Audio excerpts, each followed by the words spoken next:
Sorcerers! Oh! Today, I'm gonna make one work. Maybe.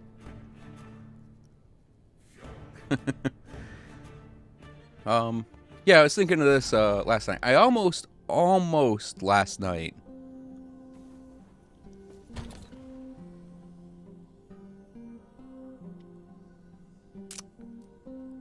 Almost.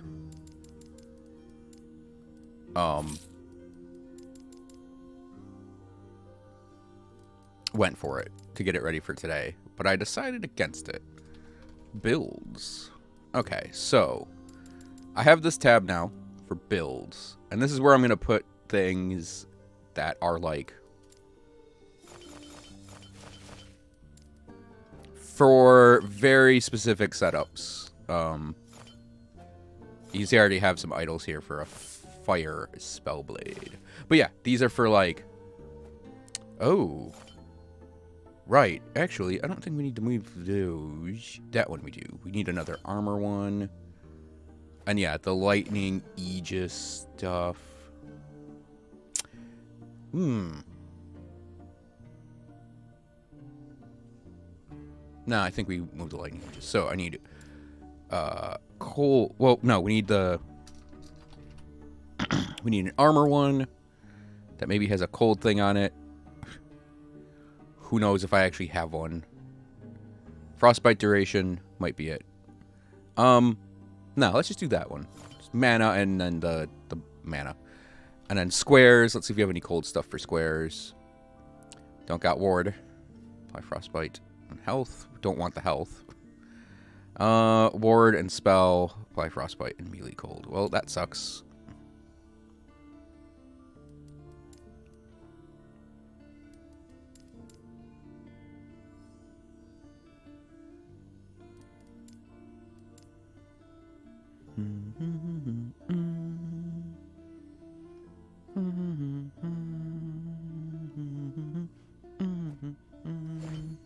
I mean, I know what these should be, by the way. These should be Throne of Ambitions. Like, honestly be Throne of Ambitions. I can deal with them not being that, though. Okay, so we have our Lightning Wand, Lightning Offhand, and Lightning Relic. It's Elemental. That is Lightning, but I don't actually think we have another Endurance Threshold ring.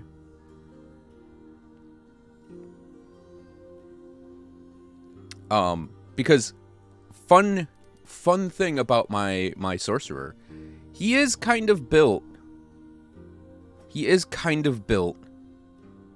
like agnostic towards damage.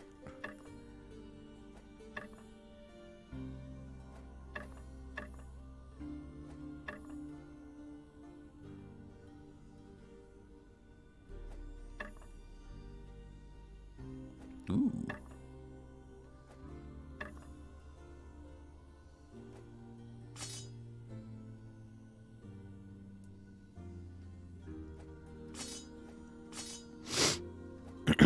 Yeah, I really need to thin down his weapons cache too. So we need an offhand that's cold related.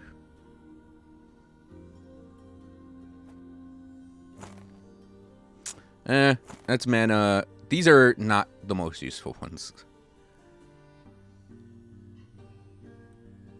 That could work. Oh, that could definitely work too. That could work.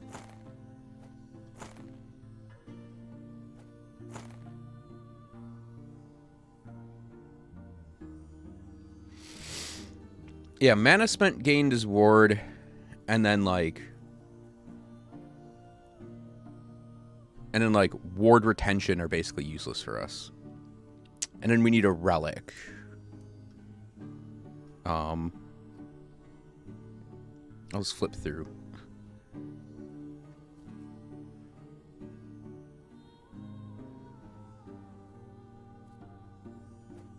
Duh, endurance threshold.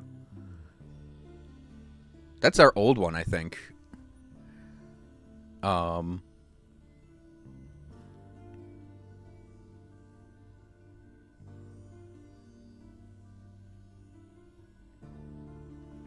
Okay, we can just slap that in. So, physical necrotic. Because we might be able to get, like, that stun avoidance. It's maxed. Oh, did we adjust that at all? Yeah, okay, we toyed with that one. So... Oh, that fire res is maxed too. Damn.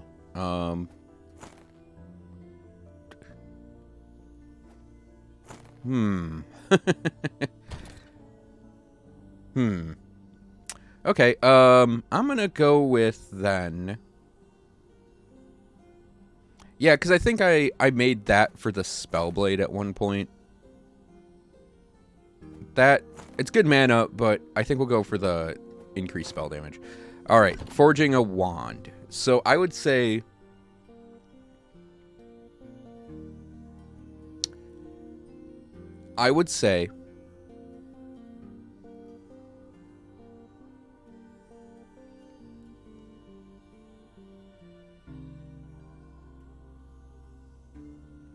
Let's start with this one, because we can add chance to chill.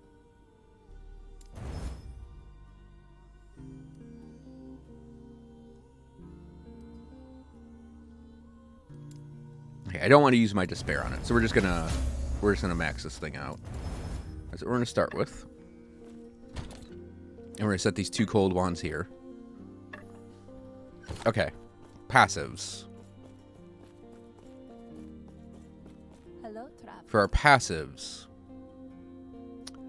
we are going to completely remove the points from the Spellblade. Because we do not... No, wait. I think I'll keep these 6 because of the resistances. We do not need at all the Spellblade for this. And we're going to immediately slap points in Cryomancer. We're going to do a little back and forth here.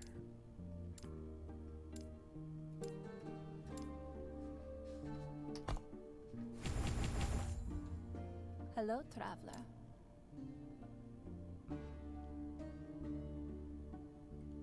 I had my points misplaced. I can't believe I just did... My Lightning Sork had his points misplaced. These 5 are not supposed to be on Spark Nova. I think I tested out something and just mind blanked them into Spark Nova. I wonder if I did that in that guide video. They're supposed to be on Arcane Obliteration. Huh. Well, don't I feel dumb now.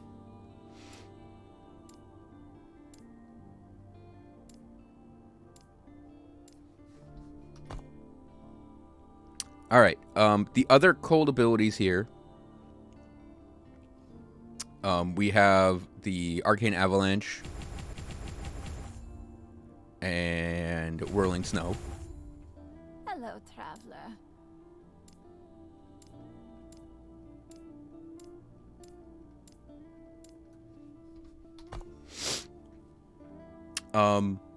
So... Oh, yeah, we can take Arcane Current points out as well. Traveler.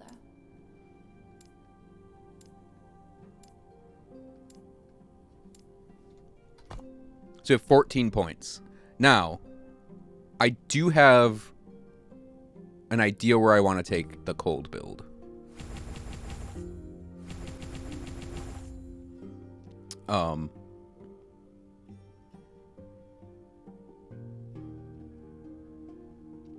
And I think in base mage, we need 1 on Rune of Winter. Is all.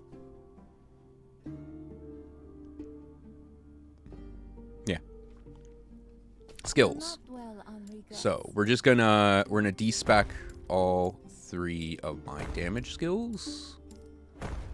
And then we're gonna remove a point from there. And we'll put it on the frost ward. Excuse me. The cold's almost completely gone. Actually, we need to remove a point from there, too. Because it always pulls a point from barrier. Okay, so we're going to start with Lightning Blast. We're going to do Glacier. And we're going to do Static Orb. So Lightning Blast has been converted to Frost. So it's a Frost Lightning Blast now. And what we want out of Lightning Blast, I think we want to do single target sidearm. For Static Orb, we're going to go over here for our mana management. And then we're going to go down into the Frost area. Now,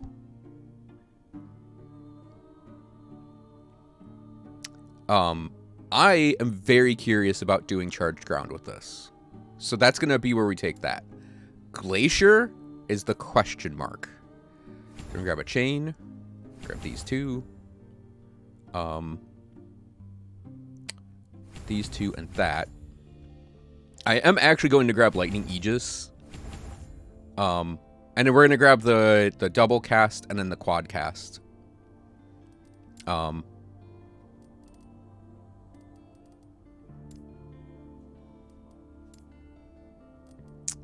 I think we'll put Glacier there. The double cast, quad cast. And then we're going to get max arcing power.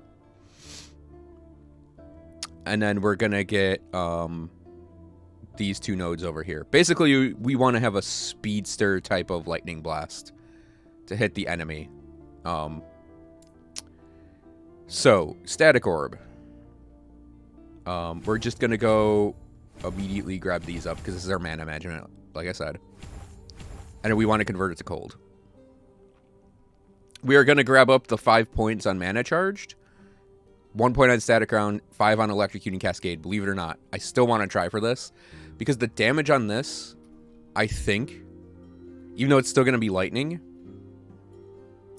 it scales off of crit.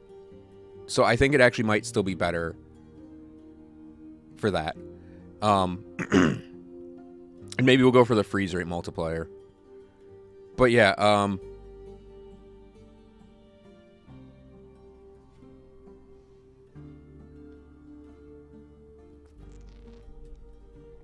we are still going to do mana charged tied to overcharge detonation.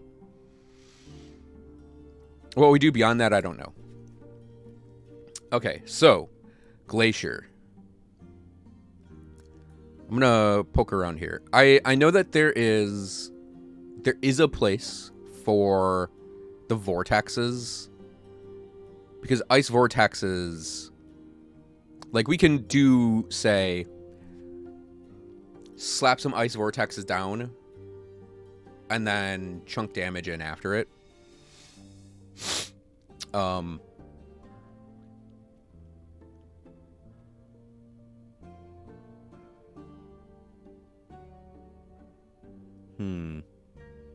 Base crit there. Crits grant mana.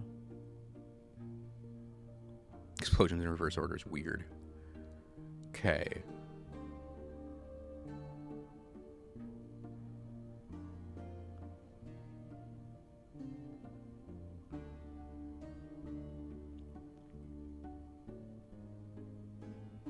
I'm going to start with the vortexes, I think, and see what comes out.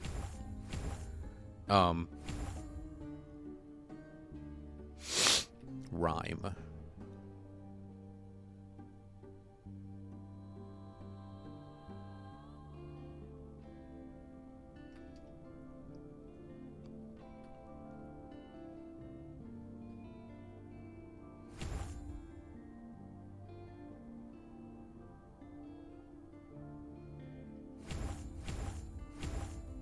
Yeah, I have no idea what the proper setup for this would actually be. So we'll just go for build ice vortexes. So I did my weapon, offhand, relic, idols. We got our skills set up. We got our passive set up.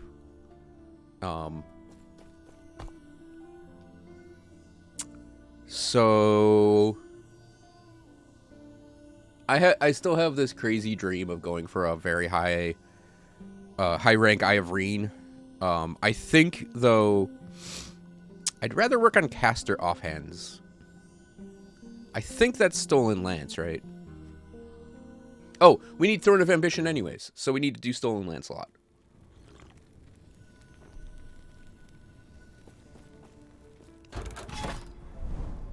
Caster weapons. Weapon, scepter, staves, cattles. Yep. Alright, so. Caveat on the beginning of this.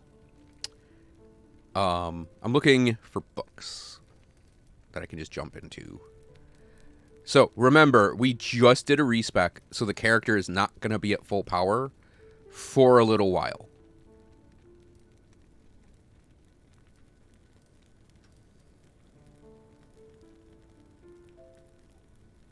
It's going to take a bit before the character actually hits hard. So basically what we're going to have here is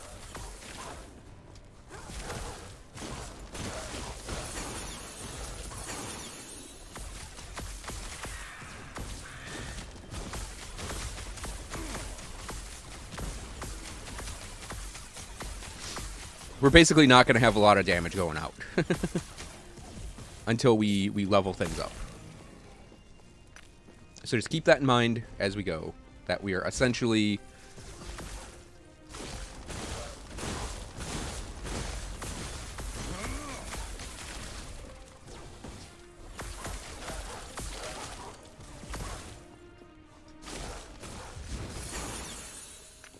we're going to be very, very underpowered for a little bit. Hell, we might even still be underpowered after we get the ice shit together, but you never know.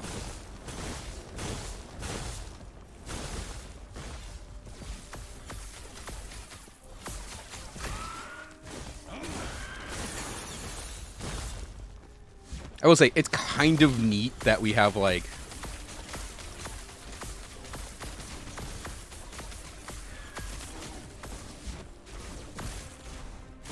all the freezes going and enemies just don't come at us.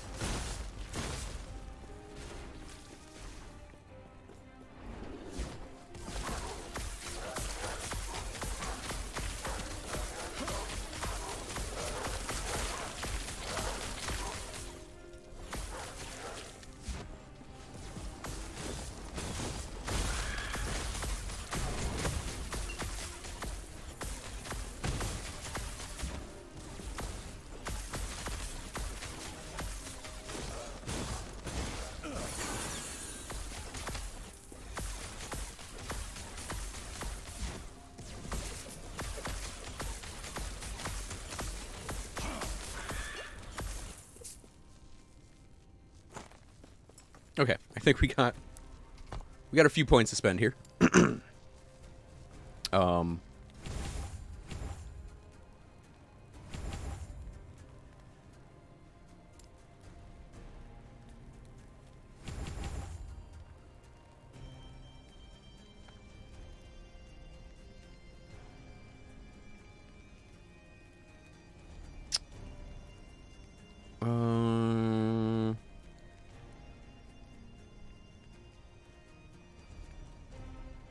I might want to go for that, actually.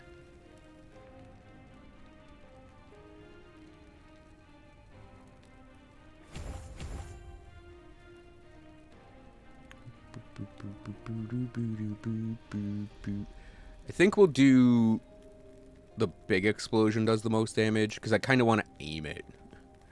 Alright, so we want to go up here and start to fill these out.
It's kind of funny that, like, I'm going to do a lightning sword.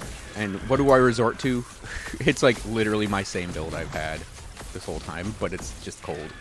Yeah, this is the thing I'm afraid of, is, like...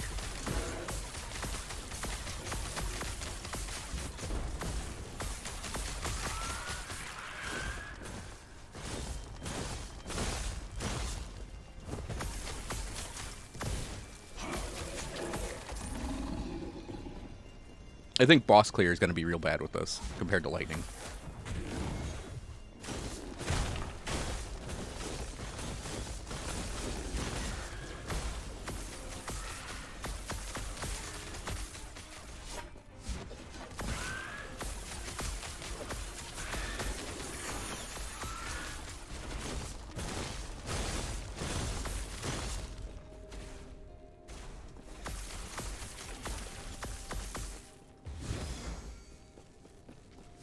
Wait, there's one of them here.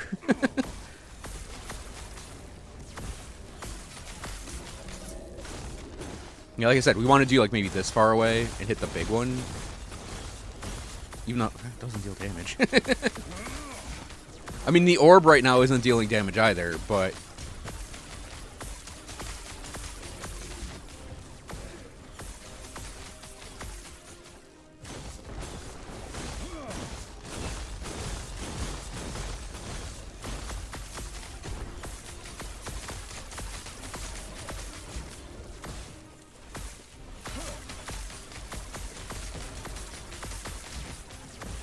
I mean, okay, granted, these are Maruna ogres.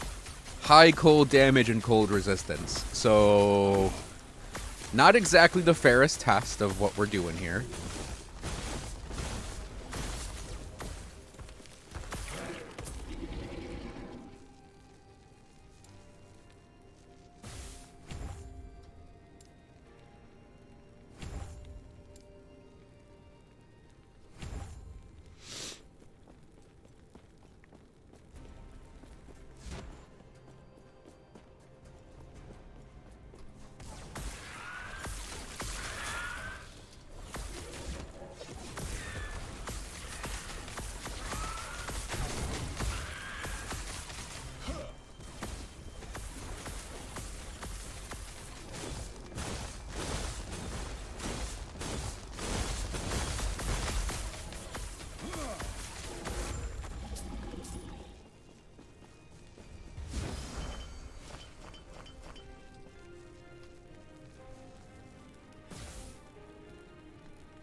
I should really actually have all of the idols show, right?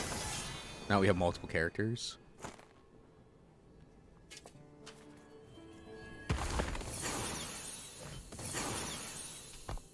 Okay, cold aura. That's cold damage also. Get that. Point on that. Because we chill everything. Point on that. Point on that. Point on that. Get one more point on that. And we should be good. Okay, books. I just realized the gaze of Orobus on this is 3.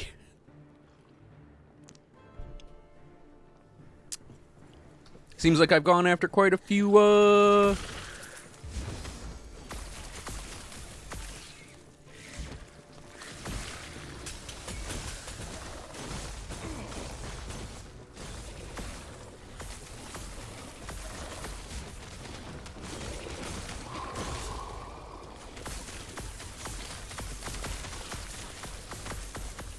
Seems like I've gone after quite a few Argentises without advancing the plot.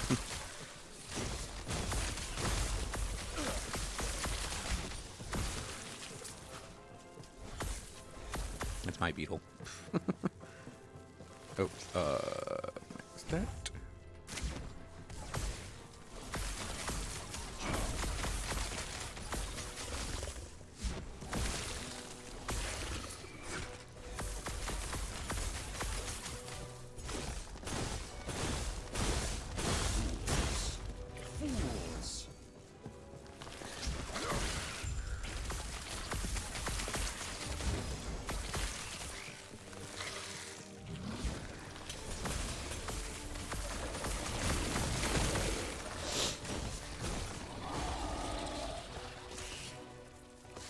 It's kind of fun that the charged ground is converted to gold. And it leaves behind like a lightning of, hey, level 100.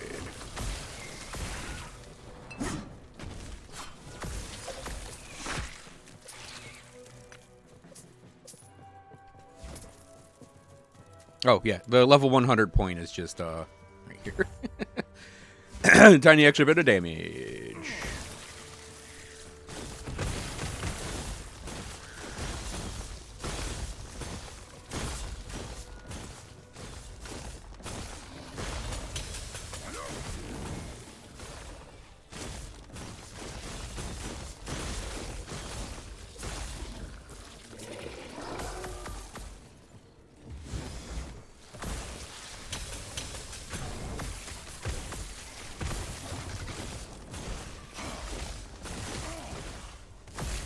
Nope. The orb like hit behind me right there. What did it hit right there? Excuse me?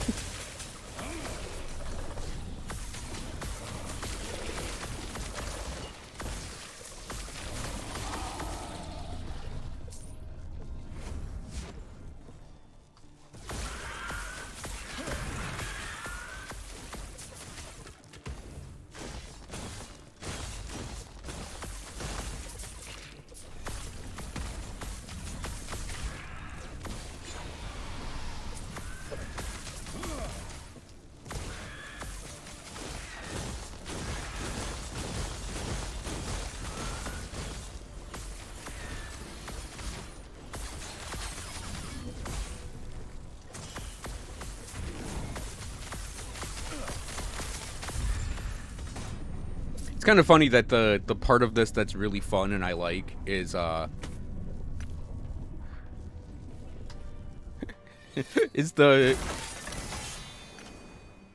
part that's literally just my build, but it's cold. That's sort of the problem I'm having right now is like all of the stuff here is like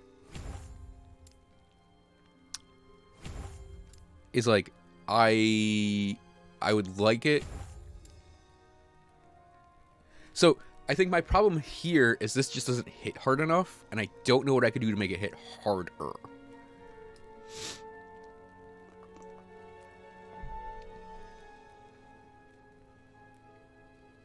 What are the other frost abilities again? Because we do have volcanic orb as an option.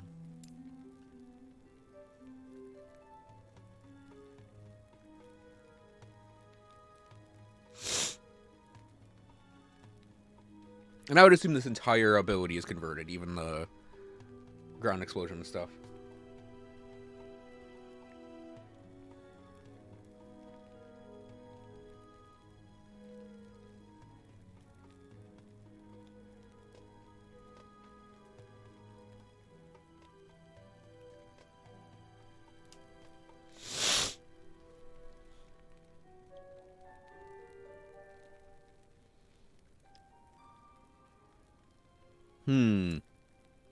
So it's this part of the ability is what I'm sort of not nonplussed about. I'm gonna do one more round of Glacier and see what happens. I think we're gonna, you know what? I'm just gonna go like.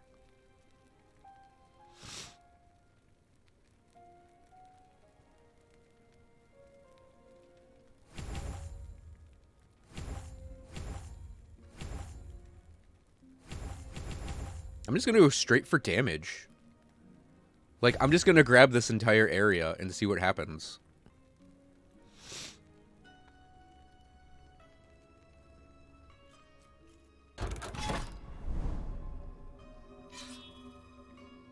I do want to build up an Argentus and then send, and then we'll do an Orobus.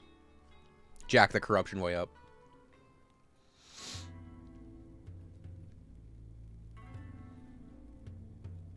I'm actually thinking we could do Volcanic Orb with this setup.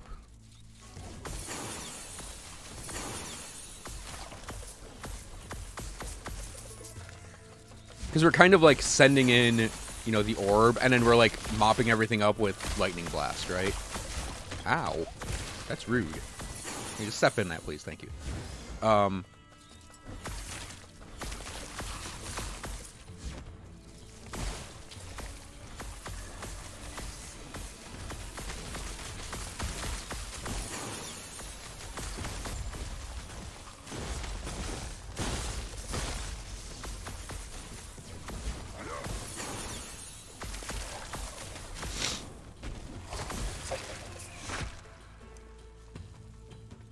I have to get used to that being my ground effect as well.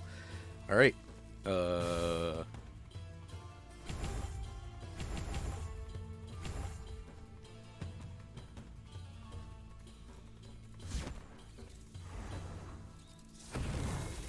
Gather up, please.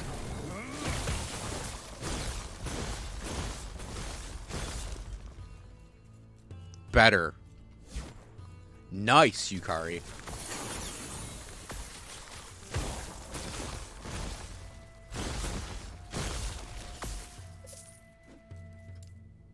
Congratulations. No OP, but 2 golems. That's... Honestly, that's probably good enough for that.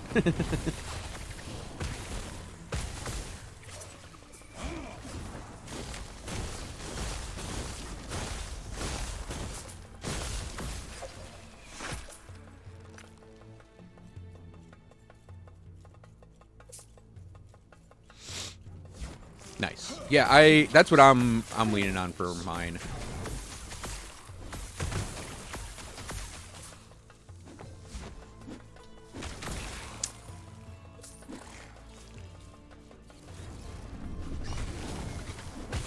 And glaciers. Glaciers. Glaciers. Glaciers.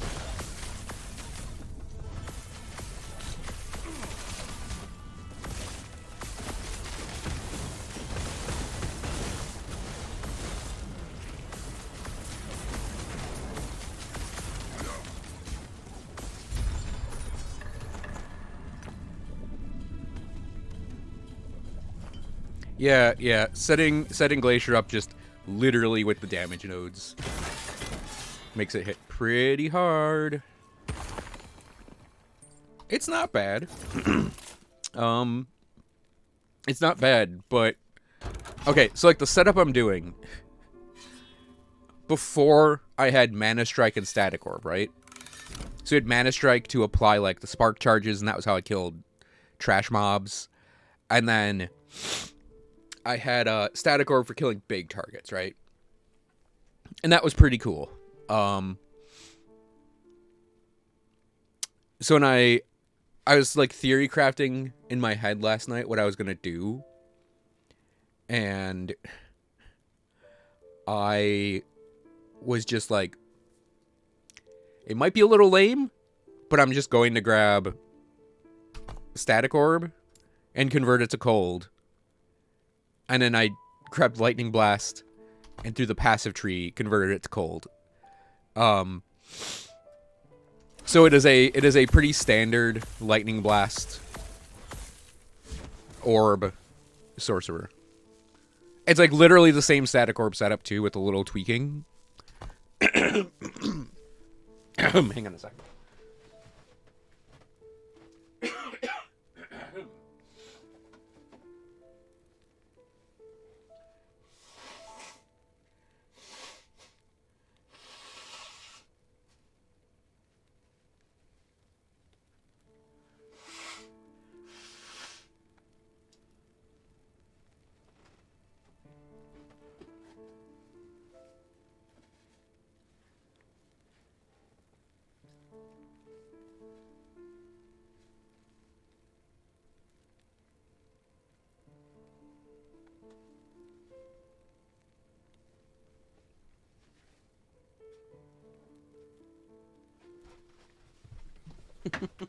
Okay, so, mucus.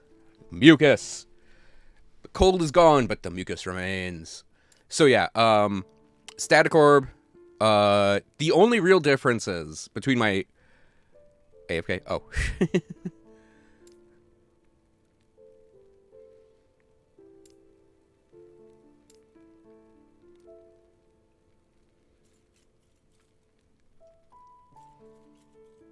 While Yukari's AFK, I'm gonna run a node.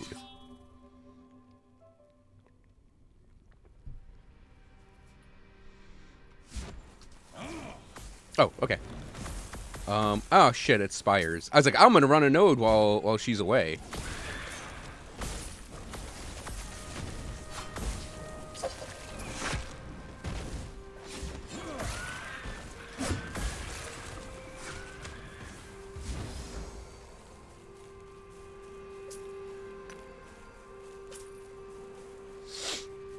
Yep, that's what I had to do for that second there.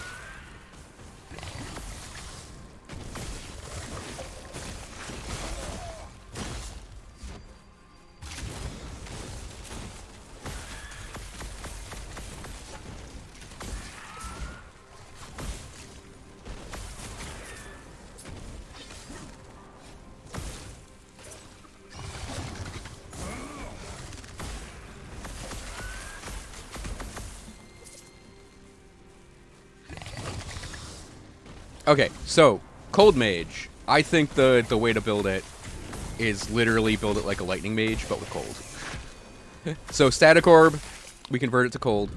Ow.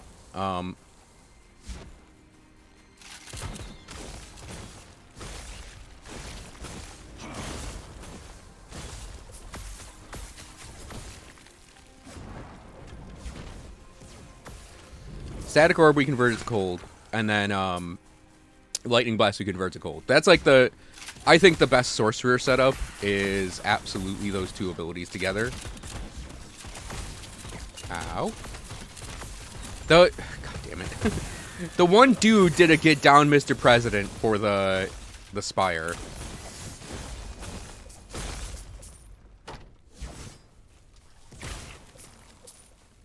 I mean, it still ended up in the cold ground area, but still.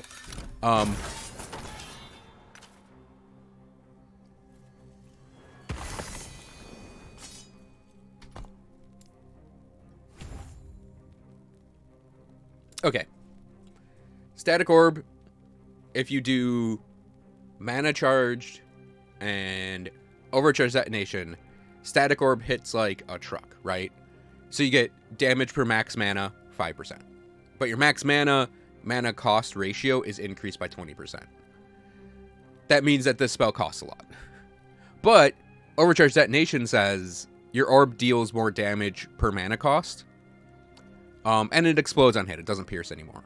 So, you get this, like, this static orb that, like, can just chunk a big hit of damage in, right? It also works really great with the charged ground node up here, where you have this, like, damage mat, and it gets charged ground. You get, like, a damage mat, and the node attached to it, Electrocuting Cascade, has that deal much more damage per 10% crit multiplier. We have 250. That's actually kind of low, I think, for this character, but I'm gearing it with what I got for, you know,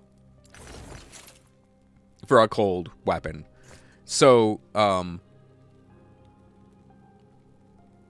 yes, it's all converted to ice. So what happens is when you get the node down here, Biting Force, it changes the base damage to cold. It doesn't pull enemies anymore, which is fine. All the shock chances converted to Frostbite. Frostbite deals cold damage over time, lasts 3 seconds. The first 30 stacks each increase the chance to be frozen by 20%. So we effectively have that will hit, it leaves behind the cold ground. And that deals a lot of damage. I think that's our big target damage dealer. Now it costs 238 mana. You can see that it takes a chunk out of our, mana globe. And the way we mitigate that is the classic way we've been mitigating it this entire time, is with Mana Tunnel. So we get a spell cost refund after we teleport. So we teleport, orb, hey, it's free. So we have teleport on a 5-second cooldown. I actually would like to get it lower, but the two places where we can stack cooldown are belt and boots. And I'm actually using my boots for that critical hit avoidance. Critical strike avoidance. And I need the endurance threshold maxed out on this character as best I can for my defense. So there is a world where we could equip something like these, but like, and I do this on my Spellblade. My Spellblade has a purple line for cooldown recovery speed on his belt and boots. But yeah, I could even see getting it like as a not purple line just to have a little more cooldown reduction. So we have teleport on a pretty short cooldown regardless. So that's fine because like 5 seconds is not a long time. And we can always hard cast, we can always just, you know, regularly cast it anyways. So there's that. The other thing we have going on, so Rune of Winter converts Lightning Blast and Volcanic Orb to cold. So I'm doing Lightning Blast next to Static Orb because that's like a standard setup to do anyways in Lightning. We're just doing it in cold. The difference from my normal setup, for Lightning I go for Spark Charges, and then the Detonate Spark Charges, and then Spark Charge damage. For this one, the swap is I went and grabbed Chain Lightning, so you get more chains, and then Convergence, so only the first target's hit. And that's why if you see us hit a target with... Oh, I can just show this. That's why if you hit a target with it, you end up... You'll end up... I don't want to talk to people. That's why you'll end up with... Like... You can see that the chains are like... You know, whipping around on that same target.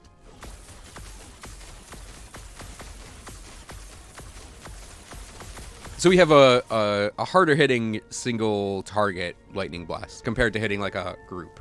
And the reason I'm doing that is because I threw Glacier in here, which is actually doing okay now. For Glacier, all I did was grab the damage nodes. I initially tried the dot set of stuff. That doesn't hit hard. That doesn't hit hard enough for me. So we're gonna run around with that Glacier for like... Basically, we're using it for trash mob clearing. So we have three attack abilities. Each one kind of has a different role in our setup. I'm going to go for that shield node right there, the Exalted Shields. So we have Static Orb for, like, big target kills. We have Static Orb for big target kills. Lightning Blast for small target kills. And for just having a sidearm. Because we're also using that to manage our mana a bit. And then we have Glacier for, like, our mid-range.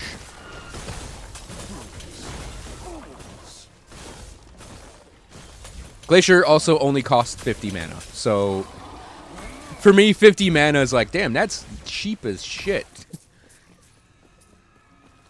With what I normally run...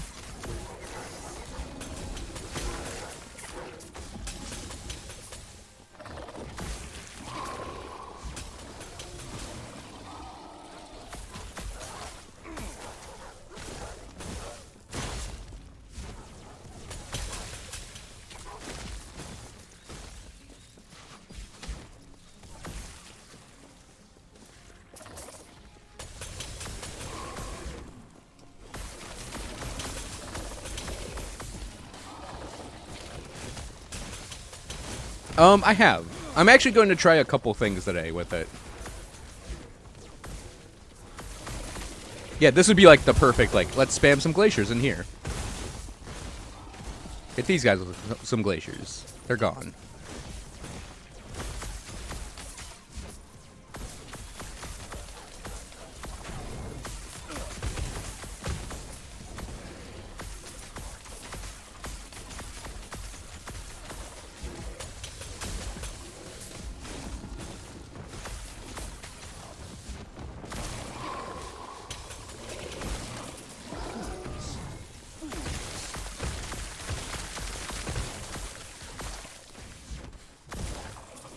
Damn it. I think that guy just get down Mr. Presidented.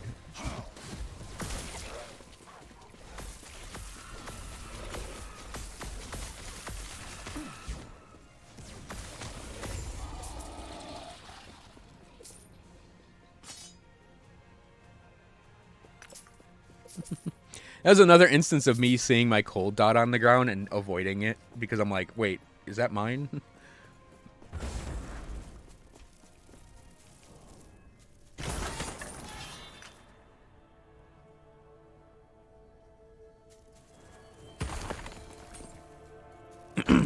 I was going to do Volcanic Orb. See if there's a setup for that to make it work. And then I was going to do maybe... Uh-oh.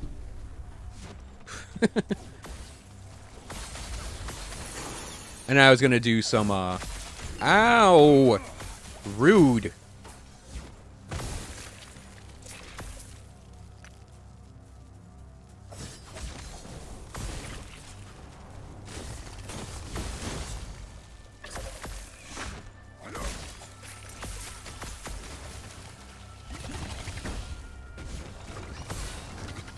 It's kind of funny that, like, I'm actually used to the teleport speed and surge speed on my Spellblade now. And I'm like, God, this teleport has such a long cooldown. Even though it actually doesn't.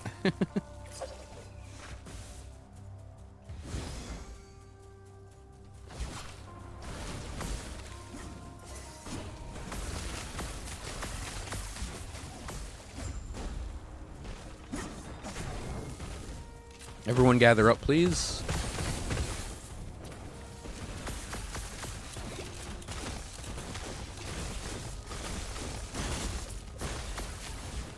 Yeah, see, I think it just...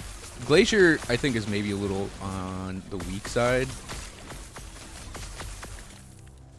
But, oh, look at him go! I hope they never fix that glitch.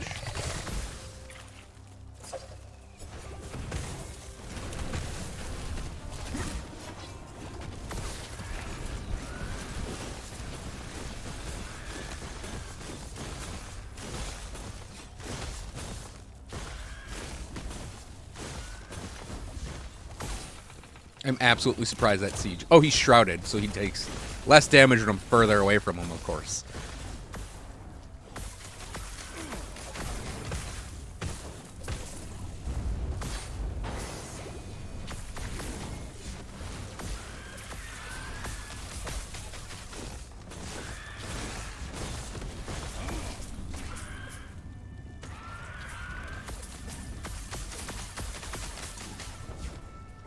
Hold that Covenant.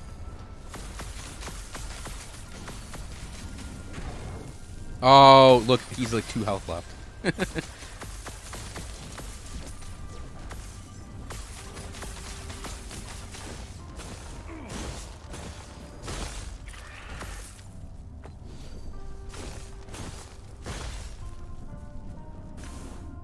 Just die. He's one bird clinging to life, refusing to give in because I'm throwing glaciers at him instead of just orbing him like I should be.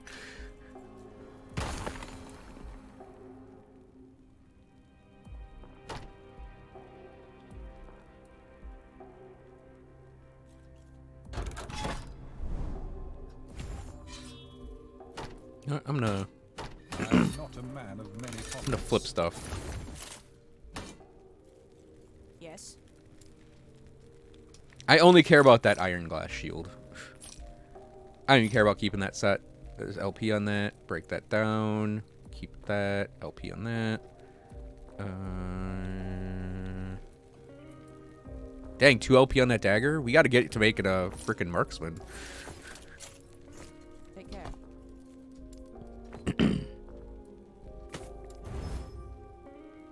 I am, by the way, giving thought to doing Ice Barrage as well. I don't know if I want to hard commit to that or not.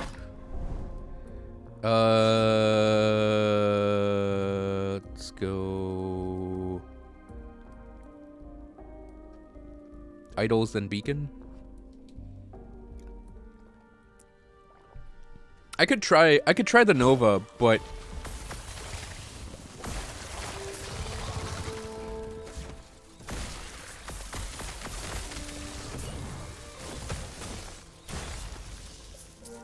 God, Glacier didn't kill beetles.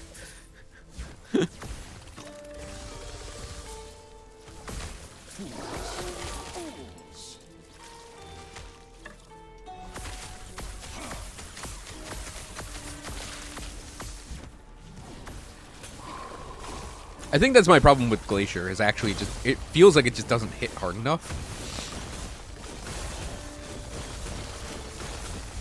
For the amount of mana I just had to invest to do that, I could have just done 1 orb for free and killed.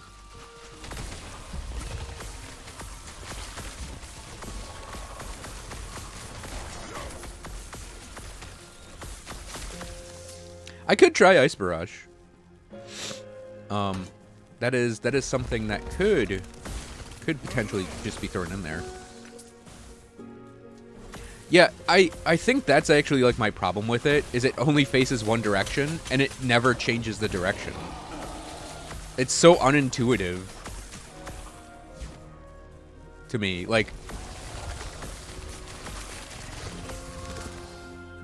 oh, by the way, you can with the orb sort of like plop it down and just let enemies walk into it and they'll take a ton of damage.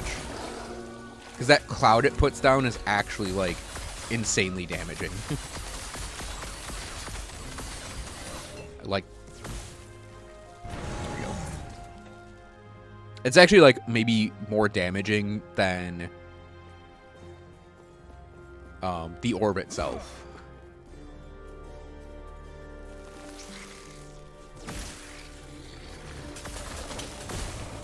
And the orb is like an absurdly hard-hitting attack too, so.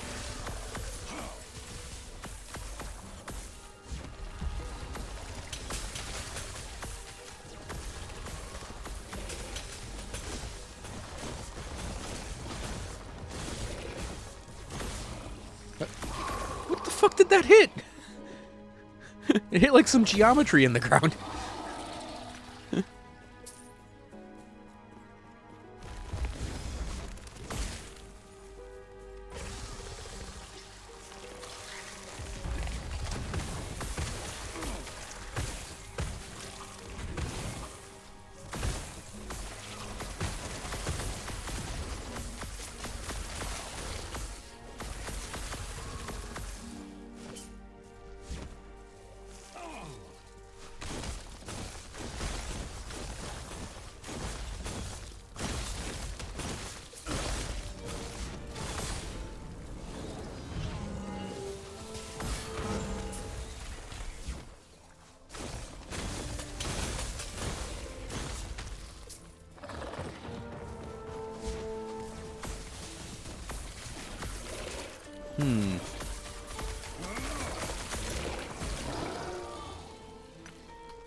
I wonder I wonder if there's maybe a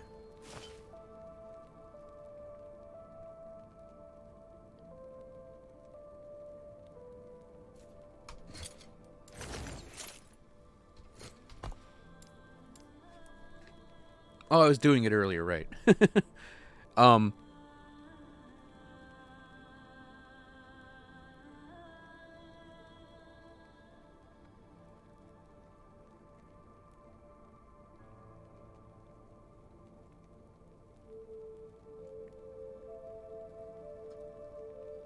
Yeah, because I started with the whirlpools, and it's like, that's great for applying a freeze, but it just doesn't deal damage, honestly. Okay, let's do a different skill. I want to try Volcanic Orb. So, we're obviously doing the Frozen Orb already. So we have Chill Chance. So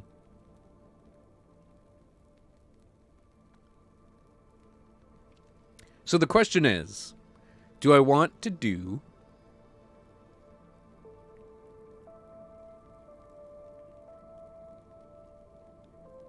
What do I want to do? Because I'm like... I'm like...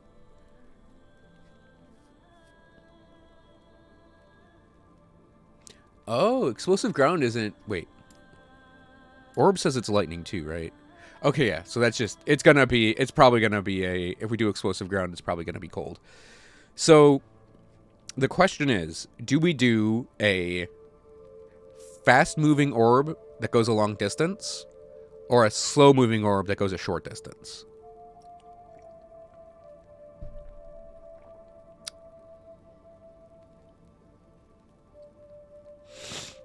Because if we do a a short orb, do like Controlled Eruption, Volcanic Tether, and then Explosive Orb, we're basically throwing on an orb that's going to go like right in front of us. Or we can do a fast-moving orb that goes a distance. In which case we would go up to like Volcanic Acceleration.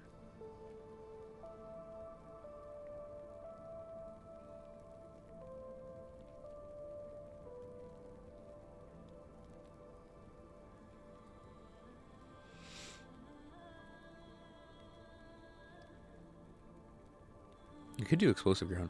I think we'll do the Glyph no matter what. And that's where we'll start. Because there is also a way we could do it where it just spews out the shrapnel.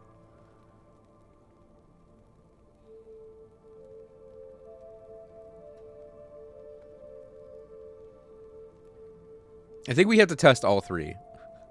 So first, let's grab up the Glyph.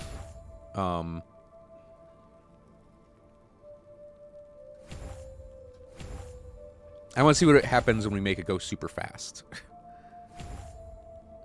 And then we'll grab up the Explosive Ground. Yeah, that's the, it's the Osprix spell. But ours is cold. It also has a cooldown.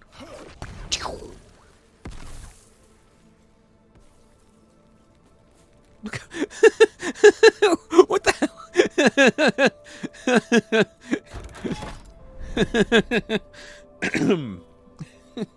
It's just gone. That orb is like way over there now.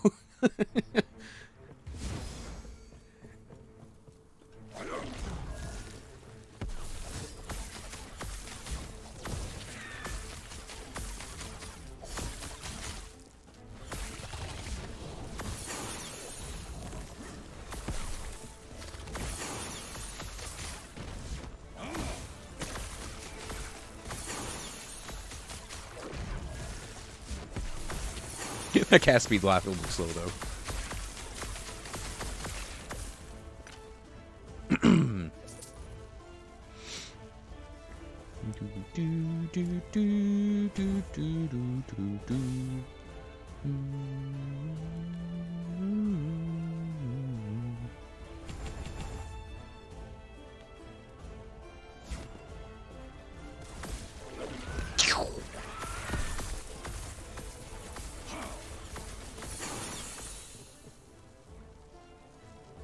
Hey, Sino. No, I'm frosting stuff right now.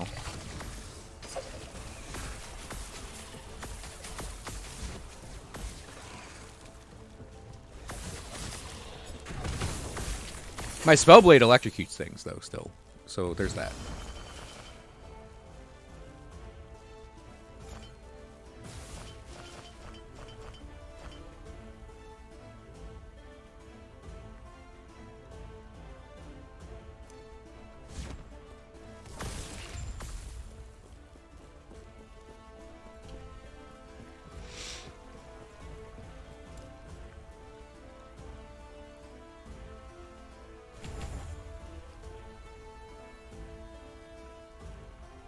Damn, that's actually an expensive spell.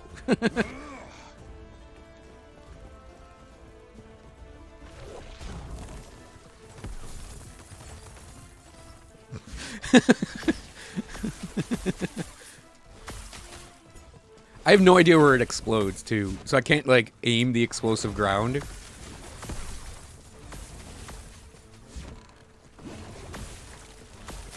I think we need to do... Ouch. I think we need to do maybe the opposite of what we're running with the orb. That orb. My static orb is still great.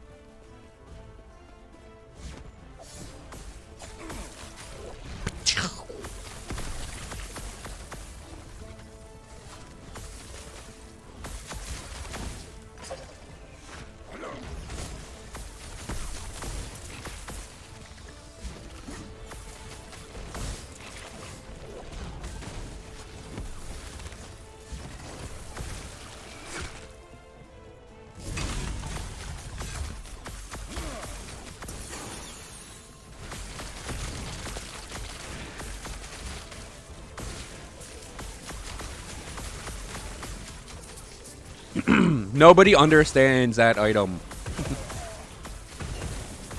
Nobody understands why that item exists, what it does, what the point of putting it in the game is.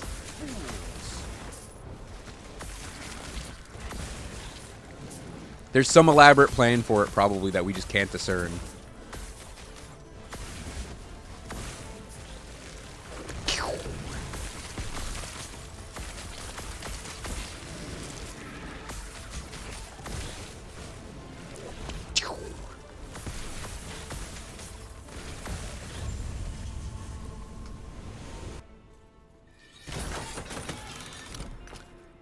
That's what some people were speculating, but then a dev said no. Okay, let's make it go super slow. I'd really like my throat to not be gunky, please.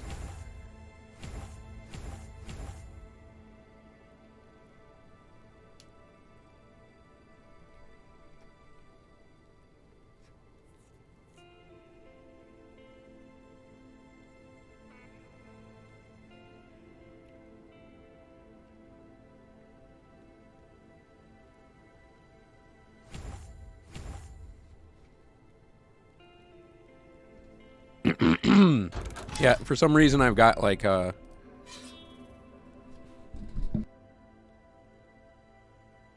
some reason my throat is all fucked up right now. I know I'm coming off of a cold, but it's like kind of ridiculous today.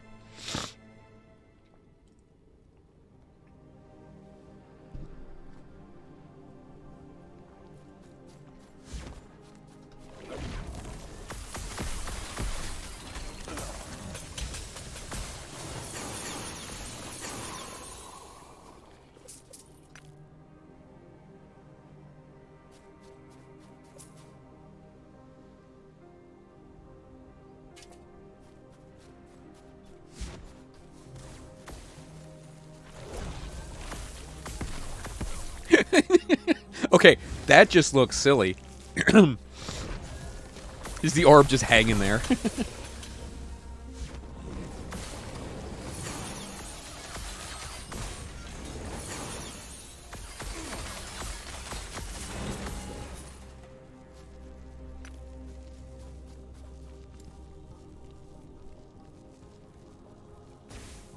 Well,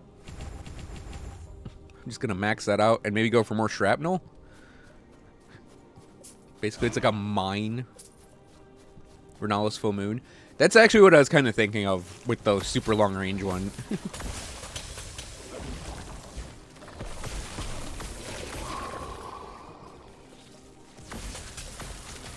Hold this, sir.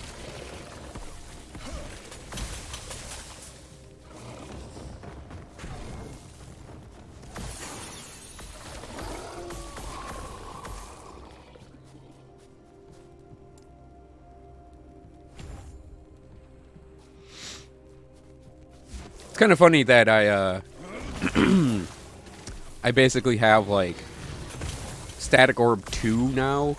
Let's put that out there and it's a static orb, basically. That just is weaker.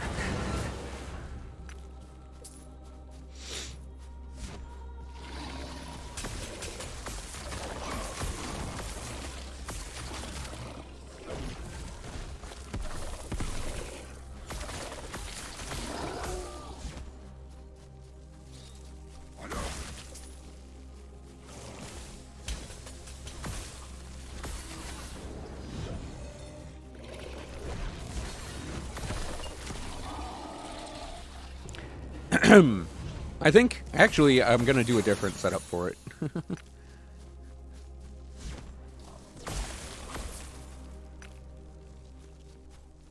This is a perfect place to stop and do it.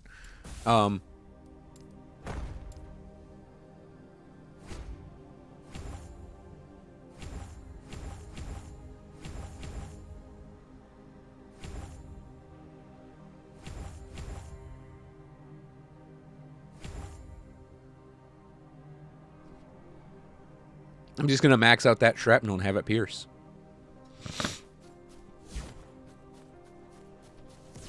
Nope. An errant rock did me right there.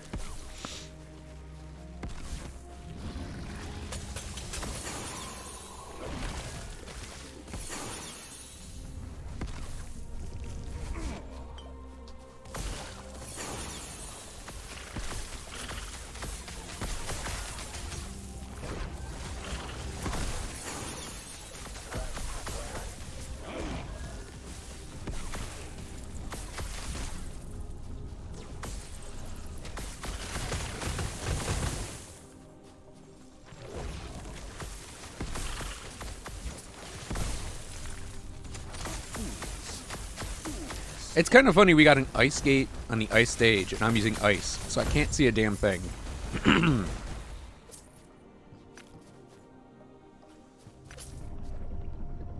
am not a man of many words.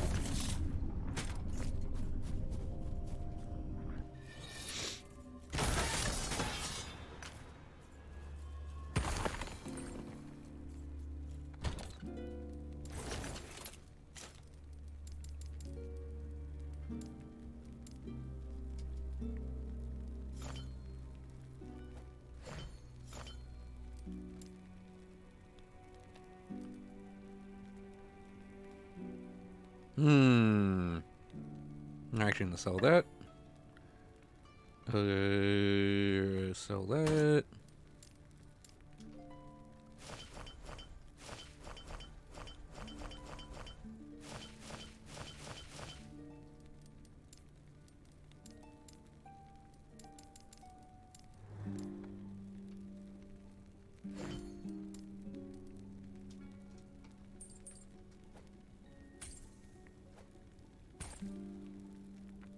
Should probably get to doing like that lightless arbor place or something. Maybe.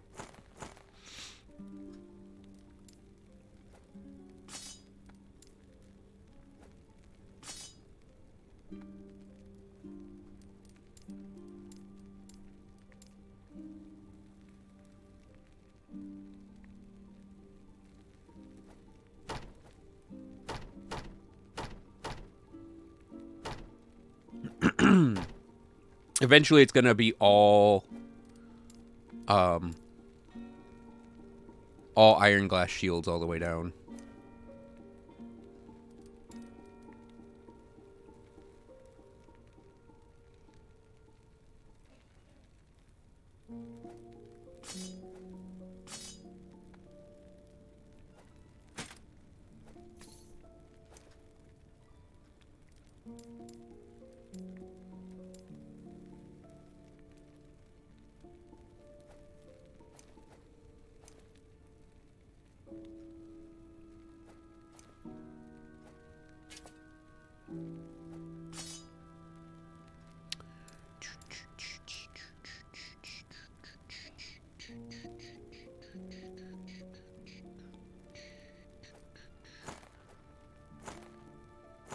Oh, hey, Yukari, check this out. I got the bee's nest. I get to lord that over my brother for a little bit.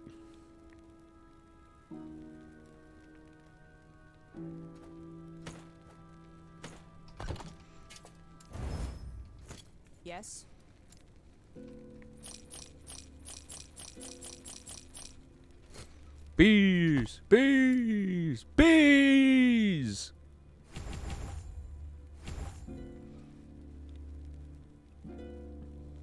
Wait, hang on a sec. I don't need more stun chance on that. Okay, I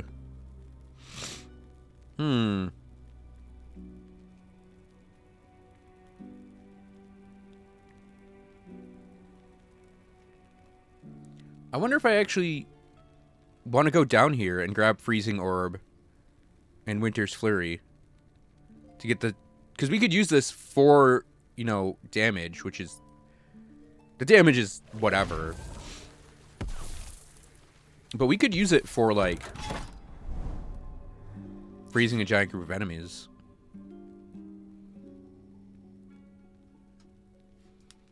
Bees!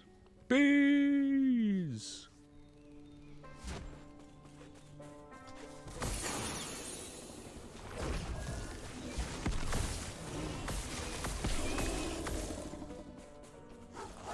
Actually, maybe we want the stun chance, because we can huck this out. Look at this guy. Every time he gets hit by something, he flinches. Huh.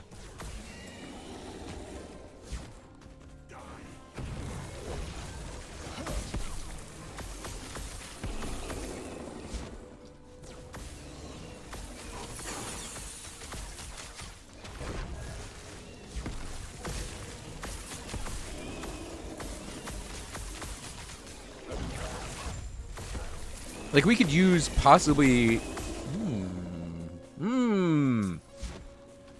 We might have unlocked something just now.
I wonder if we should use Volcanic Orb purely for status applications.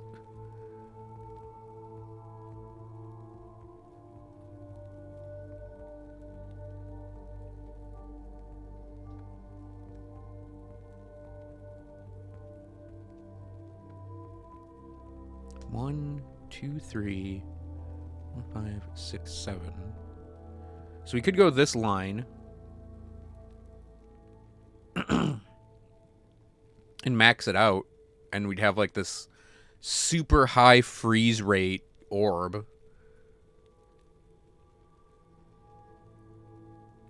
Let's try it. Yeah, the last 3 points could just go in that.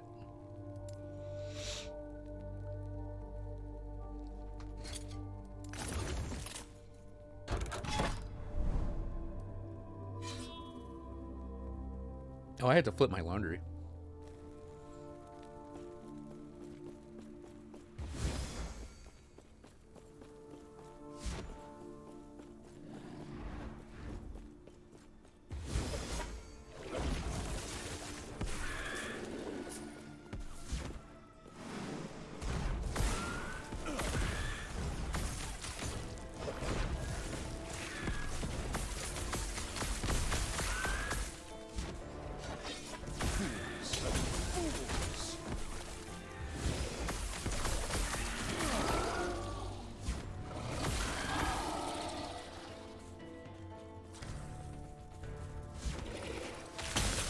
Ouch.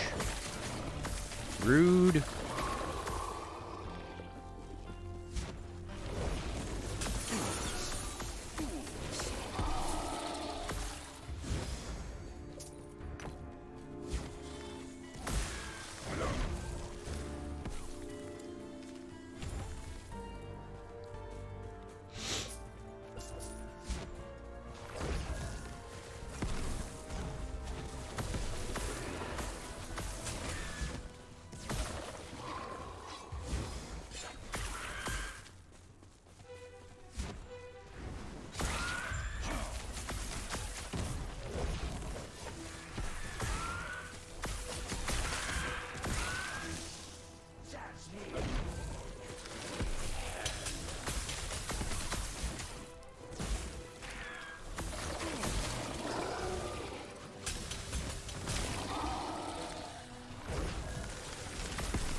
It's like, dumb birds, don't you know you gotta make your orb cold? Come on, man. Get with the program. Fire Orb is so last season.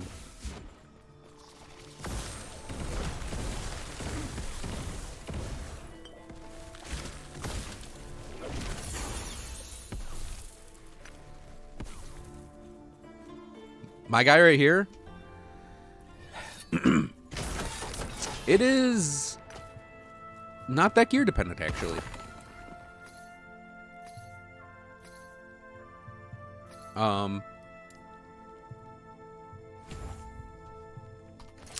Because we have two uniques. We're running two uniques, but that's only because we're doing a very specific defensive setup. The only required gear is probably Fractured Crown. For what I'm doing. And you don't actually need to run this, because what you can do...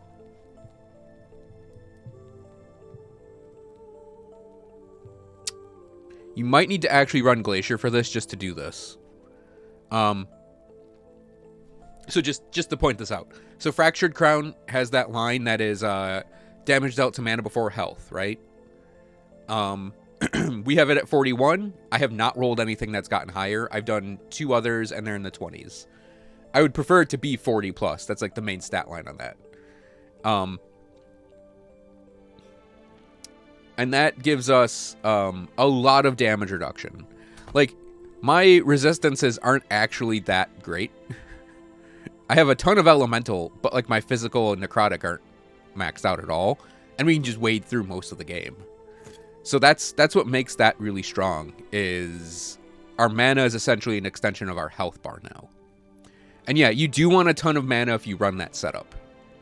Actually, you want a ton of mana no matter what for the Static Orb, Mana Charged, Overcharged Detonation combo, because that's just how this ability can deal a ton of damage to single targets.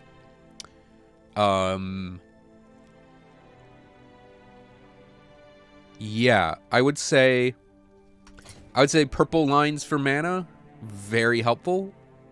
I have it on... I have a purple line on my gloves. I have a purple line on my chest piece. The helmet gives % mana. Our amulet gives mana. Our offhand gives mana. Our relic gives mana. Our boots give attunement, which is essentially mana. So yeah, there's all that. And I would say that's the only requirement for running it the way I do. Oh, and we have the % armor mana lines on our idols.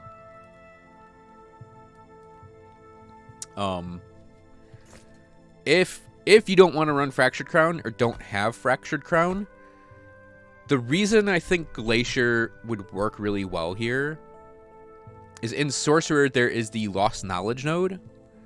And this is the other reason why you'd still want to run a ton of mana. Because you gain Ward per 10 max mana, right? When you cast a spell, it's over 40. So, Glacier, 62 mana. You cast the Glacier, and with that node, with that passive at 10, on my guy, we would get 10 Ward per 10 max mana. So we'd essentially get like equivalent Ward equal to our max mana, which is 1,000. So we'd get a ton of Ward if we cast like that. Now obviously we're doing Fractured Crown, so we can't have Ward.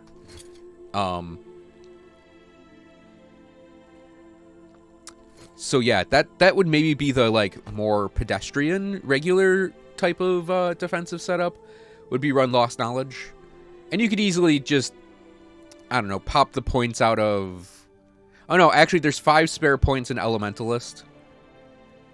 4 spare points in Elementalist. Take the 6 out of Elemental Affinity that I have set in Spellblade, and I actually could pick it up. But yeah, that would be the other way I think to run this, is drop the Volcanic Orb for Glacier, and then basically use Glacier a lot. Come on, nerd.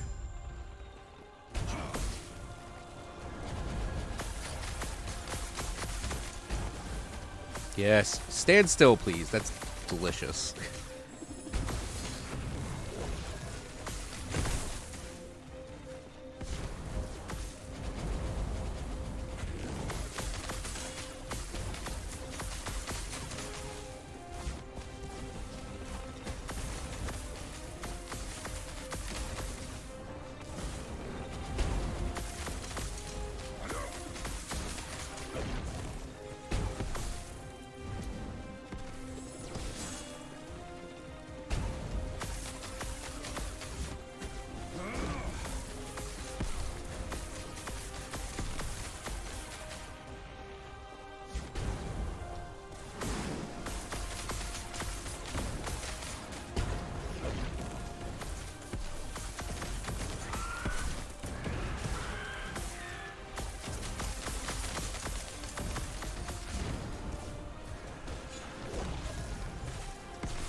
I mean, you could actually even get away, I think, with doing the Volcanic Orb with Lost Knowledge.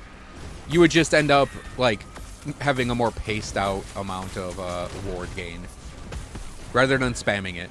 Because you could also get it off of your orb. Your static orb, not just your Volcanic Orb.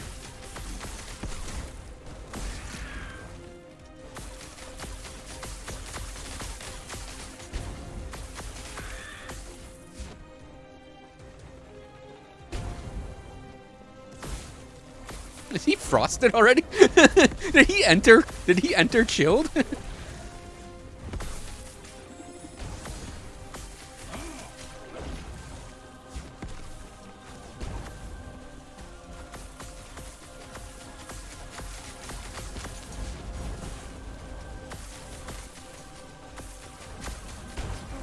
Ow.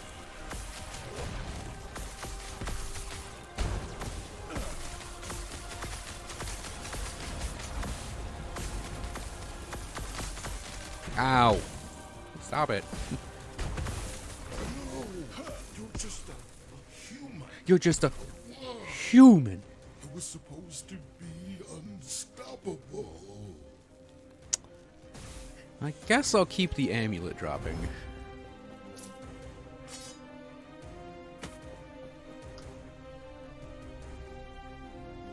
Oh, you ascended for it. Neat.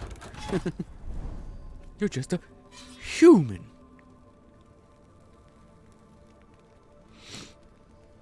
Yeah, I went and did... We're gonna kill an Orobus right here. Provided I can find one. Yeah, I did a,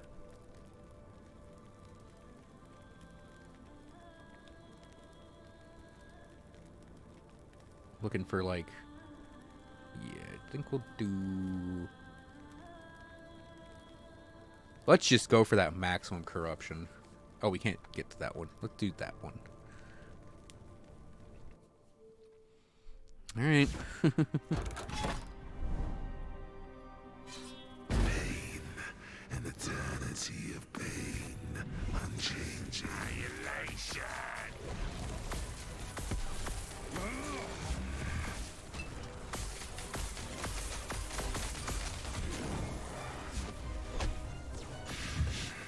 No, stand still, sir. I don't think you understand how this works. You stand still, and then you get... Annihilation.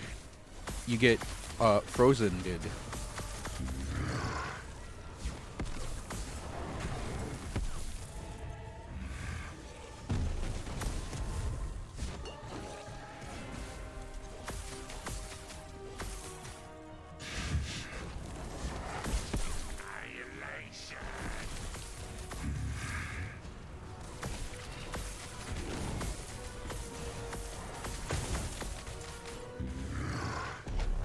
That missed. I should get him. My chains return, but what's of yours?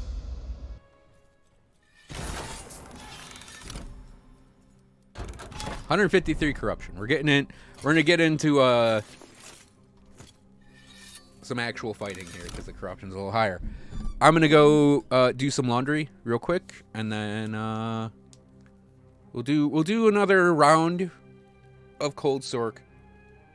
Then maybe switch to Spellblade. So, BRB.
Oh, good, okay.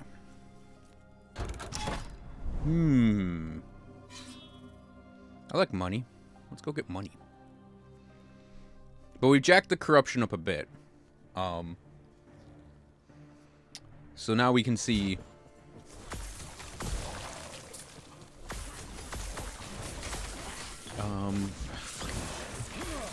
Nagasa!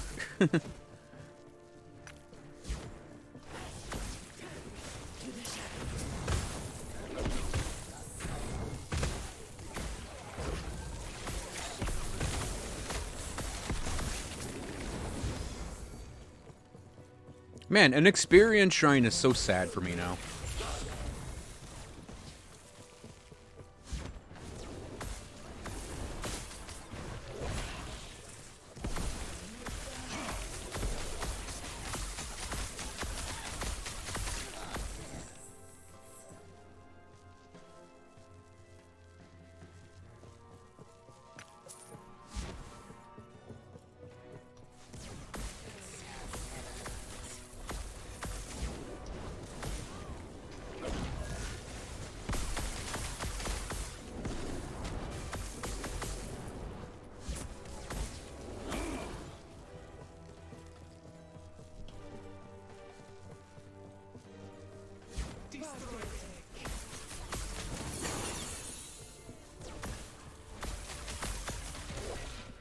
Ow! That's funny. I think I actually killed the matron. Yeah, I killed the matron without even realizing it.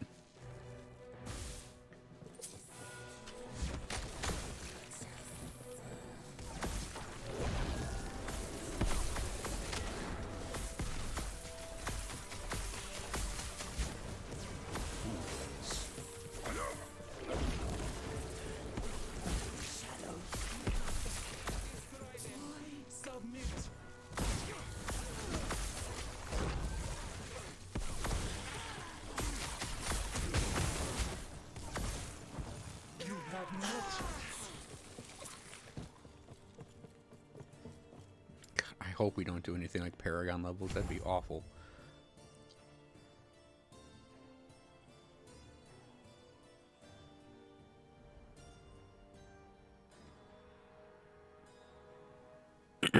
Not for each spell, I think.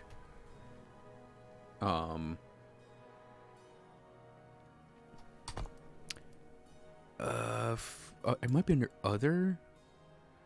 So we got chance to chills 35, frostbite damage, chill chance, freeze rate multiplier for me is 654%.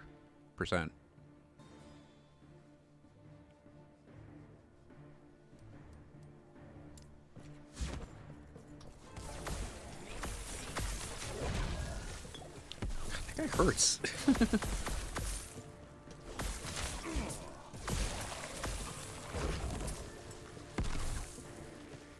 Okay, I want to actually try another orb formation. That's just a tweak.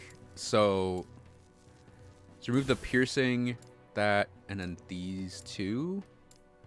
I'm going to grab 1, 2, 3, 4, 5. Shit.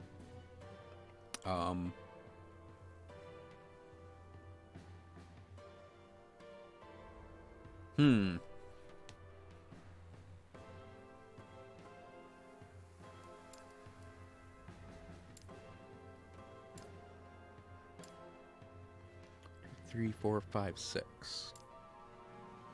Okay.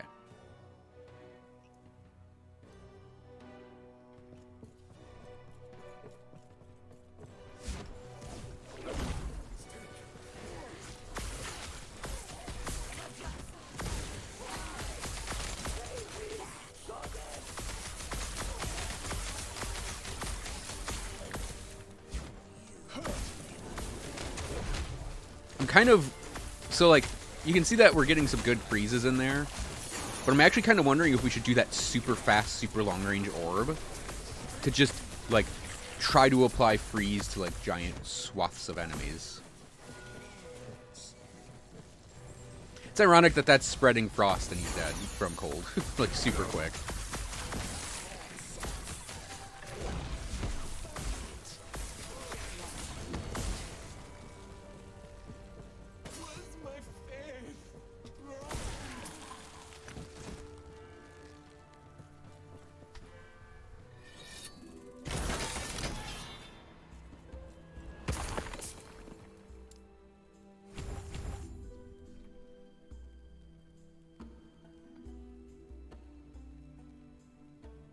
I actually wonder if I should just strip all of these from down here. Maybe.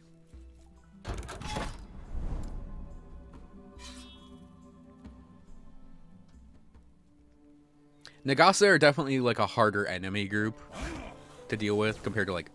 I missed! What a terrible shot. What a hack and a fraud I am.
Oh yeah, Yukari. I might try out the Nova, actually, next. I do like this orb setup.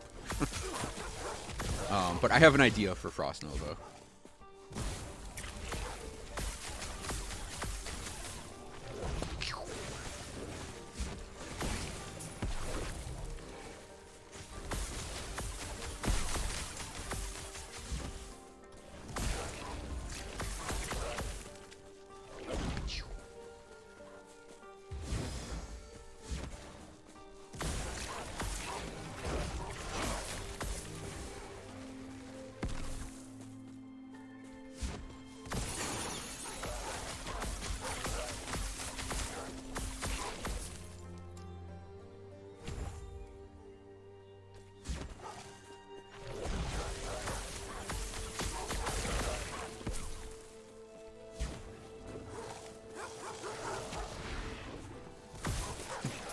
No! No!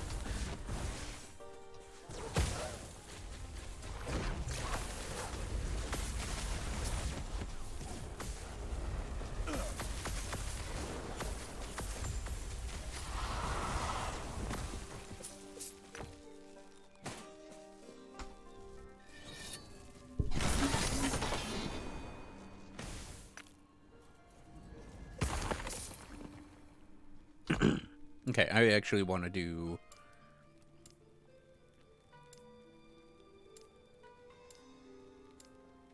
another thing here. We're going to do another point on the cooldown. And then we're going to do... a point on concentrated effect. And then we're going to do... the speed. I just want to see what happens when we have a very fast moving orb. With lots of shrapnel. You stand there and do nothing.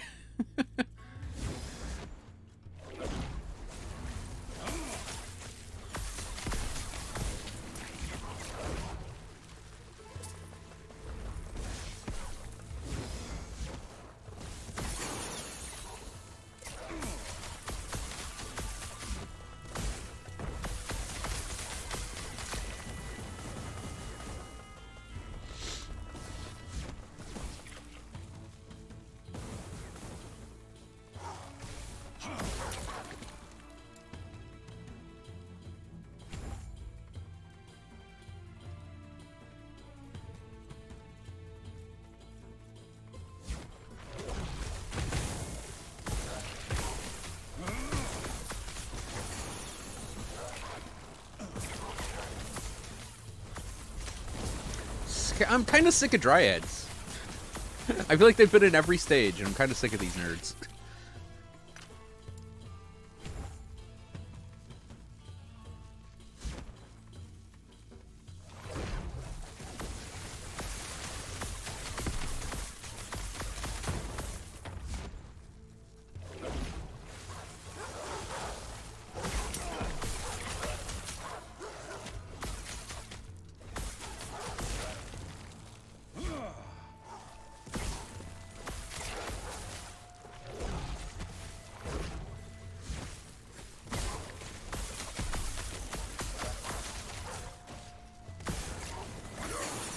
Okay, I definitely think, actually, Volcanic Orbs so far, it has been best with the high freeze rate.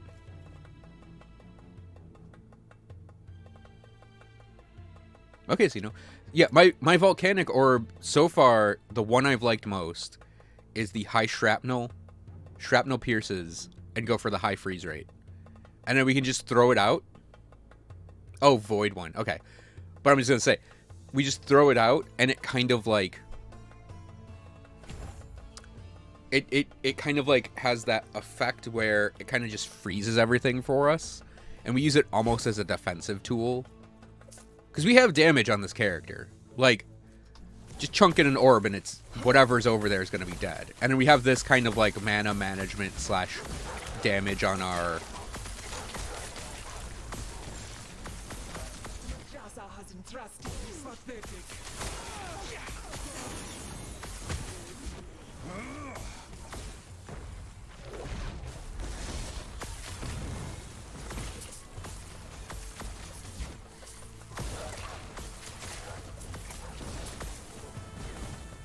I want to move on from this entire node.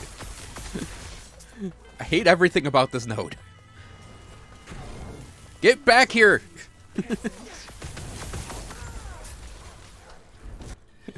Get out of the Dryad node.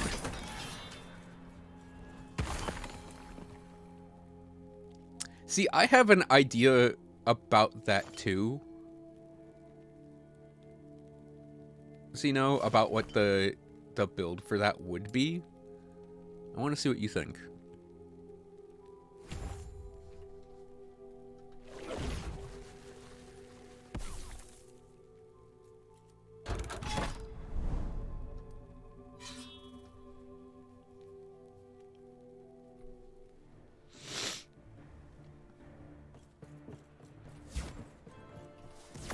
Okay, I want to see your idea. What?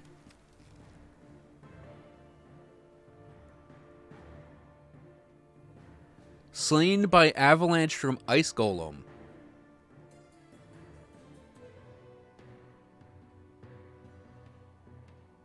What? There wasn't an avalanche there. That was not avalanche. I saw these guys shooting at me. This guy died, and then I died somehow. Great. Great game. Actually, it is a really good game. I just question that intensely.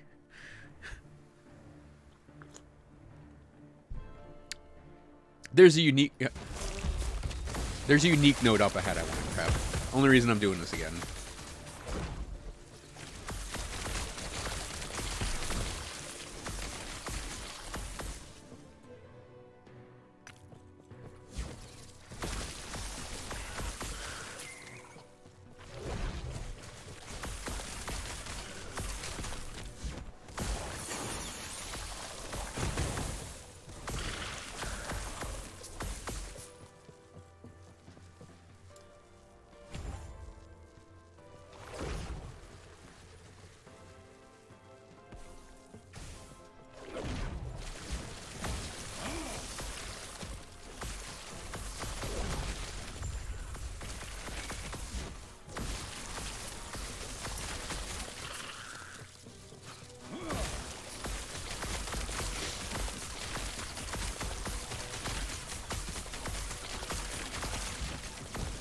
Yeah, I don't know about my Nume the Orb across the map thing I was going to try. Okay, so D-Spec and Elemental Nova. So Frost Nova.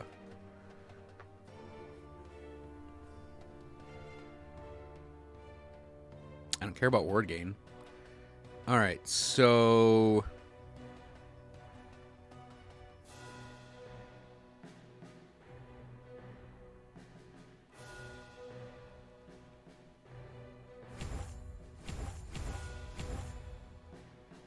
Cascade.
have an idea. I have an idea.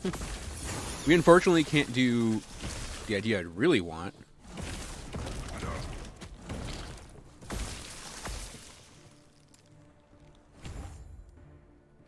Because I can't use the Ashen Crown.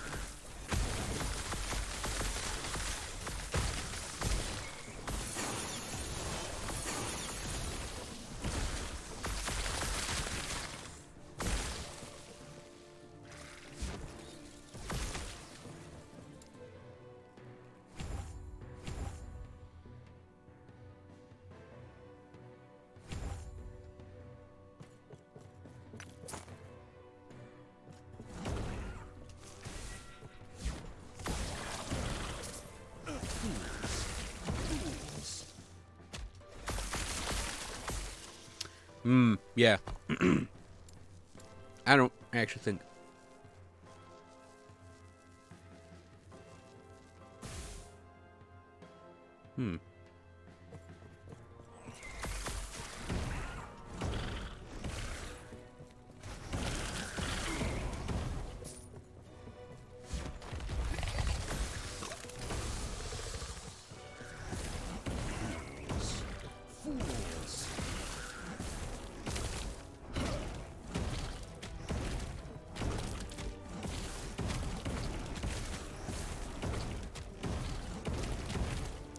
I'm like trying to see those cascades and they're really tiny. Fools.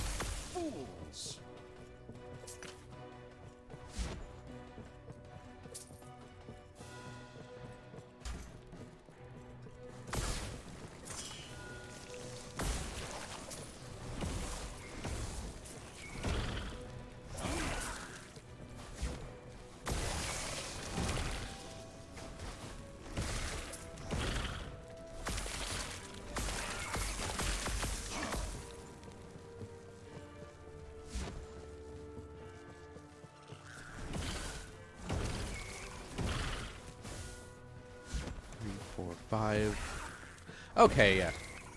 Alright, I don't know that I...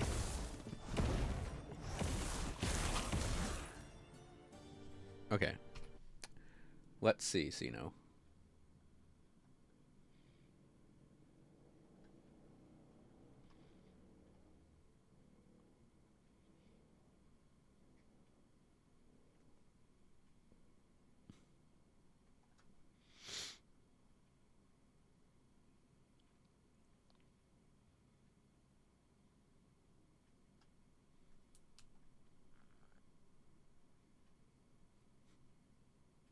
I can already tell you Glacier sucks.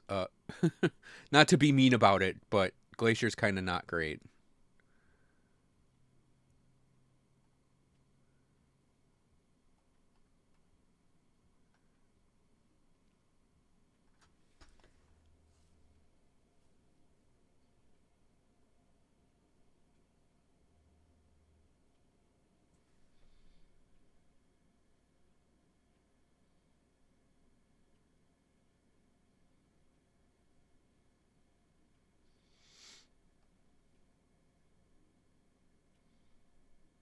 I could tell you that because I just literally used it, and it's like... Oh,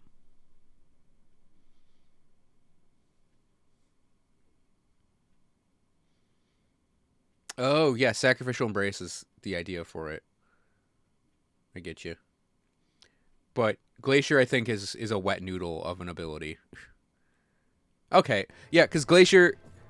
I have a character who's like a cold build, and I was like overspending on the Glacier mana to get nothing for my troubles.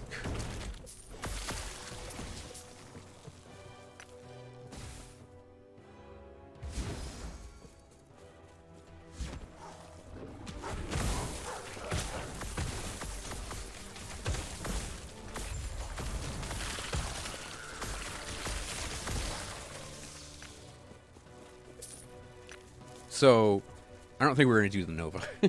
I just wanted to see what the Cascade did. One last ice spell we have to force on ourselves.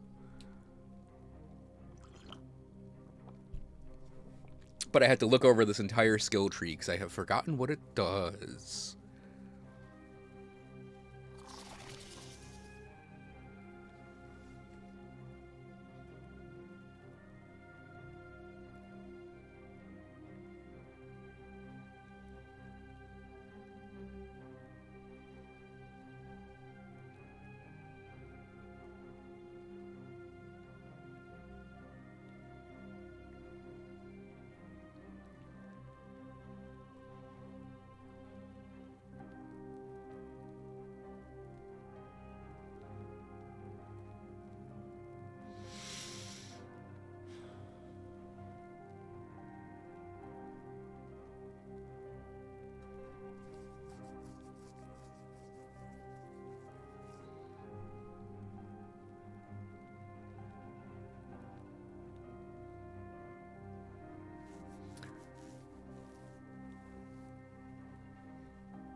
Okay.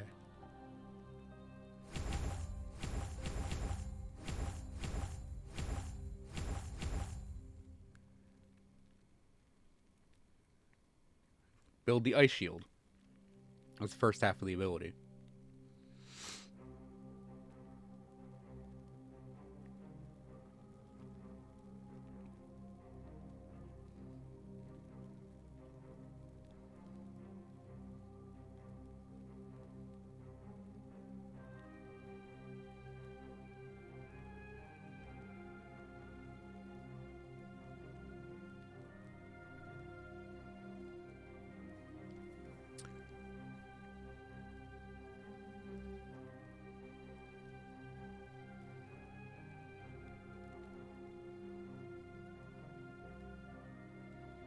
I think we would want then...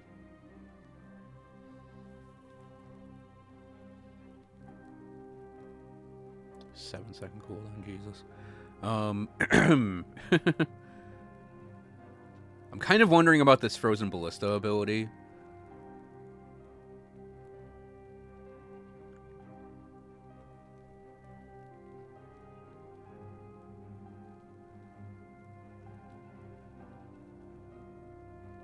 I think our basic thing to do would be 2 points on Eternal Winter. Maybe even all 3 points. And this is where we'll start. Is I'll do the duration. And then the fire rate.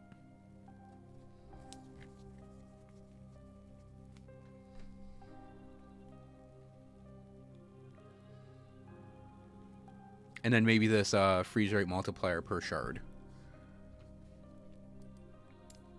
Hey, Clobber. Okay, my thing, Sino, for that staff is to run a Spellblade. And then you pick up on Flame Reeve. There's a node. It's the first node going southeast. I don't remember its name, even though I use it.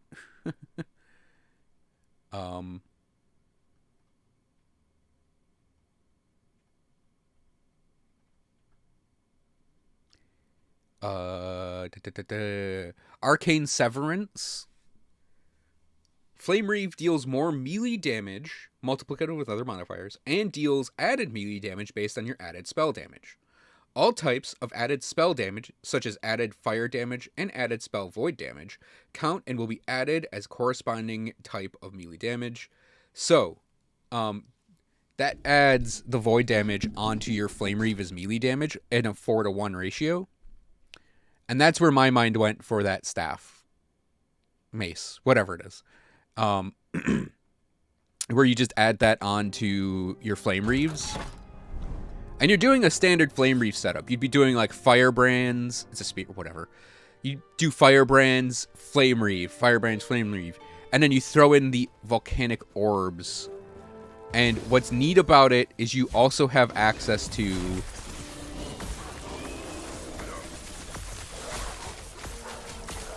you would also have access to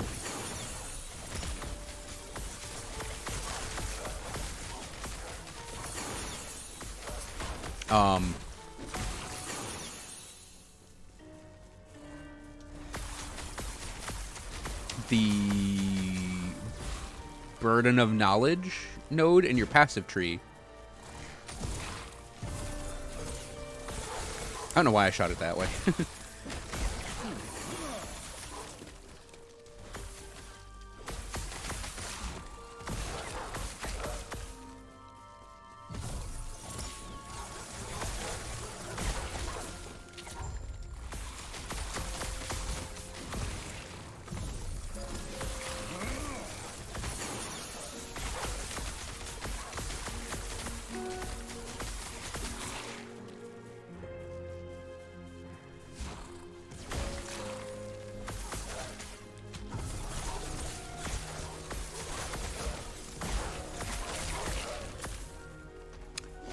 Which gives you 15 spell damage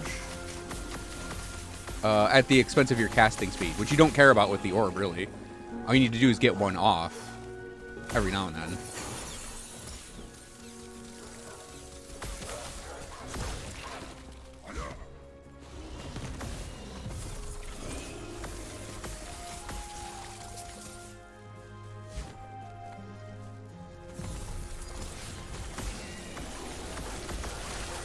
Ow. Ow.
Sure would be nice if you could consistently see the maps on your arena stages so you could know where to move.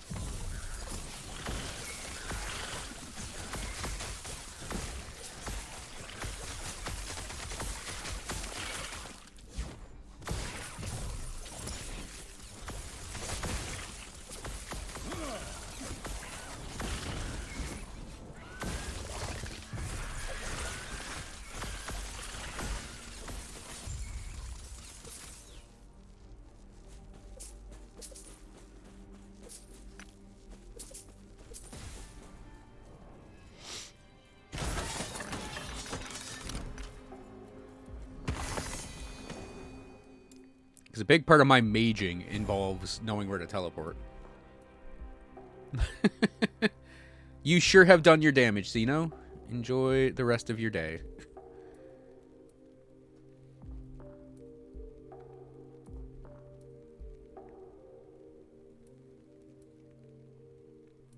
I mean, I guess we'll just go for fire rate.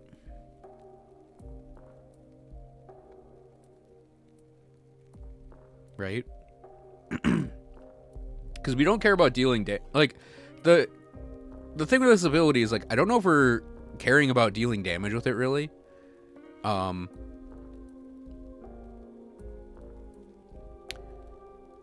think actually let's go for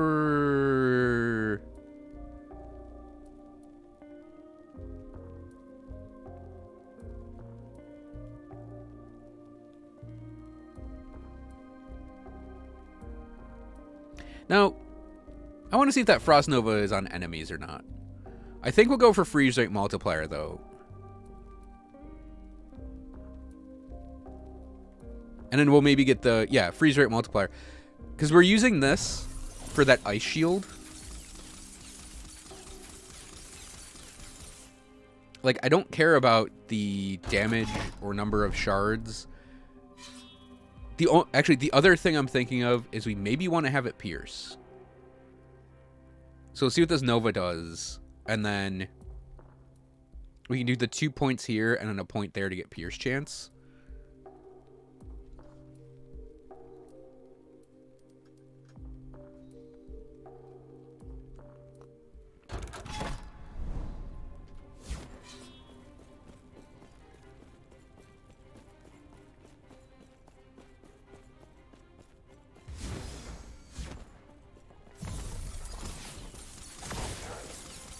I'm like, it's big, slow things.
Ice Barrage actually is doing okay. Because you gotta remember, like, we're not using it for the actual barrage damage, but it does up our, like, universal cold damage.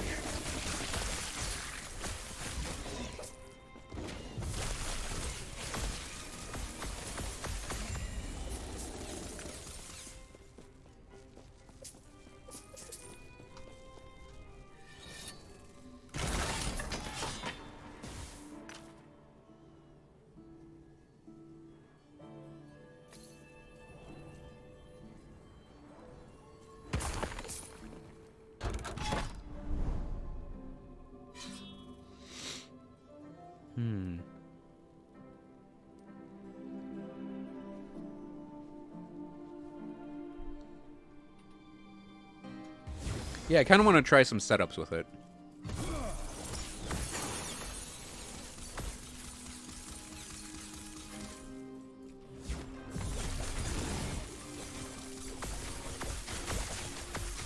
You can see, like, we're getting a lot of freeze going on. So that's kind of an interesting concept with it.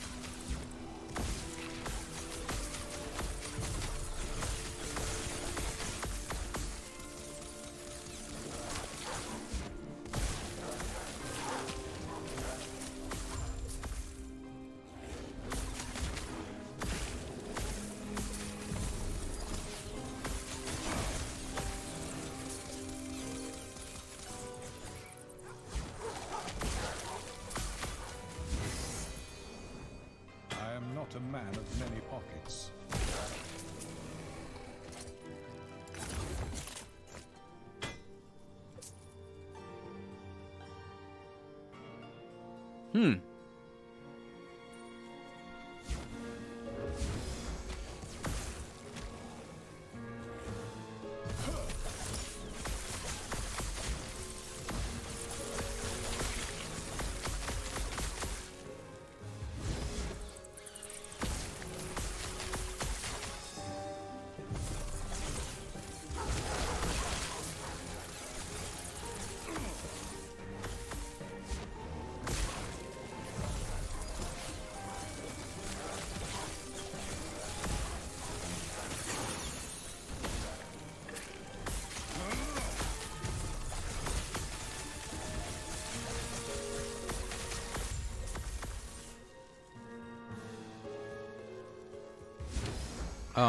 Scorpions!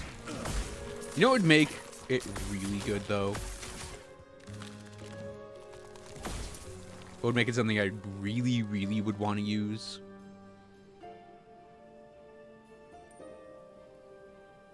If it had ice resistance shred.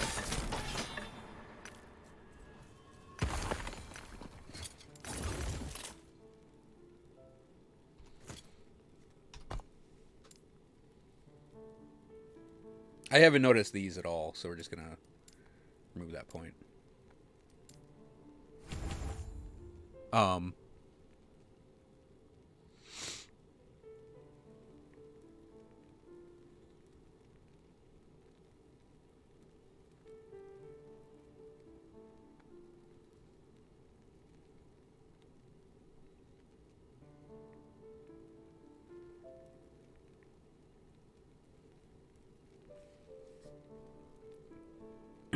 I don't think I saw any. But yeah, if we could get something like that where it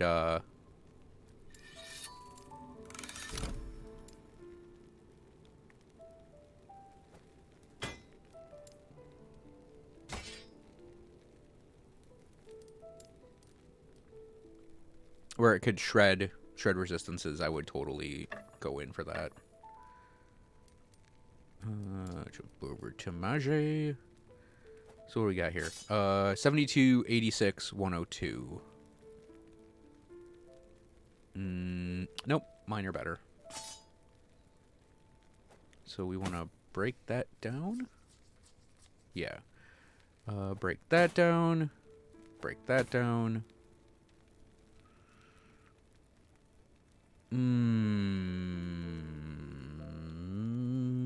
Keep those. I think for my siphons, they all have LP now. Guess we can just stack them up. Another Prism Wraps. I believe I maxed out on Prism Wraps because I have the 2 up here and then 2 in the Mage section. Yeah, Prism Wraps are one of the more interesting chess pieces in the game. In that... A couple accidental pickups right there. In that they have a very, like... Their chance to have legendary potential is very low. Despite the fact that they are, like...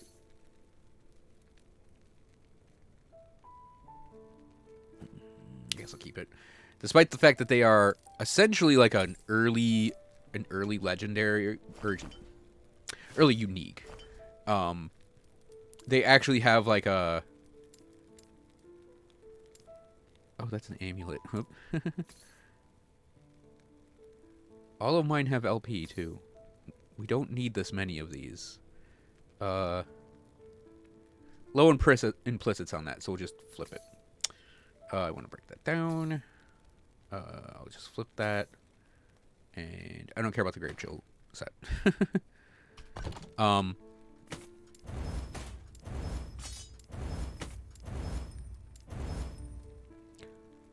Whoops! I just broke down a ring I didn't mean to. Whoopsie. Well, that's embarrassing.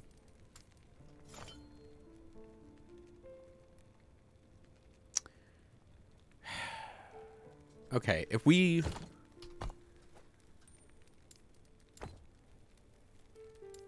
can chaos this into elemental damage, that'd be great.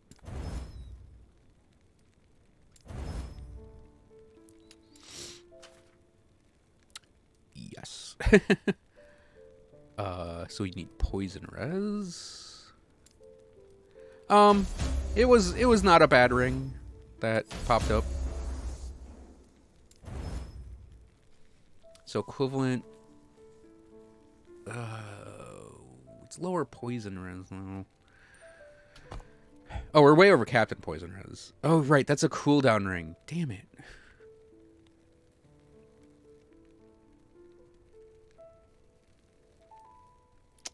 Man.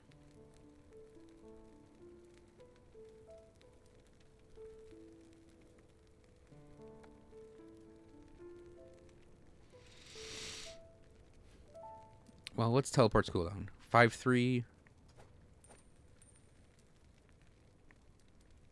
5-5. That's an amount of cooldown I will probably not notice. Oh, let's put this over here though. Now that can be sold. Yeah, it was an okay ring.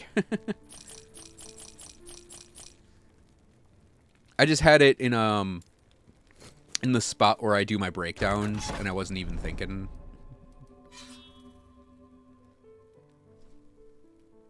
It's not like I don't have a bajillion okay rings.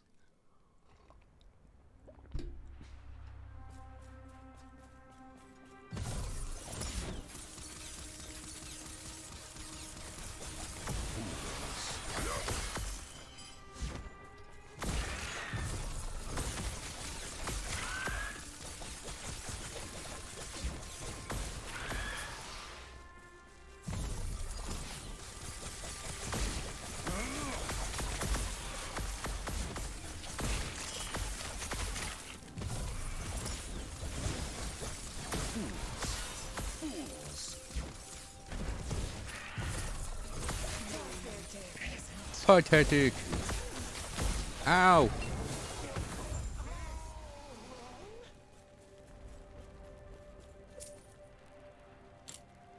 Hey, the bee gloves.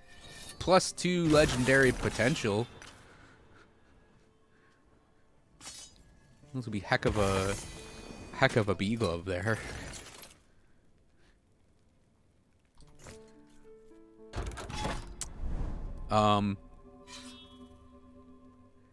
I don't mind Ice Barrage with this.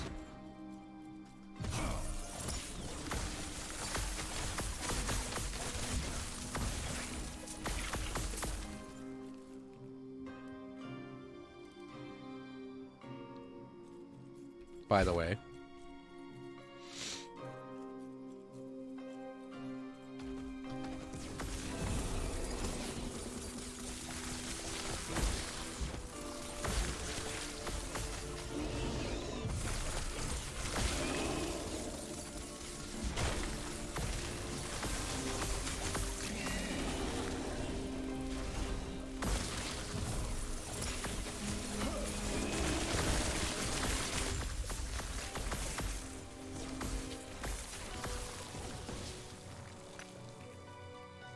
That was a ridiculously superfluous orb right there that was pointless to cast.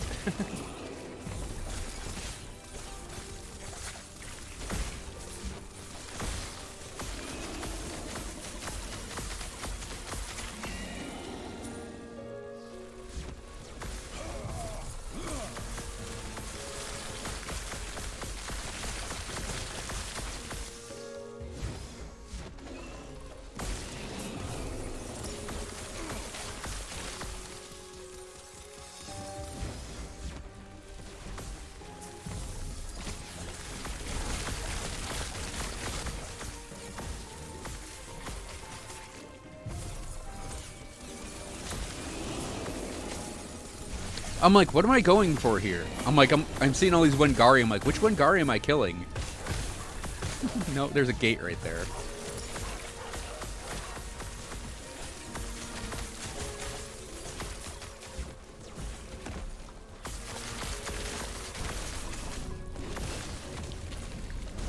course, there's a Patriarch in here too, so... Oh no, it was Wengari I was going after. I just clicked the gate and didn't realize it.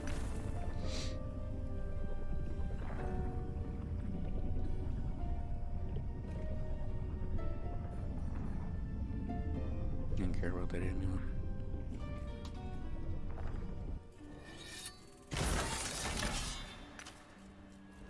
Yeah, that stage was all very blue. Yeah, let's get Pierce. Yeah, I'm curious about this thing, Frozen Ballista, because it would drop the cooldown to 6 seconds, but it only fires 3 projectiles. But I don't care about... Does not prevent additional projectiles from Wintry Blast or Icy Burst.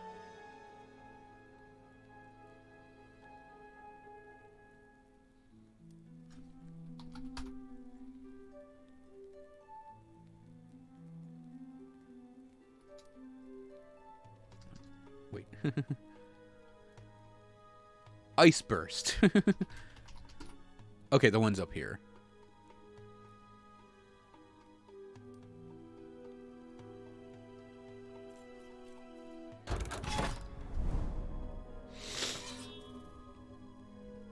But yeah, I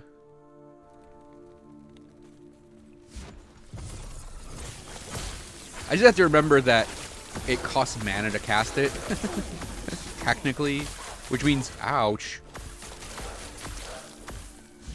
If we do our teleport, we can't, like, I have to be careful about which buttons I press before we teleport.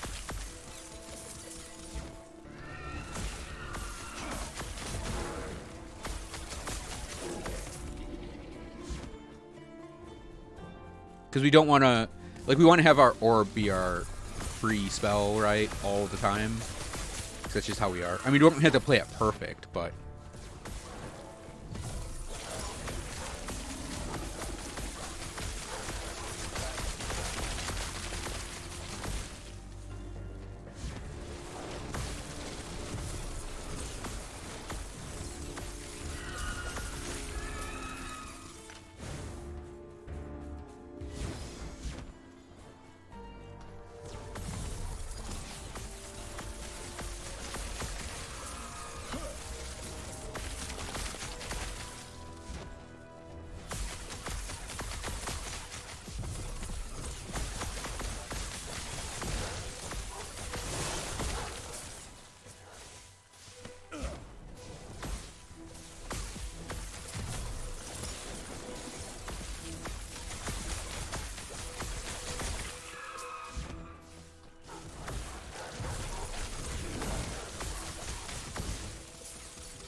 I do wonder if there's a better setup for it, though.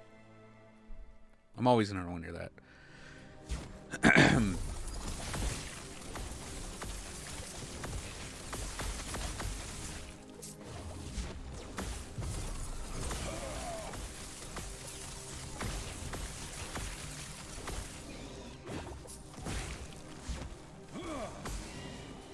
Because the way I'm going about it is... We basically... Might orb get caught on the ground again?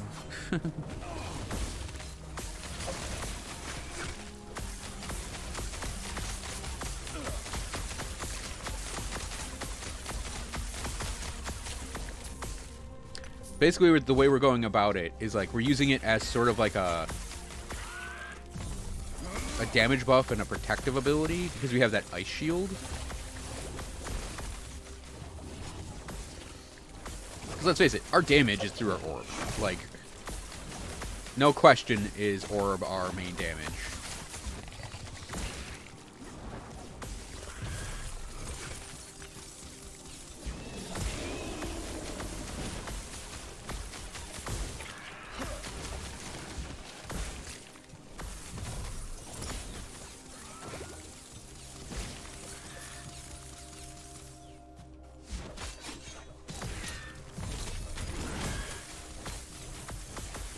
Haha, Wangari axe throwers. You can't hit me with axes if I have an ice shield up. Nerds.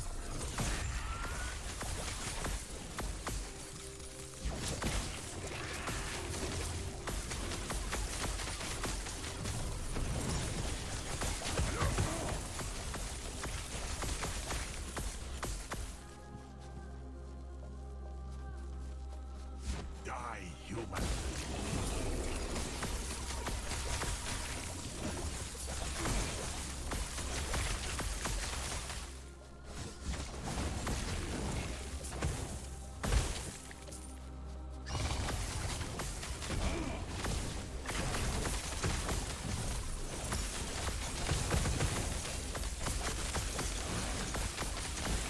Poison apparently can still get stacked up, though.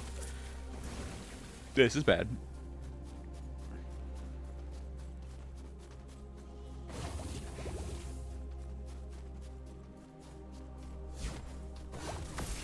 First time this has happened all day. I think it's because we're eating poison stacks.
Just it's a whole lot of stuff. Whole lot of stuff, and I should really refine that loot filter. Huh. I don't have that. What do? Poison, inflict plague on hit. Poison penetration with plague. Damage over time against enemies with plague. Blind.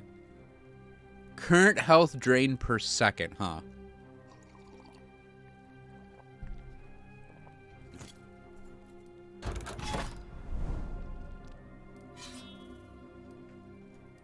Alright. Let's see how this works against Argentus. Owie, ow, ow, poison.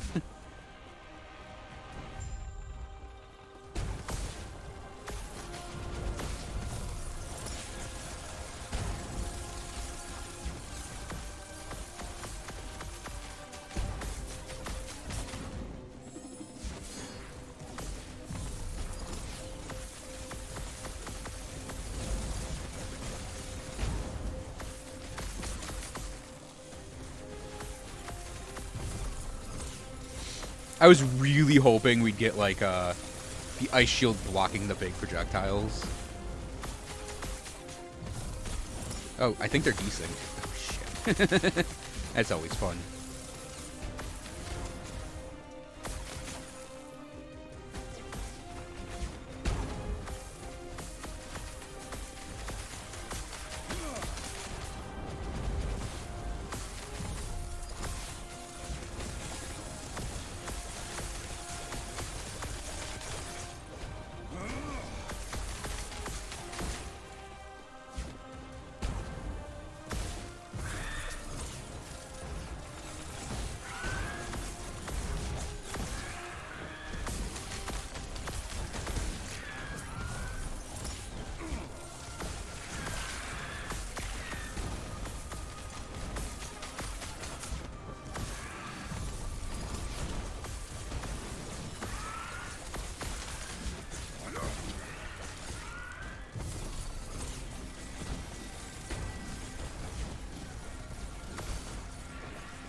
Damn it, Argentus, you big nerd.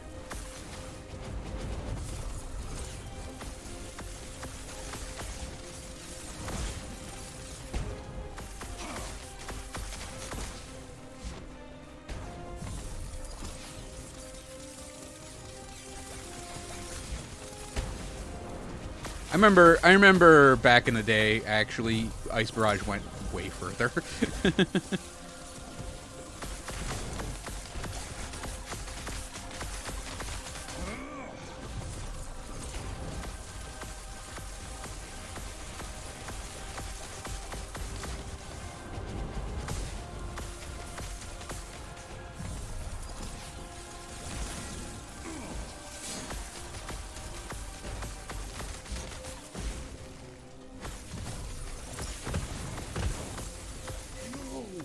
You're just a human. You're just a human. I was supposed to be unstoppable. Are there any interesting... Yeah, you know what? Let's swap to body armor.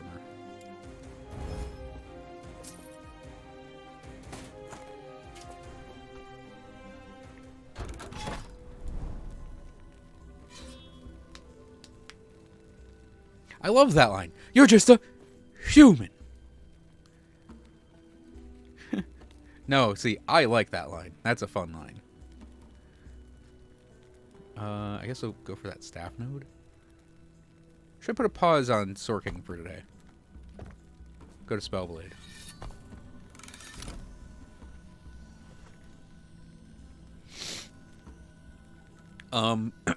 So, for Cold Sork, I think I actually got a build going that's okay.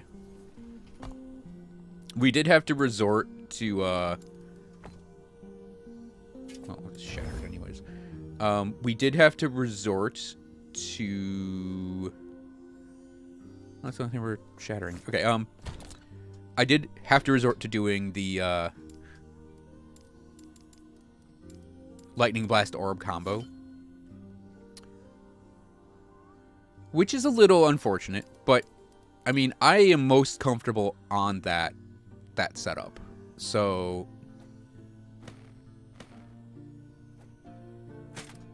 make sure I just have the gloves. I do.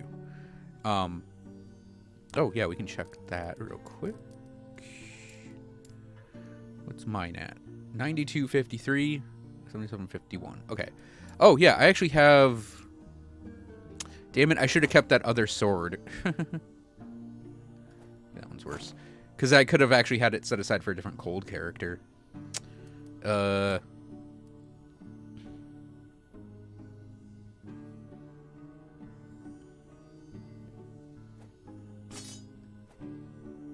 I don't care about Big Chance to chill.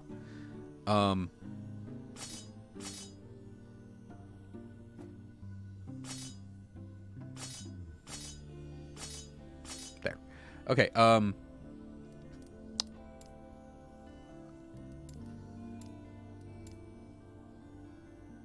oh, I already had B gloves with 2 LP on them. That's funny.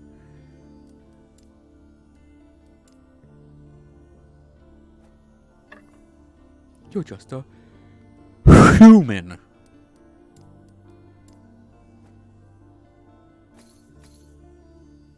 Just blow really hard on the mic when I say that.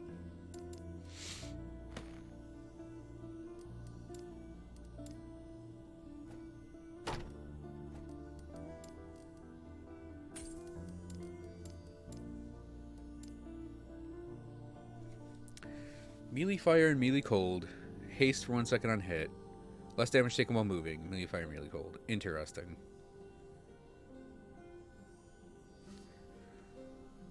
I mean, we're just gonna plop it in there.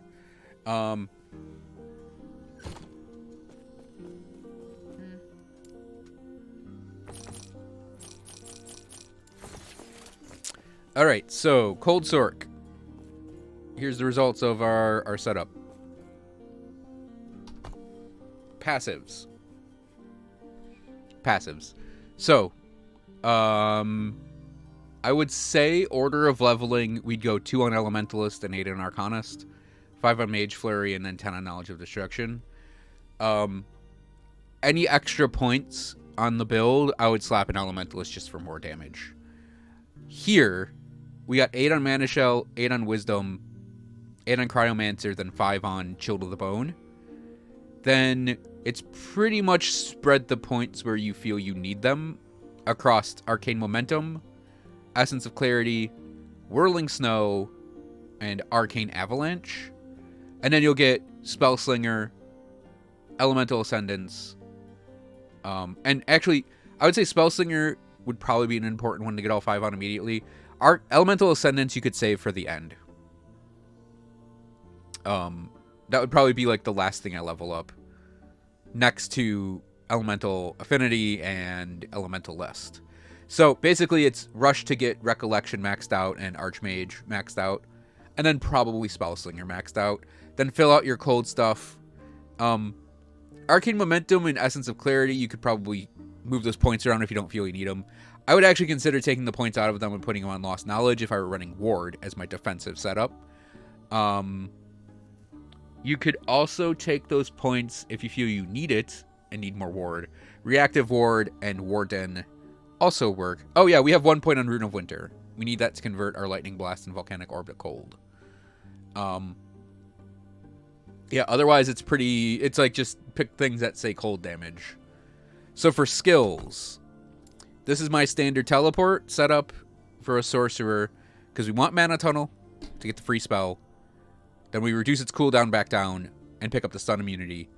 Then we get the cooldown, global cooldown, and the teleport cooldown. And then I just ding 1 in the booster stats, or booster nodes, because I don't know where those other points go. I mean, we don't need the duration. You could go for more armor, but oh, right, actually,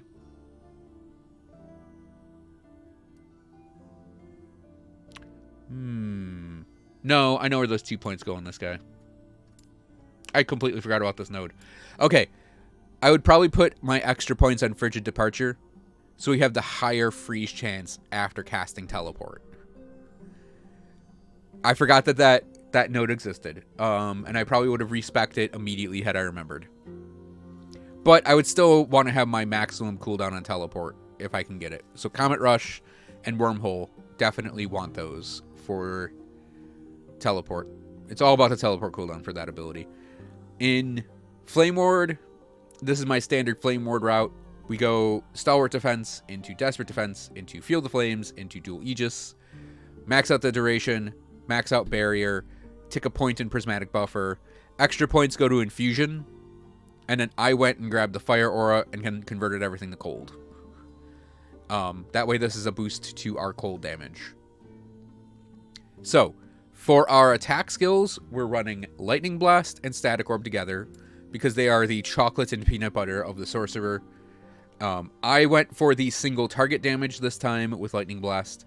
So 2 on Storm Razor, 2 on Chain Lightning, 1 on Convergence, 4 on Overcharge, 1 on Hypercharge, 2 on on the Lightning Aegis node. Now, we don't get anything out of the bonus lightning damage here, but I don't care about the bonus lightning damage. I care about that less damage taken part. That's why we're running Lightning Aegis for the defense. Then we go and get the Arcing Power for 4 more chains. Then we get the Cast Speed and then the Shatter Shock. So this, when we hit a single target, you'll see like the loop-de-loops of cold damage go on with them. Our second damage ability right now is Ice Barrage. And I'm doing Ice Barrage mostly because of Frost Armor down here. So while we have our Ice Shield, we get global cold damage. Not a lot, but it's in there, right? And Ice Shield also just blocks projectiles. Now this does jack the cooldown way up. That's fine. Because we have a 4-second.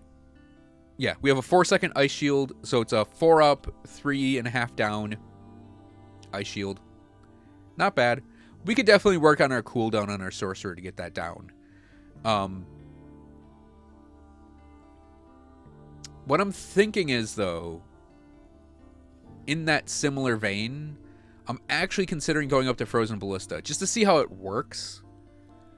So it could be like we get the 3 projectiles, they chunk a lot harder, but they're just 3 of them. Because we really only care about the ice shield on this ability.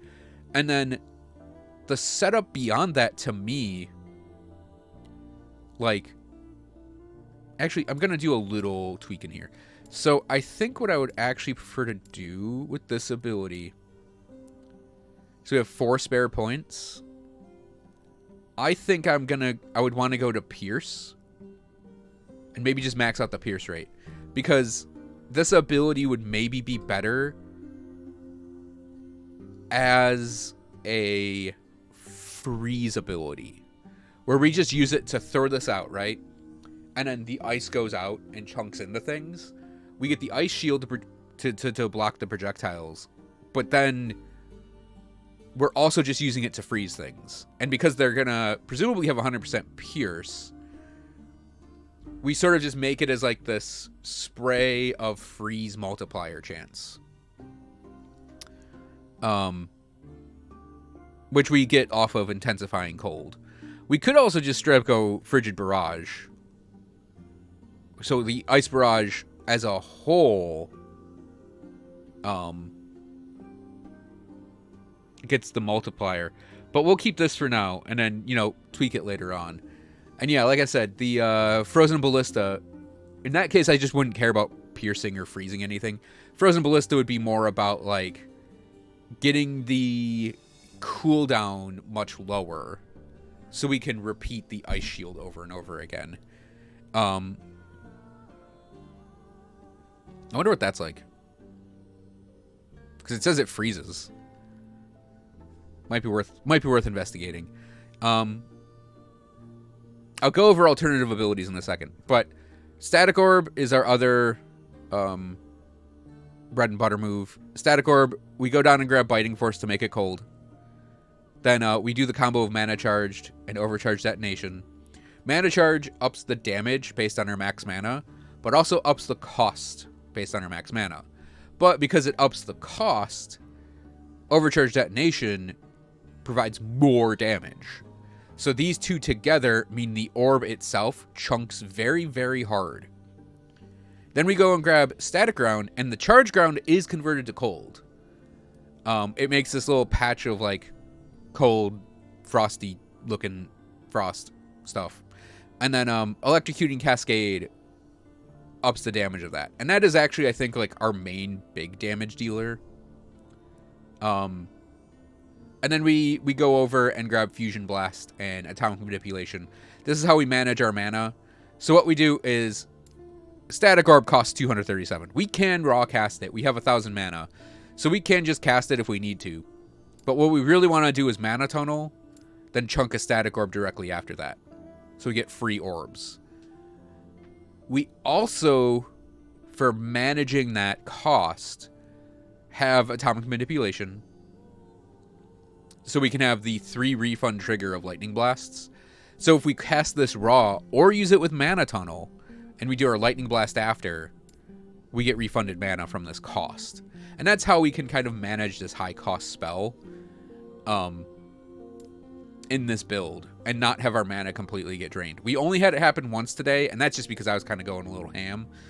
And then we were also getting hit by, like, poison a lot, which is kind of this build's, like, main weakness. So yeah,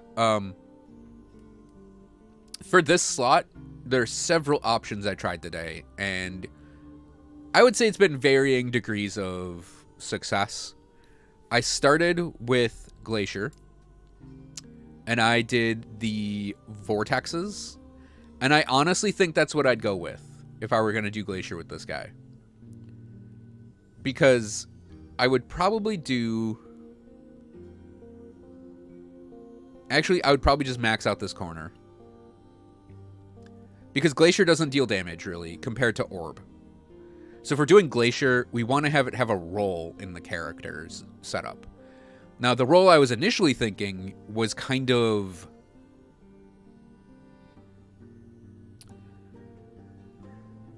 It was kind of, like, use it to destroy groups. So we have Lightning Blast for, like, managing mana, but also, like, smaller single targets. We have Static Orb for the big targets, and then Glacier would be like our mid-range ability. But it wasn't worth it, really, because it cost 62 per shot, and it took about 4 or 5 shots to take out a group. And that just is the cost of Static Orb. So I think Static Orb was just doing all of the work still, and Glacier was just there to look pretty. And I was doing the damage nodes, and I'm like, that's not really great. So I think we could probably get away with doing it as like a battlefield control thing where we just chill a group, right? And we go for that rhyme buff. So we get our damage over time and our freeze multiplier increased. Basically, we're using it as crowd control. We use it kind of as a freeze multiplier burst to a group. There might be something else in here, but I don't know what it would be. I think this has been the weakest. This was the weakest option we used. Well, no, technically Elemental Nova is the weakest, but that's just because we already have Lightning Blast for a spammer, and Elemental Nova is just not gelling with what I was doing as a whole. We did Volcanic Orb, which is automatically converted to cold from our passives. The best setup I found for this was to go for the Shrapnel, make the Shrapnel pierce, and then max out the freeze rate. So here's the thing. I'm gonna point something out with Elemental Nova, and then as to a way to make it work. That just doesn't work with my character. I think it's a fine ability and can actually do a lot, but for my character, it just doesn't work because of his gear. So it was the weakest for me, but it's not necessarily the weakest option. I actually still think that's Glacier, but yeah, Volcanic Orb, I think using it sort of as like a... You just sprinkle them in as like a freezer type of thing. So you have like a mid-range orb that you just throw out and it goes... But it has a ton of shrapnel. You make the shrapnel pierce and you add the freeze rate multiplier onto it. So that you're basically putting out this like frozen orb. It's frozen orb alongside Static Orb. So you use it as a freeze ability. The super long range, super fast one didn't really do anything. And then the super slow short range one, that for me is kind of just Static Orb. Because you can just walk up and Static Orb and it will just kill whatever we walk up to. So this is more of like another utility type of thing for freezing stuff like Glacier. And what we got right now is Ice Barrage, and I already pointed out why we're using it. Ice Shield to block projectiles. And then while we have our Ice Shield, we get global cold damage. I might actually go back to Glacier and try out more of a Vortex setup. And I might also give Volcanic Orb another try. Well, maybe do it tomorrow. It depends if Xeno's available for Elden Ring. I'm just too obsessed with this game right now to do Elden Ring, I think. But anyways, one other option that I didn't try today, that I might try still, is Black Hole. Black Hole, if we go and do the Collapse section, or Umbral Core, Collapse, Pulsar, Event Horizon, Deep Space, we basically throw this out as a crowd control method that is going to freeze stuff. Then we would go for like the pull strength, pull area. Maybe have the Black Hole seek things out. Maybe duration could work too. I don't think the Meteor is actually a good option here because we just don't have the damage for it. The fire damage for it. And I think Rifts and the Recast aren't that great. The speed stuff, having the center be physical damage is just weird. And I definitely do not think the Red Giant binary system thing works for this. I would go, strictly speaking, for crowd control. I think a lot of what this last ability is a crowd control thing. I think if we're using Lightning Blast and Static Orb, which is like my comfort pick and it just works out really well, I think these two together, are a great combination, both cold and lightning.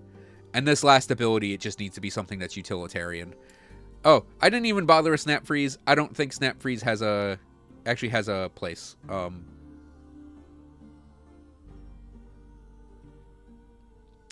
It's just too weak. I mean, it basically does hit for an auto freeze, but I don't know if there's any intrinsic value with doing it. Because you can just freeze with a ton of other abilities. Now, Yukari, for Elemental Nova, the reason it was weak for me is I can't run this helmet. The Ashen Crown, I literally cannot run it because my entire defense is based off of the Fractured Crown. So, Ashen Crown has that line that says Elemental Nova is now cast at the target location. So if you have Ashen Crown and you're doing a standard ward setup for your defense, then I think it's actually really great. Because then you could take and grab your Frost Nova with your Cascade and then grab up your freeze multipliers, and you can just build this entire section out. Hell, you could even go for ward gain on this thing. The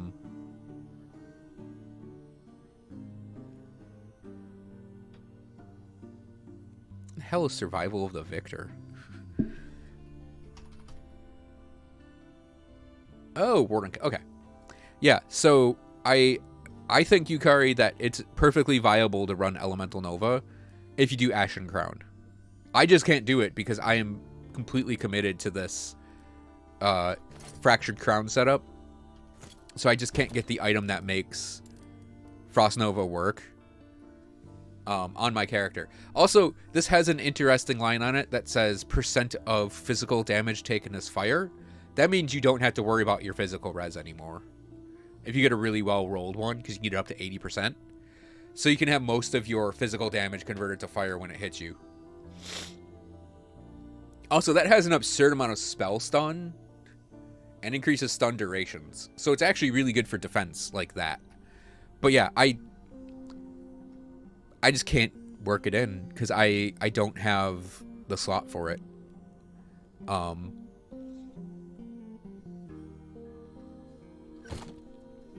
But yeah, I actually think the Cold Sork's been working really well.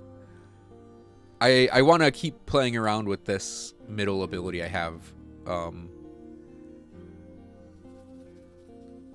kind of looking at picking up Glacier again and trying it for a freezer. But Volcanic Orb too. I think my favorite so far has been the Volcanic Orb, actually. But yeah, I do want to try some stuff in the Ice Barrage. Just because it's got some things I've never used before. And there are ways I could see building it that could be interesting too.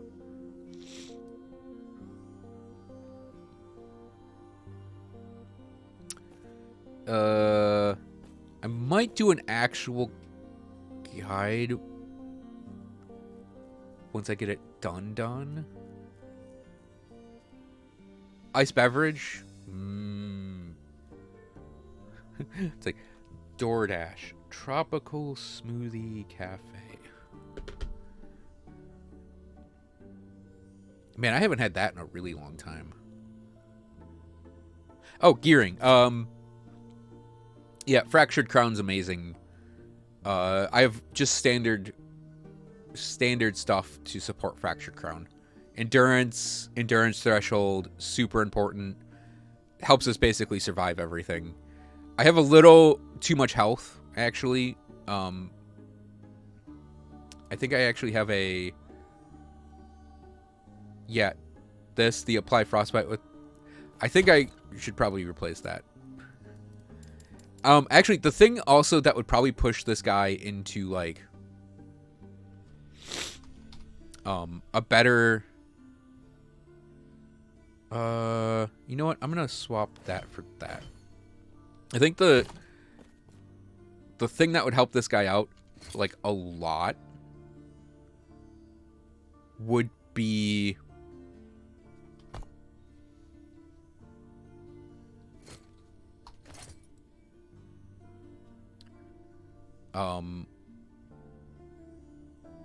Argentus. He drops the Throne of Ambition idol, which gives boosts to damage and armor when you cast a fire or cold spell. And I think I'd replace these two square ones with the Throne of Ambition item. And that would actually make this guy super strong.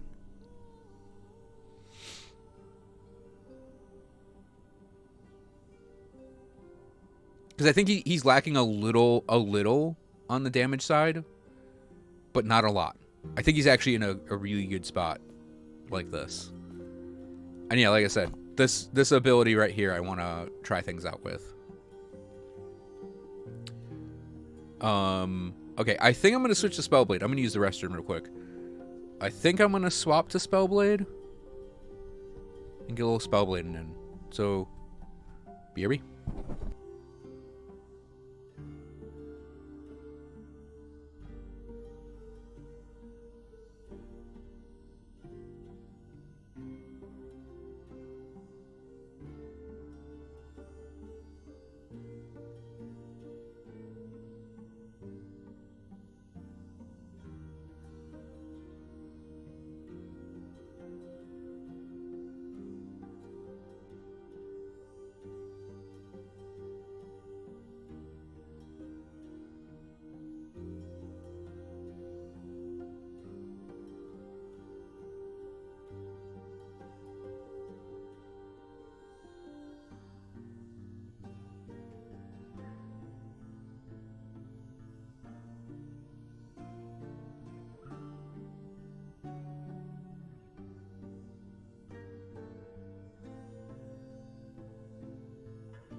Okay.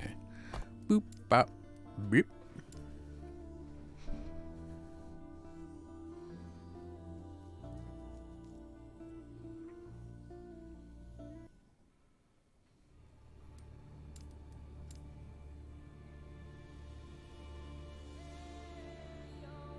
I believe I have to build up my corruption in this area, though, before we go at it. I am going to go after Argentus more.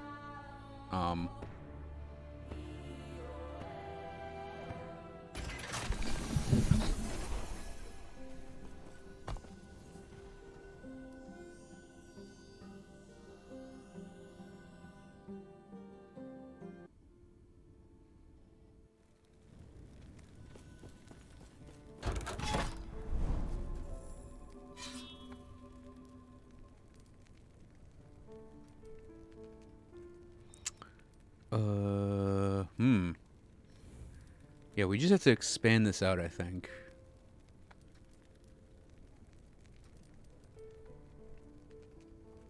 Yeah. We have 127. That's something.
I definitely feel like the Spellblade can be a little more relaxed with how they run through things, compared to the Sorcerer. Like, they don't hit as hard, the damage isn't as high. But, like, I feel like I can comfortably dive pretty much everything in the game. Not worry about it.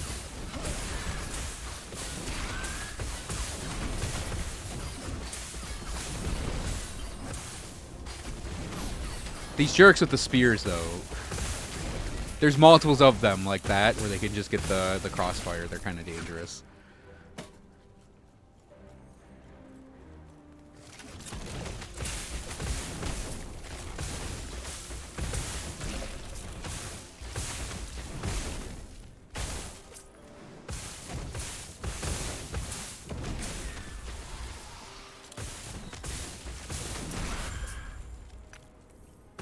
Of course he's that way.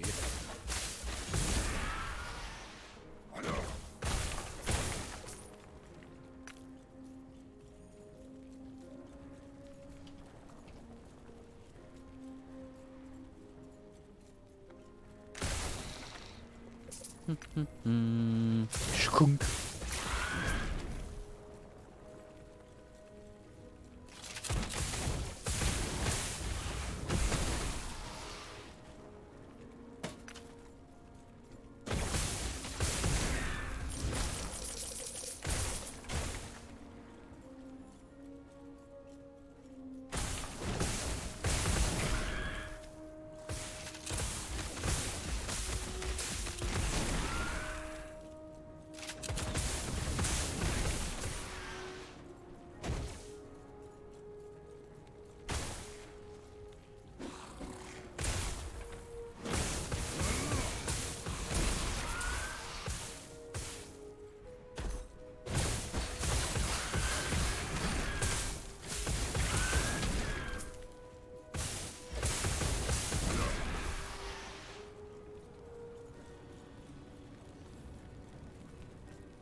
Believe it or not, boss damage is what I worry about most with this guy.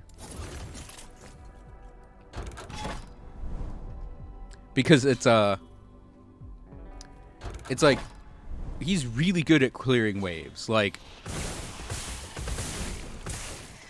the whole Firebrand Flame Reeve thing with the spark charges, it's like ready-made to just chunk out the health bars of lots of enemies at once.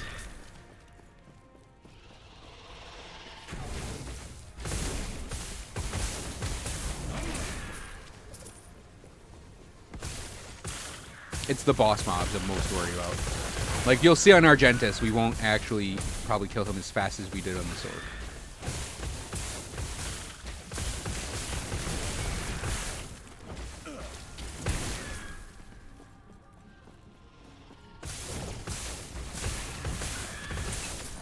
Unless we get stunned, then we're fucked.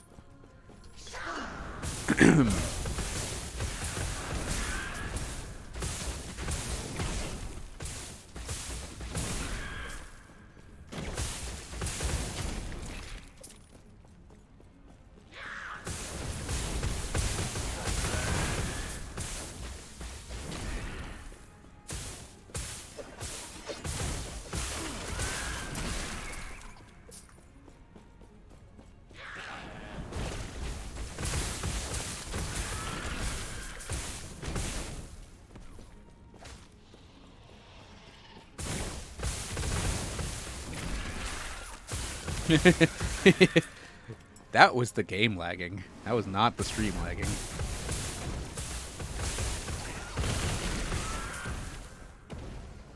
I would say the two enemy types I actually worry about with my Spellblade are the big dinosaurs that are actually in this arena and the Nagasa. Yeah, these things, the Arcripi, the whatevers. Big bird dinos are the ones I worry about, and then Nagasa. But Nagasa can just hurt really hard no matter what.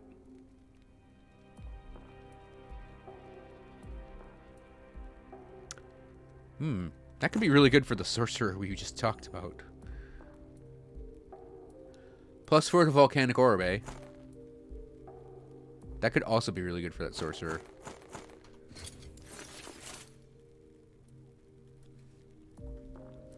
Yeah, if we re-roll the lightning damage to cold damage,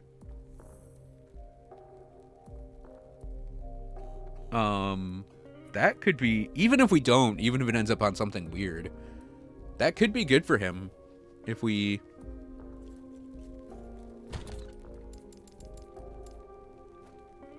set that aside. And then what was the other one I saw?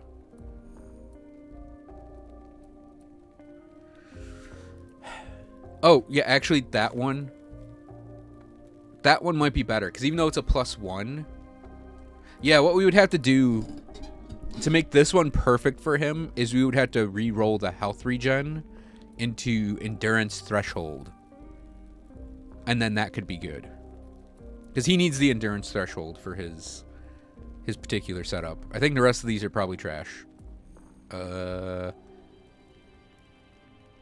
Yes. Why is it all lighting res?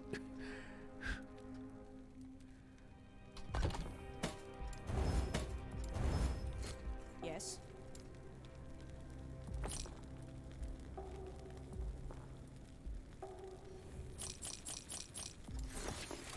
Take care.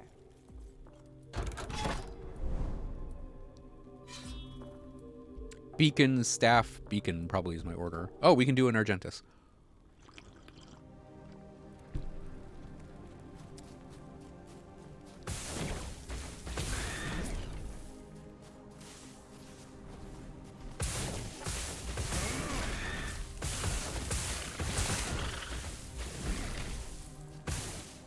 You know, I just realized that I'm not using my Stormcarved Testament on my Sorcerer now. I wonder if this guy could actually run that thing. Volcanic Ore build? Not if you're doing a cold one, Loris. And hey, Loris, you missed it. I do. I'm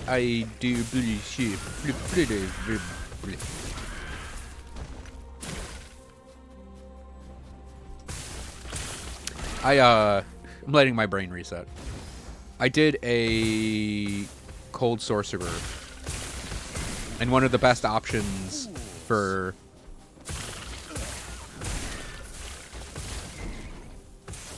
him was Volcanic Orb. I was doing the Lightning Blast Static Orb combo with both converted to cold, and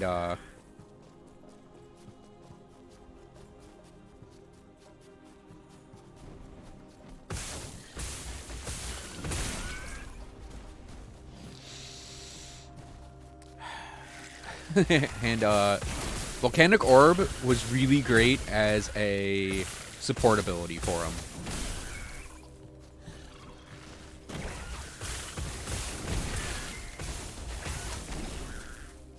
Because it wasn't a damage ability in his setup. It was strictly there as a freeze a group thing.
Alrighty. See you later, Ikari. I'll do more Frost Mage. That actually was an interesting build. I'll do more like tomorrow or Tuesday.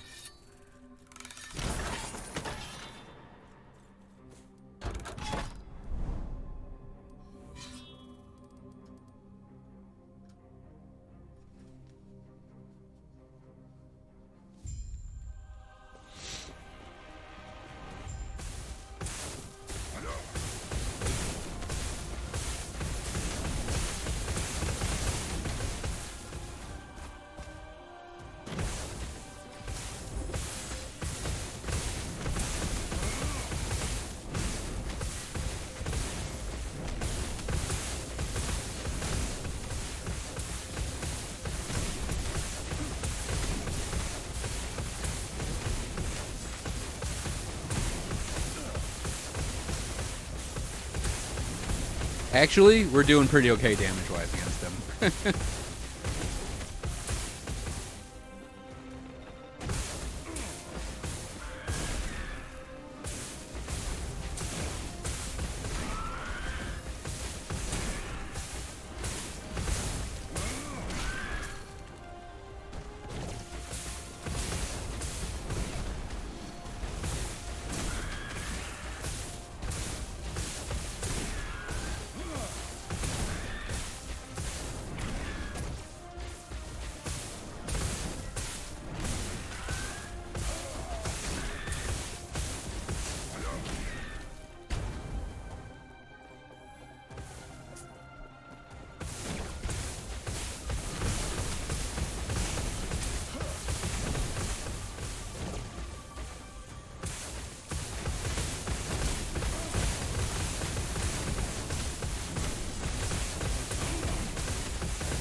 Oh, we ate it.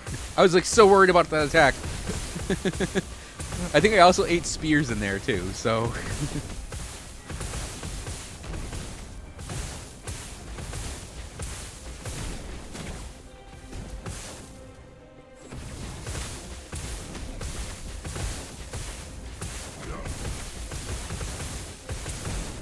No, you're just a human. You're just a human. I actually want to keep the catalysts. Be unstoppable.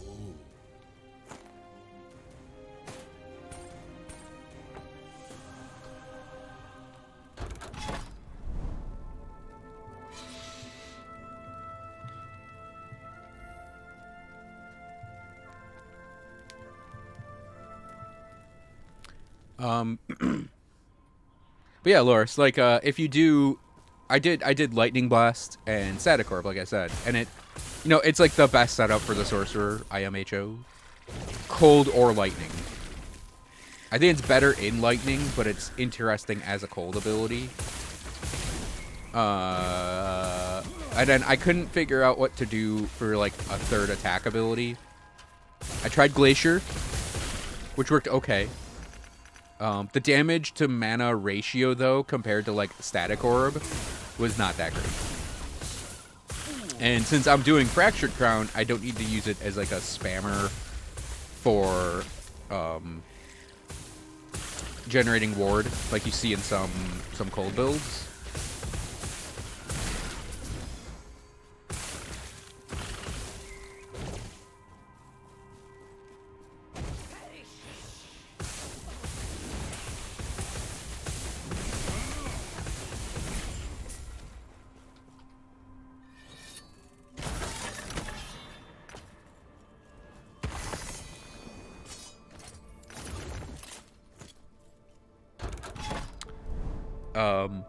And then, like, I had that going, and I was like, it's a whatever. I did both, this side, which I think is actually my preferred setup for it, because we could use it to just freeze things in those, like, vortexes. The damage side, the damage was actually okay, but like I said, I had Static Orb. I don't need to worry about damage when I have Static Orb.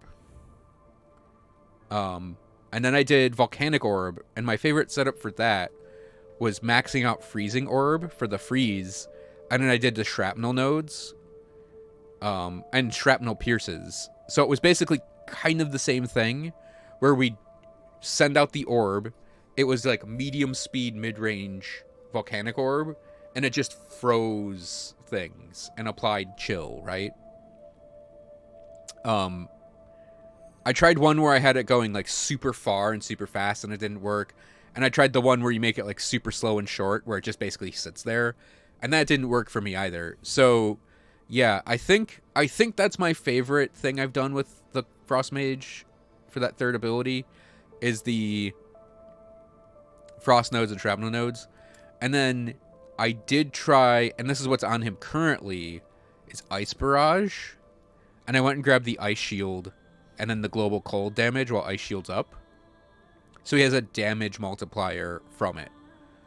And then I'm using that for the same thing. I have like the freeze rate multiplier on it. So we got a freeze rate thing going on with that third ability. So it's sort of a defensive utility thing.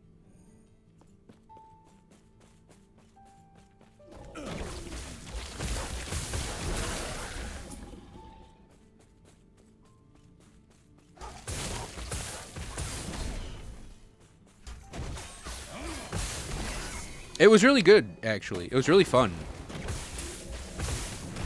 That's a prismatic gaze I just dropped with LP.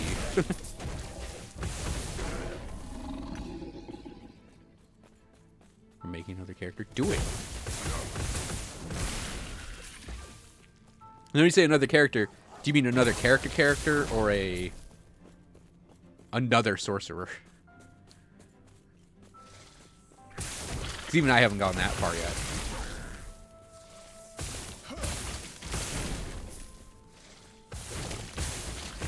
Oh.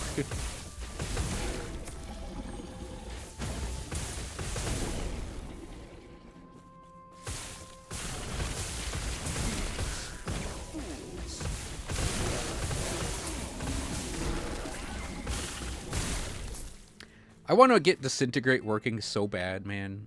You have no idea.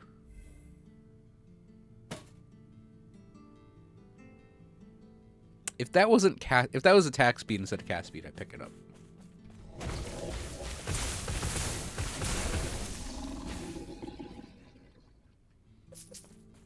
Too many purples at this point. Yeah, I think Rune Master is what I'm gonna do for a Disintegrator.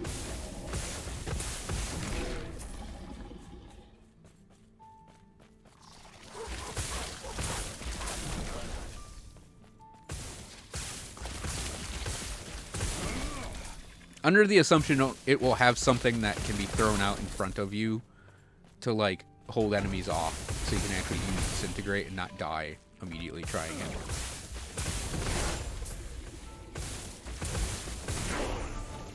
$99 on Spellblade. My Spellblade has been so much more successful this time around. Hang on, I think I saw a nerd coming in. Nope, okay. That's our Volka's Razor maxed out.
Wow. Wowee. That's just all so sad looking. Gotta build this number up so we get more rare nodes, damn it. Well, I guess I'll do the scepters into the money.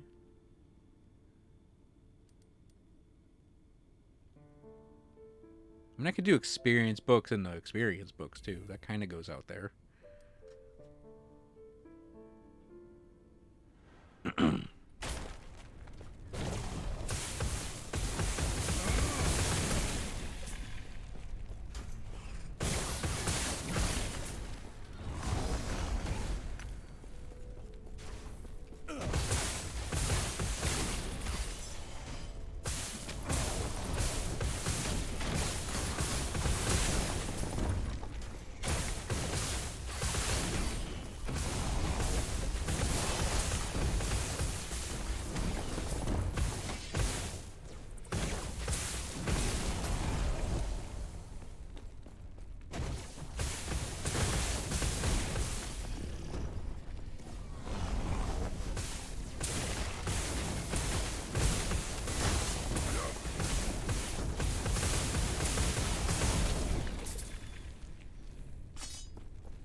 Nope, grab it.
They missed.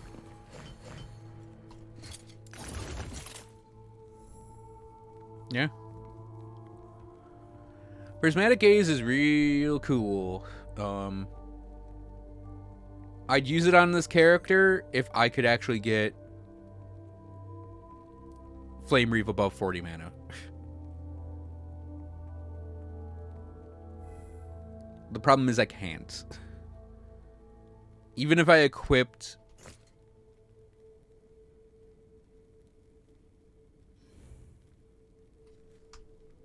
Like, if I'd have to get I think a point here, and then, which is easy, I just move a point from like Arcane Severance over to it.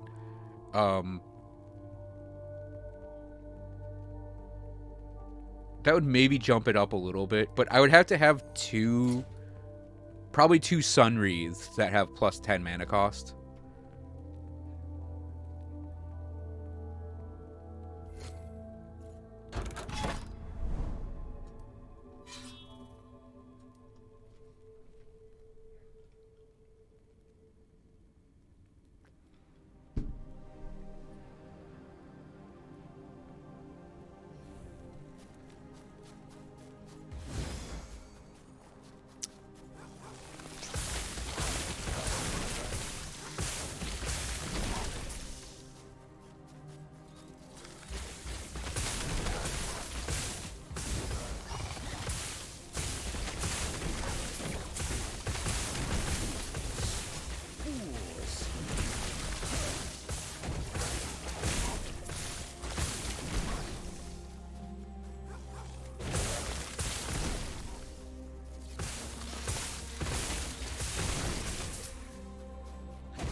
Hmm.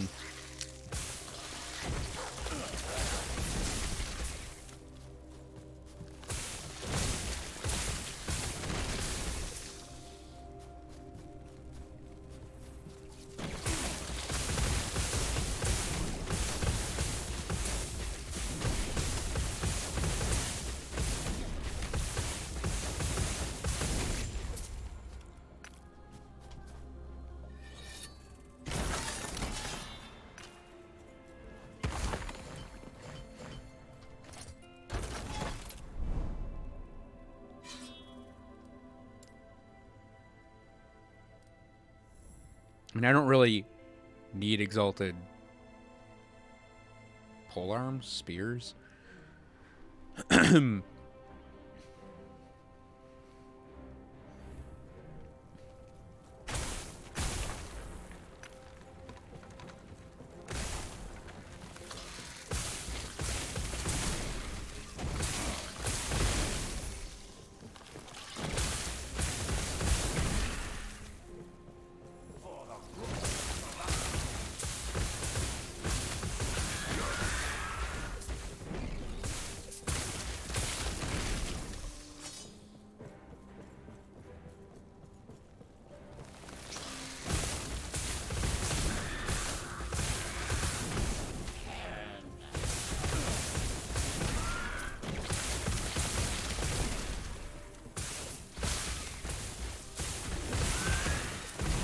Is that an axe? Soul harvesters? Yeah.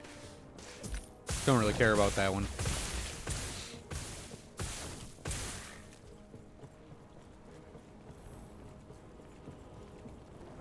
Diamond matrons.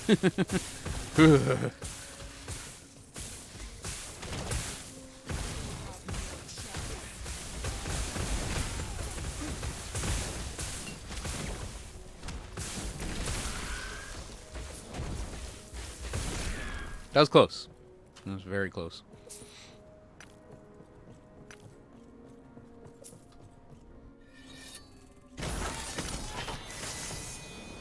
I think because we finished the node, though, it wouldn't have mattered if we died.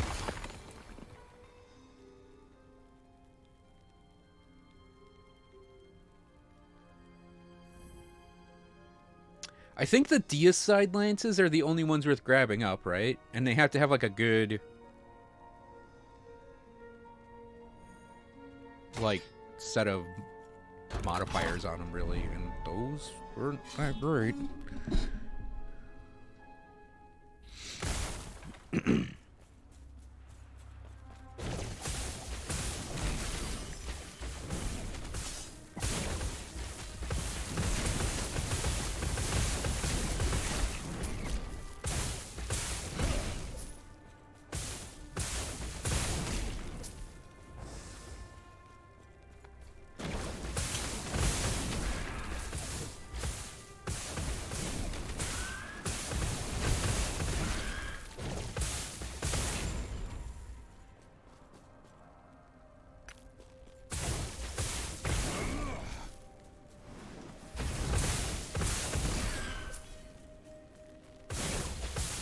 Now I just realized I think I have some volcanic orb idols I could put on the cold stork.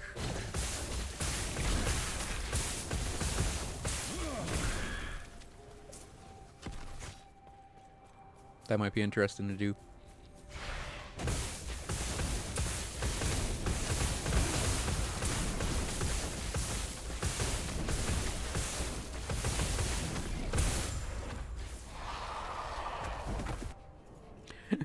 Flame Reeve, I have found on Primeval Dragon, stuns it almost every time it goes to do its big explode attack.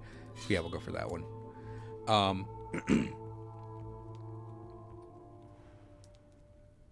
Every time it goes for that big explode attack, you can stun it with Flame Reeve.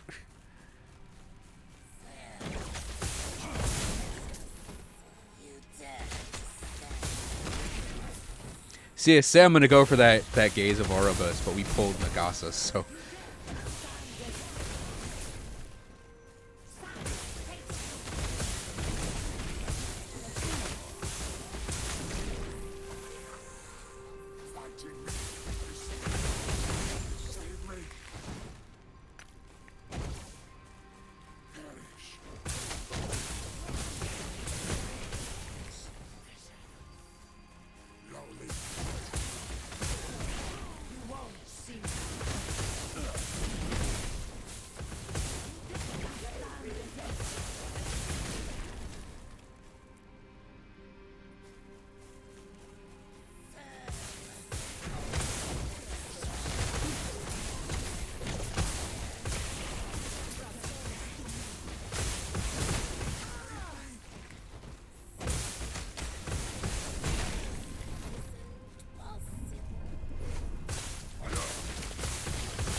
eternity of pain and destruction. No, no, no. I refuse.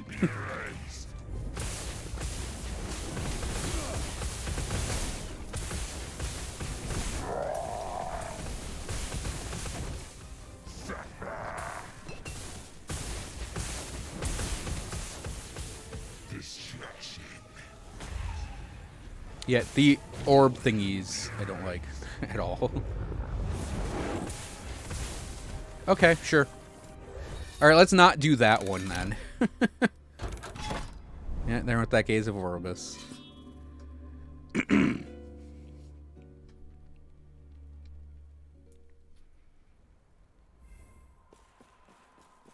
mean, maybe if I had stayed aggressive and stayed on him, then it would have worked out, but... Yeah, I don't like... He has one thing that I don't like dealing with, and it's the...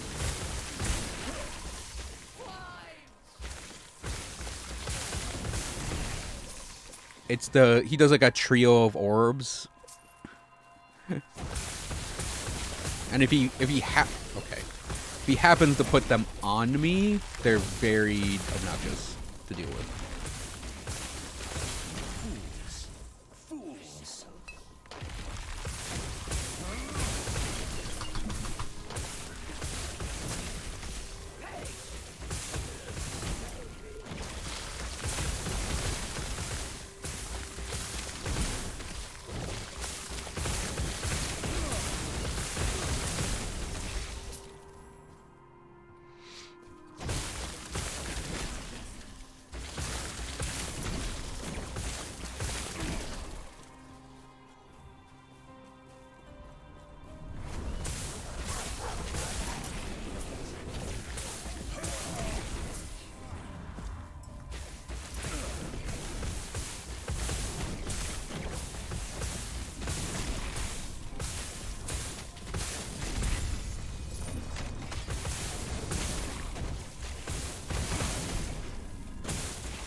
BKA, Mr. Falcon.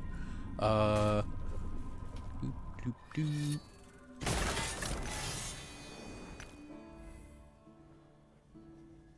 I am not a man of many parts.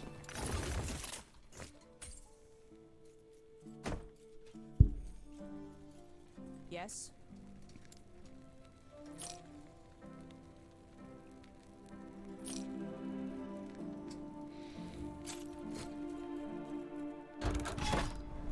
Let's try this one. We won't get as much corruption off it, but we have a terrible ass grid right now. You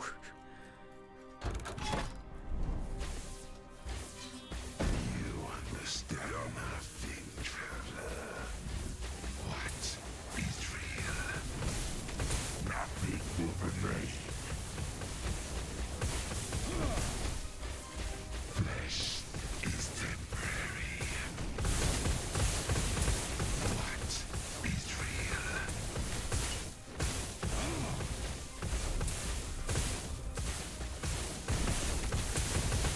Nothing will remain. What is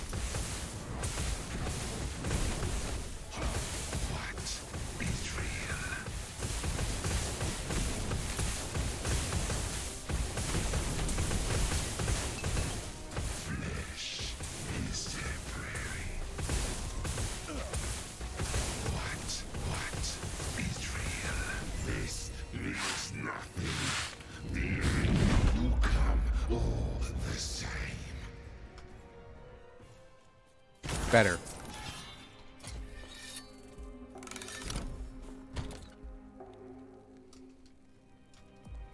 What did that say about lightning aegis?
Whoops.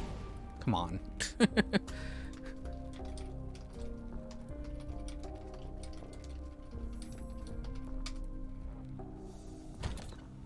Okay, breakdown. Chest piece to keep. Yeah, trying to be helpful in the global chat. Breakdown. I guess we'll get the second falcon.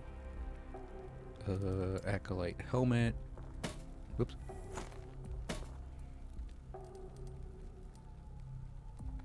No LP.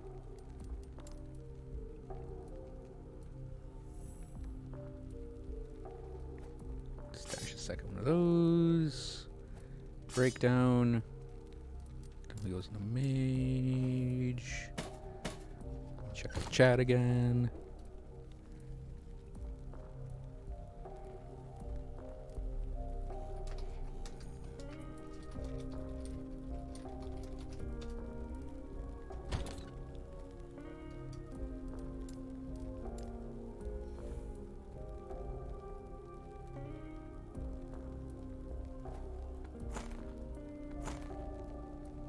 I believe my beekeeper gloves all have LP already. Yep.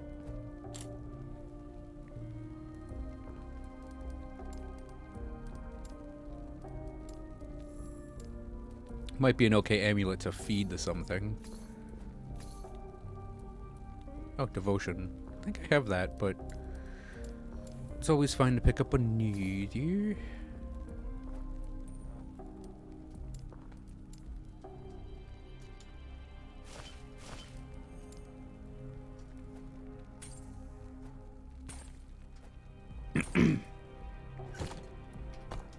Again, I should probably do that Layla's Arbor thing more. Yes.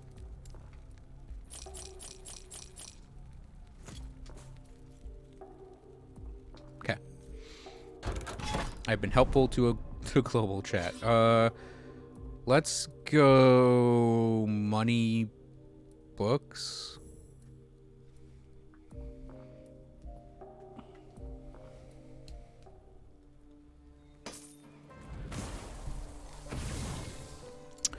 All right.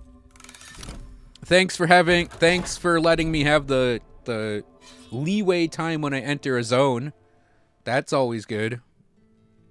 When it exists. You know this thing right here? Grace period? Where the fuck was that in that last stage, huh?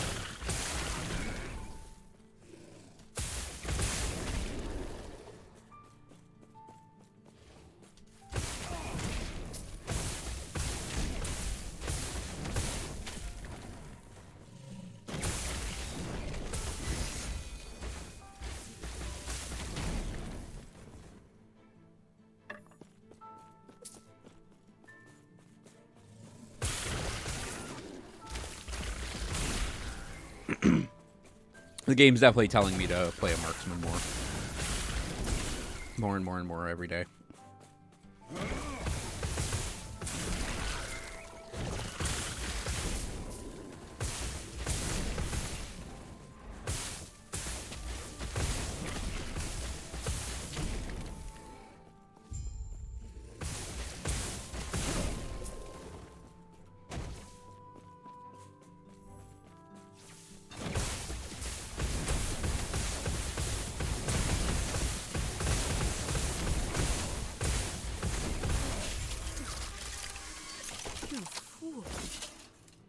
Lagon is unpredictable.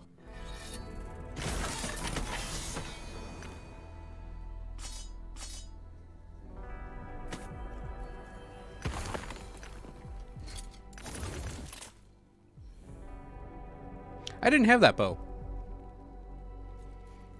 The ballista one?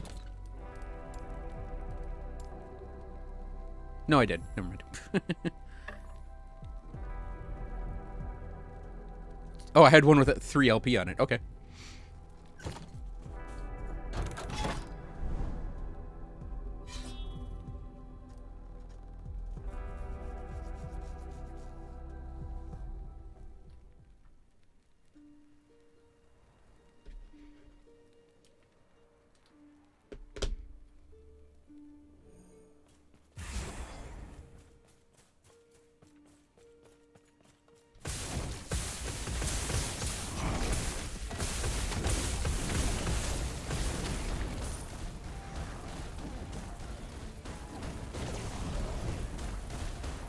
Why is it still going? God damn.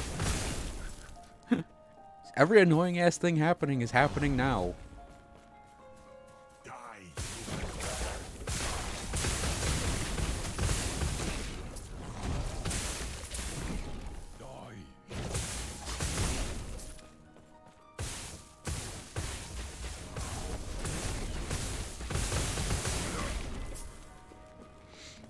Die, human.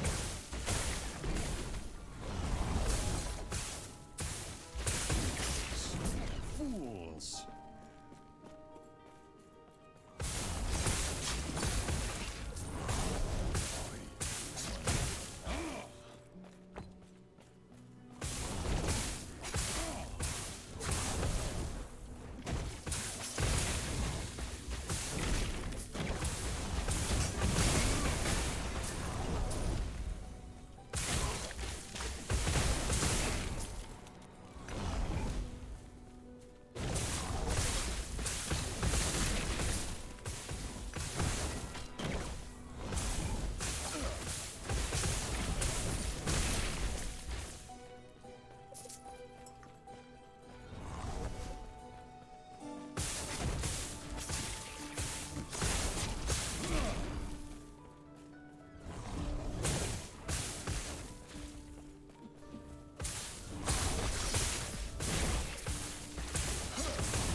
Oh god. That's not the stream, by the way.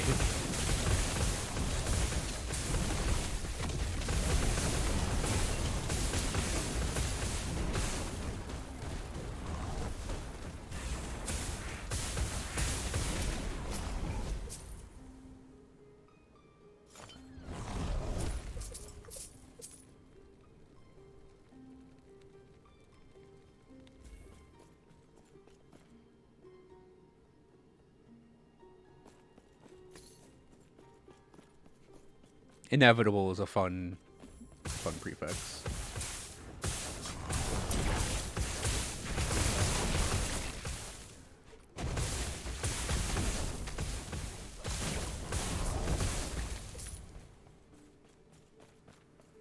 Die, human.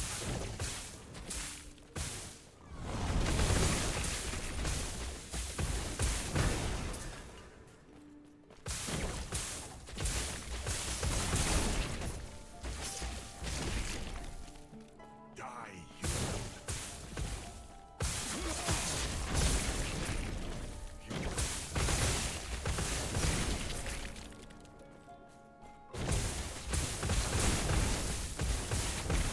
Die, human. I so wanted this to be a Shrine of Haste.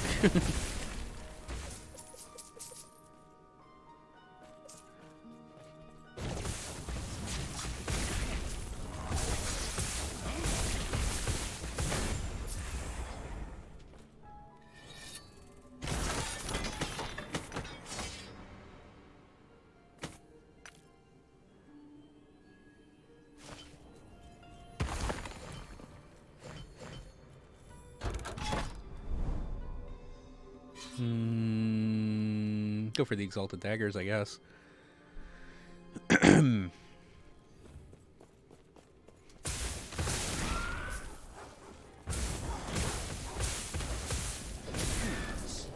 Fools.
Ow.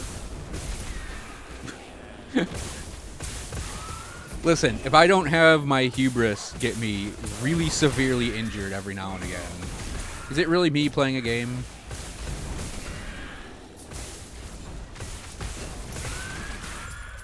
If I start making funny sound effects and then get really punched in the face hard, I don't think that's a high multiplier, honestly, on the two-hander.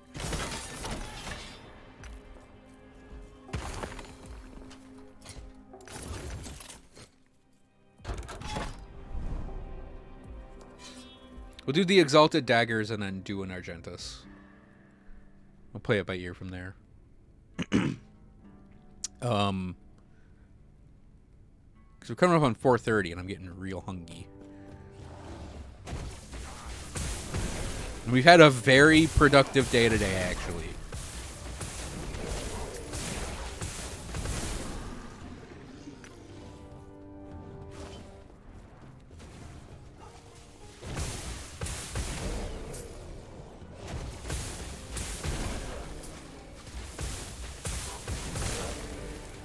Because getting the Sork, the cold Sork actually doing work, felt pretty good.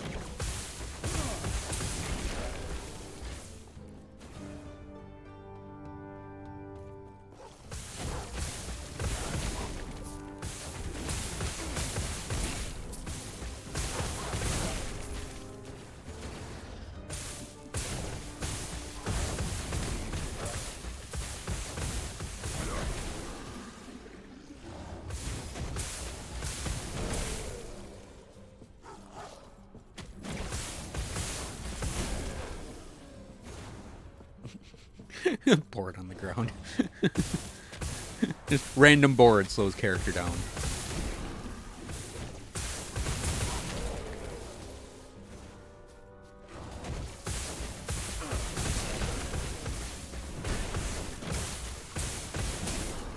The true final boss of Last Epoch is geometry.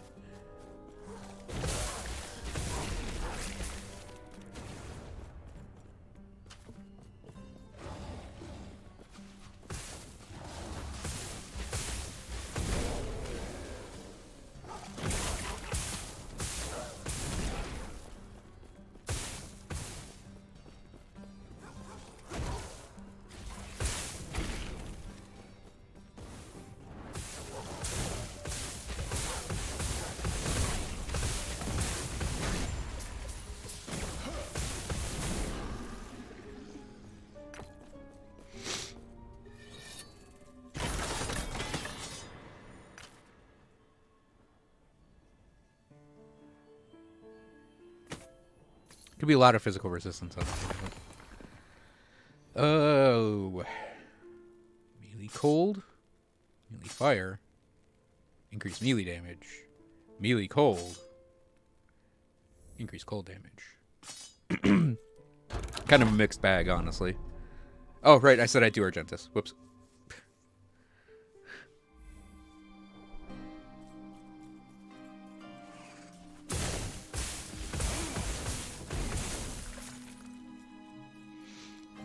The reason for doing Argentus, and actually, like, there are two reasons I'm in here right now. I would really love to get another Fragment of the Enigma. I just realized I could transfer the one from my Sorcerer to this guy. We get, like, 50 more mana out of it. But, yeah, I'd like to get one with multiple layers of LP, please. And then I could use it here. Use it on a Sork.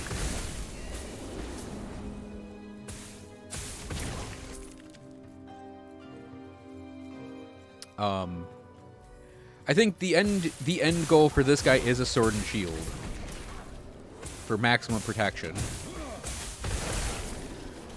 But we need like I don't care about axes anymore.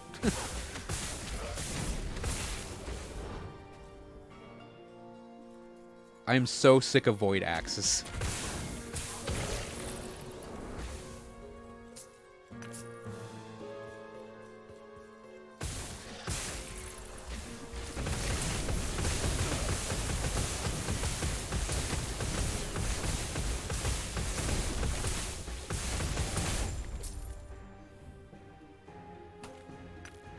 Actually, a purple line health regen boot's really good.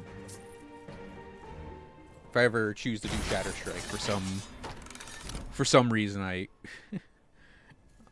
can have boots that boost that. Yeah, I'm kind of looking for exalted shields. Like a really good iron glass shield would probably make me stop looking for the catalyst. But I'm also like in here for Argentus. So there needs to drop his idol already.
No, you're just a human. Just a human.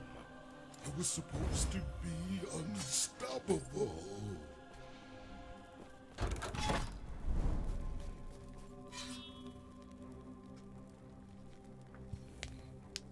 I'll light the beacon and then put my stuff away. Probably call it a stream. It's probably a dead end up and right, so we can just move down and left.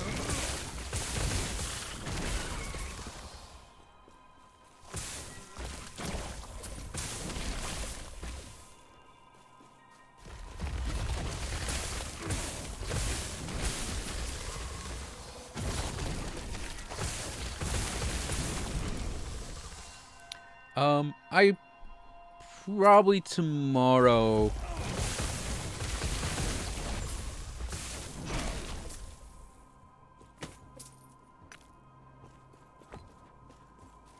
I don't know what I want to do tomorrow because it's been forever since I've done an Elden Ring stream. But I have like stuff I want to work on in this game.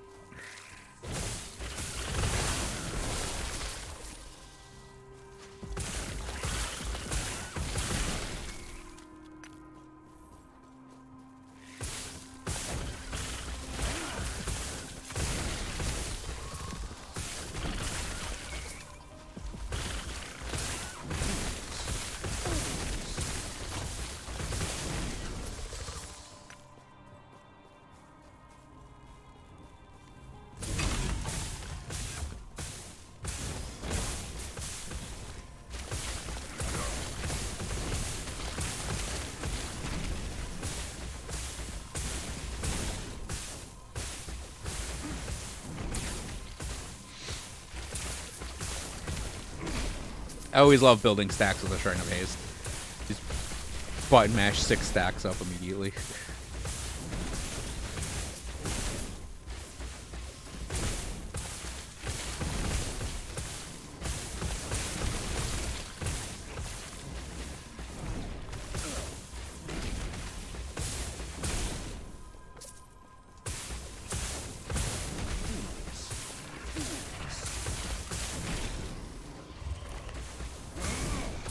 Like with Elden Ring, I still got like the lore run to finish. I have the parts put over to YouTube, but it's like I have the parts put on YouTube. I have the co-op with Sino stream put on YouTube. And the only reason I haven't like published those yet is because of yeah, that multiplier could be higher. That I'll keep, though. Wait, that's my breakdown corner. Don't want to have that happen again. Break that down. Break that down. Keep that.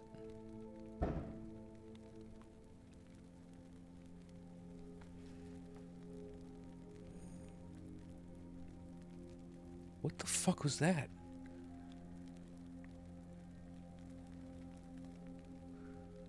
I don't know if that was audible, but like...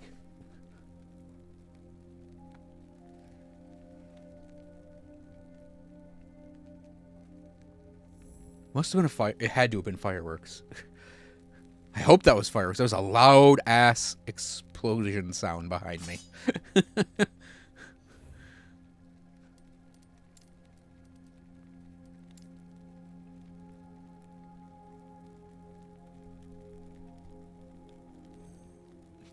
It was loud enough, like, on camera, it probably looked like I was just, like, shocked for a second from hearing it.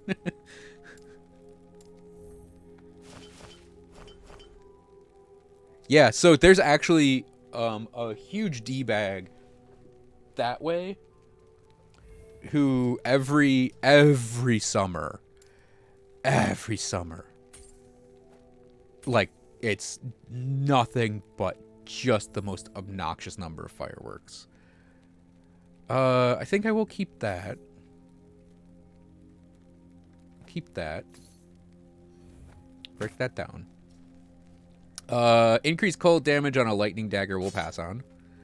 Increased cold damage on a rune dagger we will keep. Increased melee damage on a physical thing we'll keep. Cold damage on a lightning dagger will sell. Break that down. No, wait, we'll sell that. I thought it had Spellblade stuff on. Melee fire on a rune dagger will keep. Furborers I have and will sell. Keep that. Keep that. And I think chains. A lot of keys. Hello. Yeah. Thank you for the follow, Urwicon. Welcome to the stream. Make my own loot filter. I did not. I grabbed up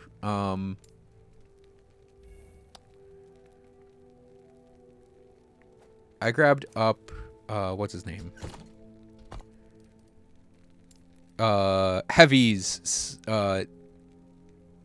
Heavy's, however you want to say it, loot filter. You can search, I think if you pretty much just search loot filters, you'll find it. And yeah, that's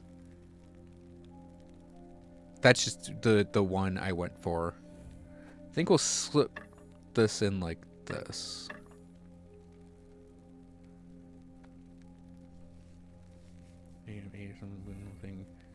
So we go yellows, start purples. I mean, I pretty much only pick up certain like specific items I'm looking for. I pretty much only pick up purples. And the reason... I'll flip that, I think. The reason is, like, the purples have that exalted line on it, so they're going to just be better than the yellows. Which is, like, the main reason.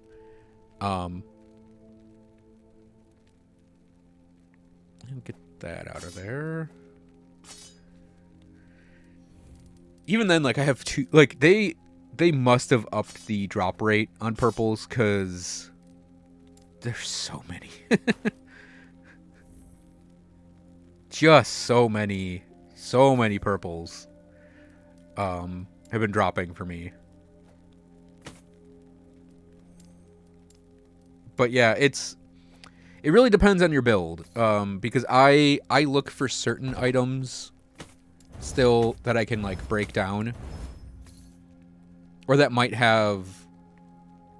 Actually, I want to keep that. Or that might have a...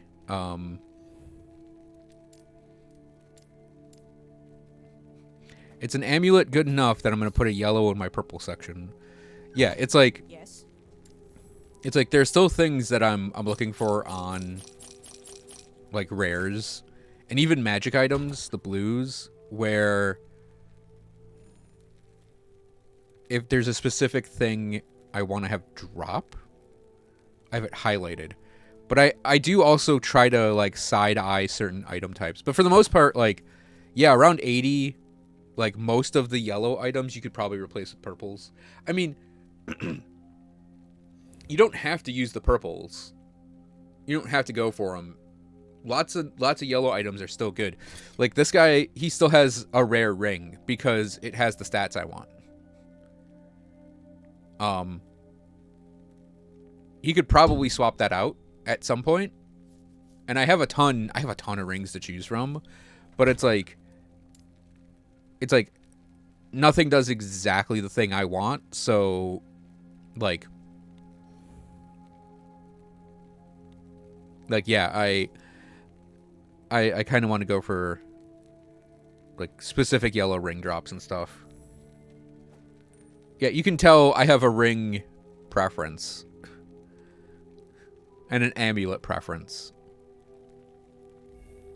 And yeah, I'll look for those if I feel I need them.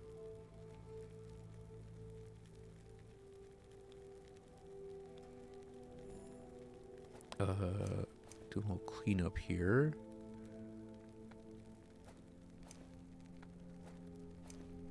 So the belts all match. Static orb to a meteor to lightning. Yeah, that's a good build. The Velatria thing. That's actually a really solidly good build. Feels so squishy. There are ways on the Sorcerer to not be squishy.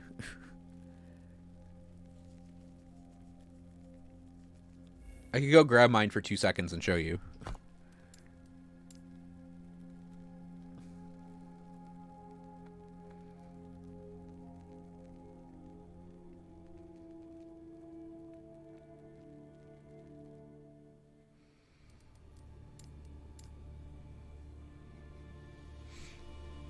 Carrying around an eyeball.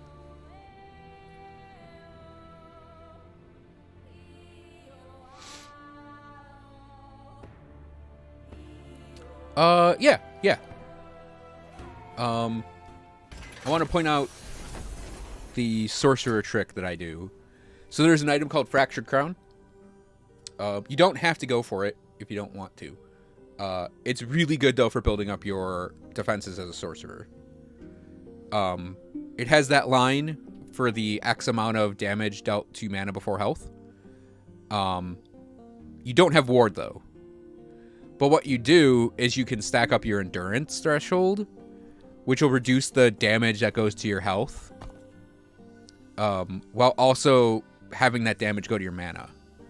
So I'll run one node really quick, and then I'll hop over to the Spellblade and explain my Spellblade build.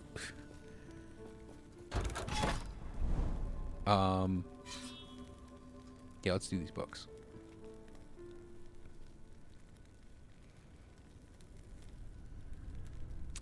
So that's like thing 1 of our defense, real quick.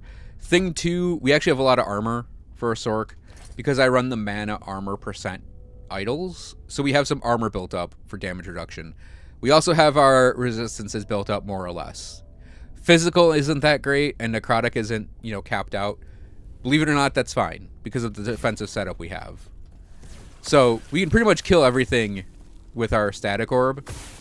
And then, like, we can take quite a few hits and not really worry about the damage.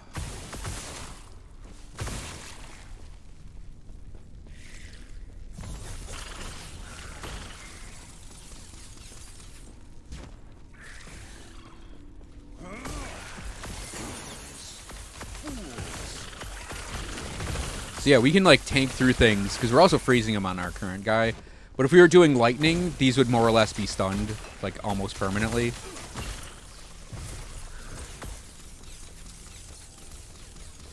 And yeah, we might be squishier as a Sorc, but there are ways to mitigate that damage too.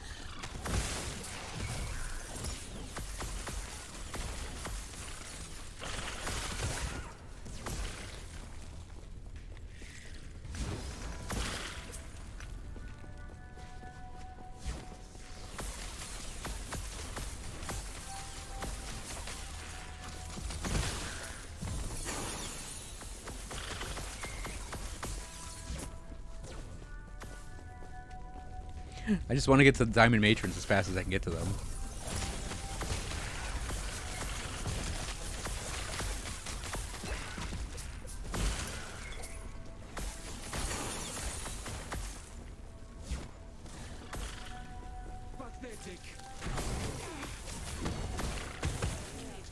Oh, she's shrouded. Uh-oh, that's both of them, I think. Oh, this just got, like, exponentially more difficult.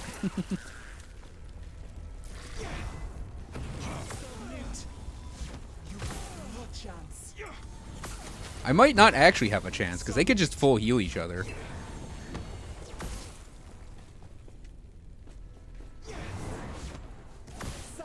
No, one's dead. Okay.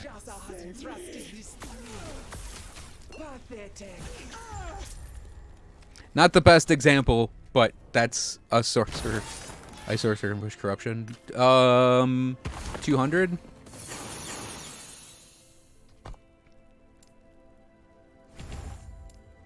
And then I was gonna do maxing out the pierce. Yeah, see how the pierce worked. My corruption right now on this is 153. I do think 200 is possible with an Ice Sorc. If I were gonna try to push above 200, I would probably go back to Lightning, honestly, because I think Lightning, if not saying it does the most damage, it provides the most protection because you can stun things.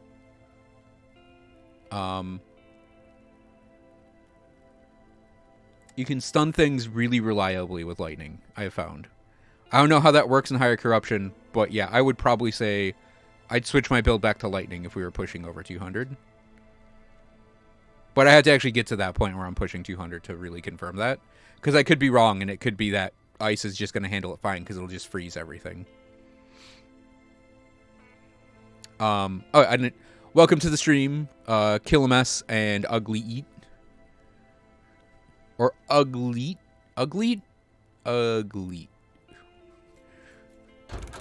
But yeah, I am going to push this guy's Argentus. See, the thing is, I don't have Throne of Ambition yet. And that might change my tune on cold versus lightning. Because that gives us armor and damage as we cast our spells.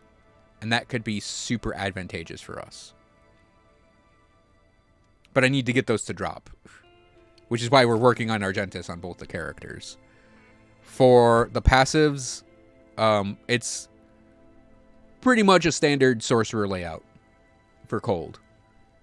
And if I were doing lightning, I would actually go back to Spellblade and grab Enchant Weapon again, but playing an Ice Sorc playing through these lightning boys.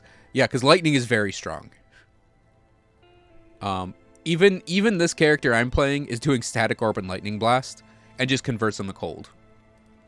Because it's that strong of a setup for this particular character. Yes.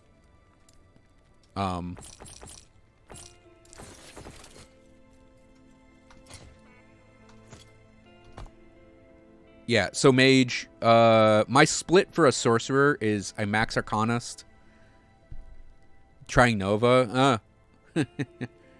There's a thing you can do with Nova that's really awesome that I can't run, which means I can't show it off. If you get an Ashen Crown, you can cast Nova at the location of your mouse instead of around you. So if you want to do Frost Nova, I think that's the way to go.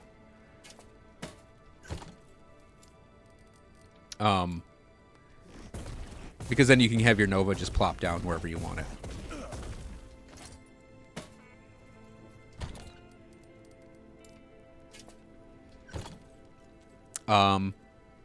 Wait, let me put that back to Barrage.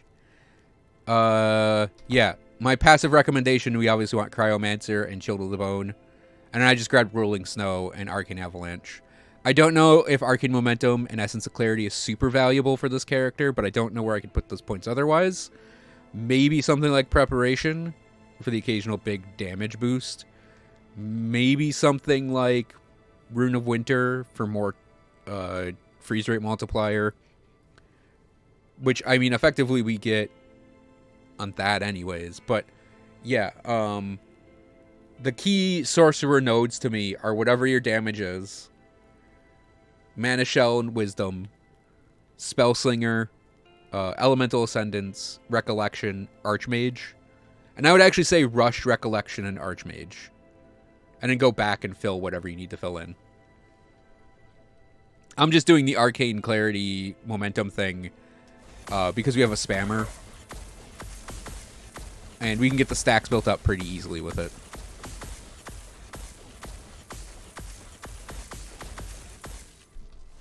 And then we can chunk our orb in.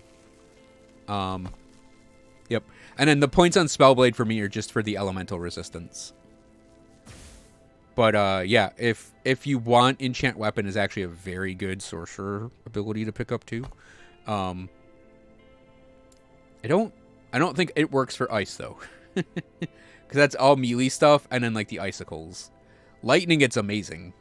The free zap ability is worth the barrier to entry.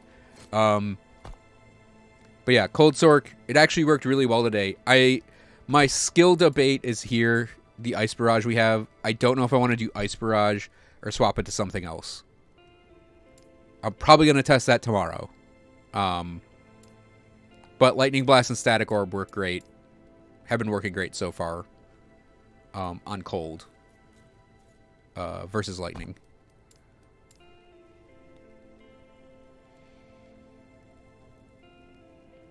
It's like Ice Barrage. I'm not using it for damage is part of why I think it's working okay. I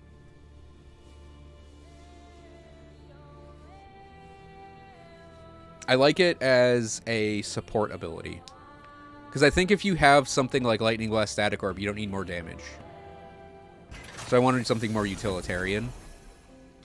Which is why on that Ice Barrage setup, I went over and grabbed Ice Shield. And then Frost Armor for global damage. And then I have it set to pierce a lot and have a freeze rate multiplier per shard. So my hope is that we build up a lot of freeze rate and like the icicles are there just to freeze enemies in one direction. The aiming I don't like on it either. I wish it was the direction you're facing instead of the direction you cast it at. That's also why I'm considering the Frozen Ballista. Because we can just have it be 3 things go in one direction. And the cooldown is lower. So we can maybe have it like better in terms of aiming. And then since the cooldown is lower, we'd be able to do like have our Ice Shield up more. So that's my thought process on that. But yeah, I think I'm going to actually do a Cold Volcanic Orb with that guy. That's been my favorite setup so far, but I want to run that Ice Barrage setup a bit more and try a few things before committing to not using it. Alright, so the Spellblade we were just using. Passives. 25 on the Mage Tree, 8 on Arcanist, 2 on Scholar, 5 on Mage Flurry, 10 on Knowledge of Destruction. I don't think there's anything else we really need to pick up out of the base Mage stuff. Spellblade Tree. The order I go in is splitting between Arcane Warden and Elemental Affinity until we can get to our Arcane Shielding, which I max out. It's a priority max out for me on a Spellblade. You're going to need 1 point somewhere in here to get to Essence Duel and Stormblade. And I just ticked that point on Warden's Echo. It can go anywhere you want as a preference. You can put it on Elemental Strikes, Infused Weapon, Flame Walker. Yeah, I put it there because, I mean, it's not like the Elemental Burst is a lot of damage. But yeah, it's like, I don't think this point is going to be noticeable on pretty much anything for a build. So yeah, Essence Duel would be my next thing I go for that attack speed and ward gain. And then Mana Reaver after that to get your mana back with Firebrand. I would then split my points between Prismatic Blade, Stormblade, and Volka's Razor until you get to Mental Fortitude and Burden of Knowledge. And then Outrun, Outlast, Prodigy. I would probably say max Prismatic Blade first. Then your Mental Fortitude, Outrun, Outlast, Prodigy, kind of maybe in a triangle. I have the 8 points on Outrun, Outlast because of the cooldown recovery on Surge. Fully maxing out, it's perfectly fine too. The reason I run Burden of Knowledge is it boosts the damage of the Spark Charges on Stormblade. Because Spark Charges are sort of a key point to this character. Oh, and then Blade Weaver, we only go to 6 points on Blade Weaver because we only have 6 stacks on Firebrand, and I think 4 more stacks are kind of superfluous for Blade Weaver. But yeah, I would say the way I had it all set up before I did Volka's Razor, I basically had everything here at the levels I wanted it, and Volka's Razor has been the last thing we're leveling up. We have 1 level left. We're 99, so I don't know where that last point's going to go. It's an open point, so I could slap it on dual wielding if I wanted to. I don't do Shattered Aegis because of enemy density. I would do Shattered Aegis if we had very consistent high density nodes. I would maybe even consider respeccing a few points into it if I wanted to push an arena build. Otherwise, that 1 point, I just have no idea where I'm going to put it. I might actually take a point out of our Warden's Echo and put it on Elemental Strikes or something and do 2 points on that. I could go back in Mage and put it on Scholar maybe. Yeah, I just don't know. Maybe I could do a point on Reactive Ward and a point on Warden just to get 10% more ward retention. Variant options, that's actually one of them. If you want more ward retention, this node is great for that. But yeah, I personally, I don't feel like I need that much more ward retention. Yeah, I think that covers that. No other notes. Oh yeah, reduced cast speed doesn't affect your melee abilities. Your Firebrand will go off at the attack speed you have. It doesn't go off cast speed. So the cast speed negative there, you will not have to worry about it as a Spellblade. Unless you pull a spell in, then you might have to worry about it. In which case, maybe not go for it. But yeah, it's good for our Spark Charges. It gives a chunk of damage to them. So, first ability is Surge. It is our movement ability and acts as a ward buffer and Spark Charge applier. I went Jolt to Expanse, 4 points on charge movement, 2 points on Crackling Blade. Then I went and grabbed the Shielding Advance for Invulnerability. Then I rounded out with Storm Aegis, a point on Shielding Efflux. It's a weird word. And then 2 points on Longstrider, just to get it going a little further. The key node here is the Spark Charges. We want to just dive enemies and hit them with the Spark Charges. And then having the Invulnerability is great for just peeling through Ice Elemental shots or... Yeah, the gold Wardens that the Sorcerer had to deal with just then, you can actually surge through their laser beam a lot of the times and avoid that damage. I'll talk about a fire variation in a second. But yeah, we go up in the lightning corner and get the spark charges. Flame Ward, this is my most standard Flame Ward setup. As I've mentioned several times. I think every time I've done one of these, I say it's my standard Flame Ward setup. In which we go up into the corner to get dual Aegis. Then we max out the duration and barrier. I took a point on Prismatic Buffer. I have a point on the Fire Aura. To have a Fire Aura. I mean, that point could go anywhere else, really. And an Infusion for damage, and then we convert it to our damage type, which is Lightning. Thank you for the raid, Long. Unfortunately, we're at the end of the stream, so... you get to see me talk about the build we're running on our Spellblade, and then I'm going to turn it off, which is unfortunate. But I will be streaming this game tomorrow, starting around noon to 1, if anyone's interested in more. So, there's that. And also, there's all of the restreams, and I'm slowly putting stuff on YouTube. So, there's that. But yeah, standard dual Aegis setup, max duration, max barrier, convert it to lightning, and that conversion I think would apply to cold as well. You can just put that over there for a cold build. Yeah, our enchant weapon, I got 2 points on concentration, 2 points on efficacy, a point on kindling blade, max out the attack speed, max out the duration on concentration. And that's pretty much the start to every single enchant weapon I do, regardless of damage. The build's lightning, so we go up and grab Zap. And Zap, that Burden of Knowledge node, is going to apply to Zap damage too. And we use Zap because it's just free damage all the time. I have enough cooldown on my character that enchant weapon has a 9.6 second cooldown, and it has a 9 second duration. So it is up like 99% of the time.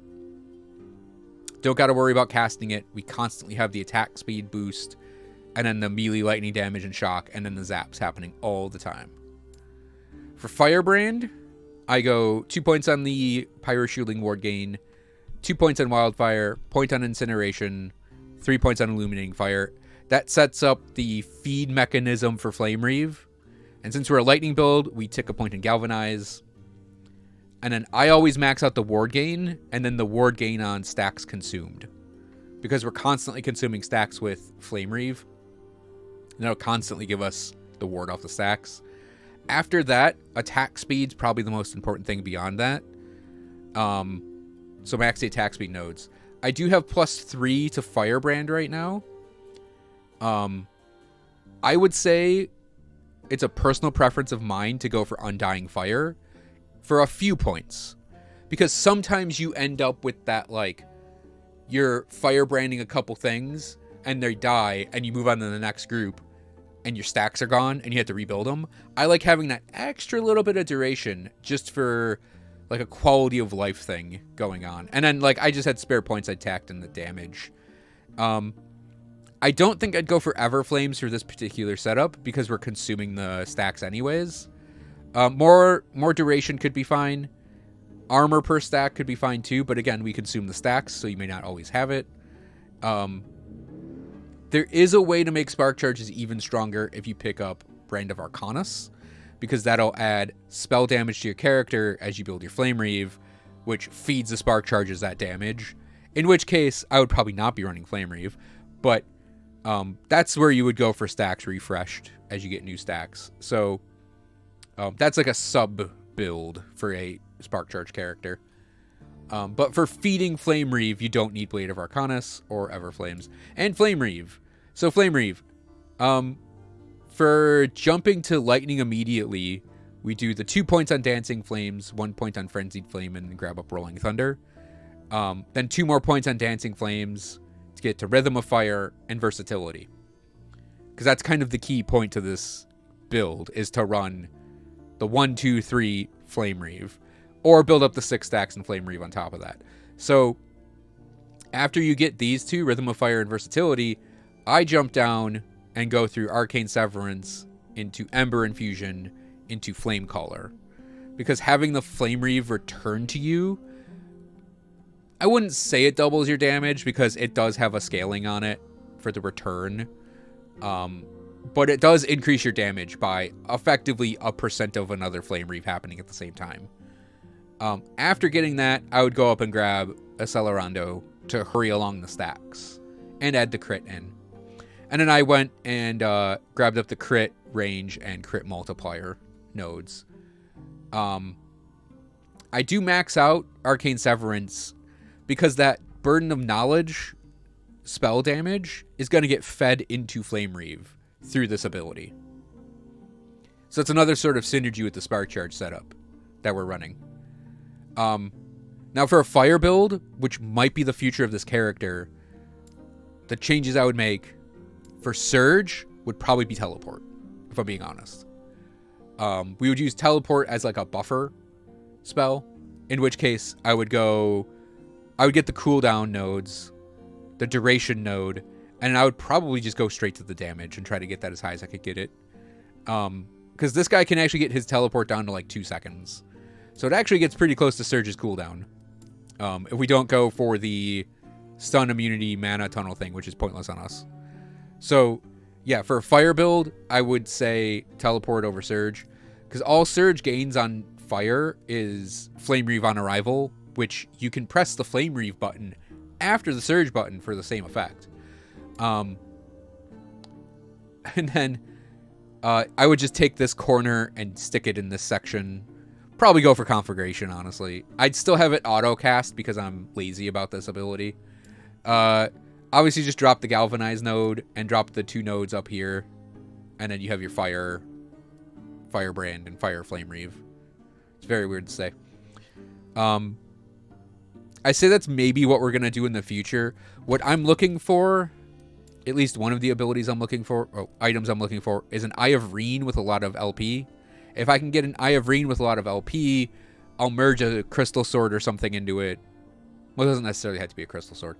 I'll merge a high fire damage or crit Crystal Sword or normal sword or whatever sword into a high LP Eye of Reen. And I will make that his main hand. And then I'll do a shield for the offhand. I think Sword and Board, honestly, is the way to go with a Spellblade in the long run to push higher corruption. I can run this right now and feel pretty safe. But for high corruption, I would probably swap to that setup. But we need a very, very specific, extraordinarily rare weapon to drop for that. Until that, I'm just going to run what I'm running gear-wise now. The only thing we need to worry about picking up is a Fragment of the Enigma, which gives us the boosts to Spark Charges, so we get a chance to apply them on hit. More lightning damage per int to Spark Charges. 37's not bad. The increased area, the melee Spark Charges have increased damage. We get +1 to our lightning skills. There is teleport apply Spark Charges if we land on enemies with it.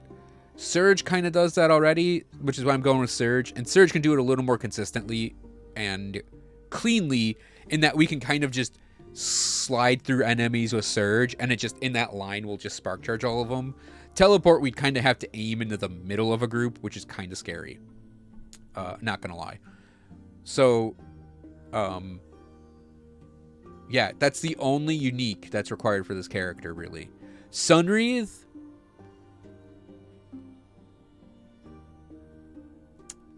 I mean, I'm running it.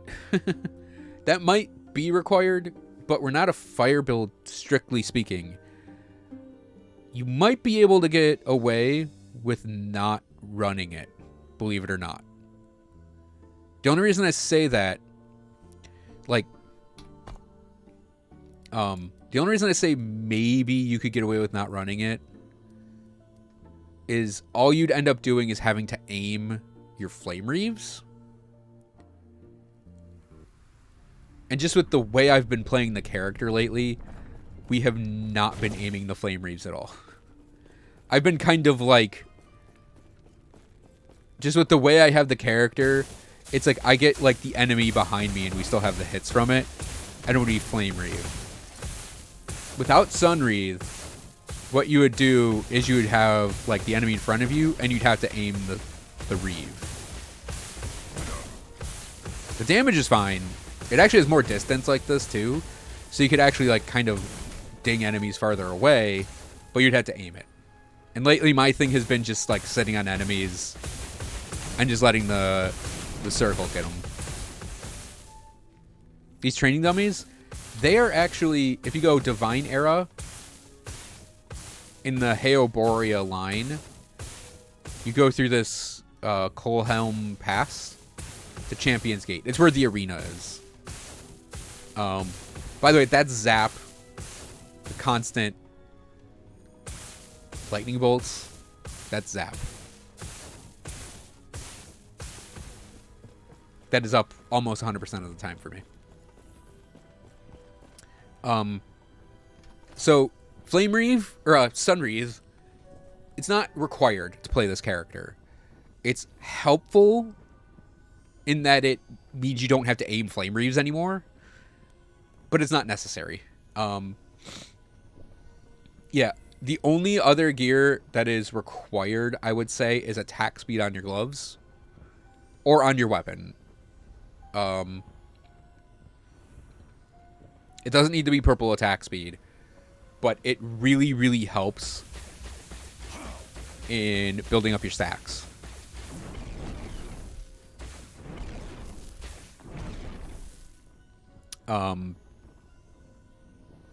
Yeah, a crystal sword would be great too if you can pull one off.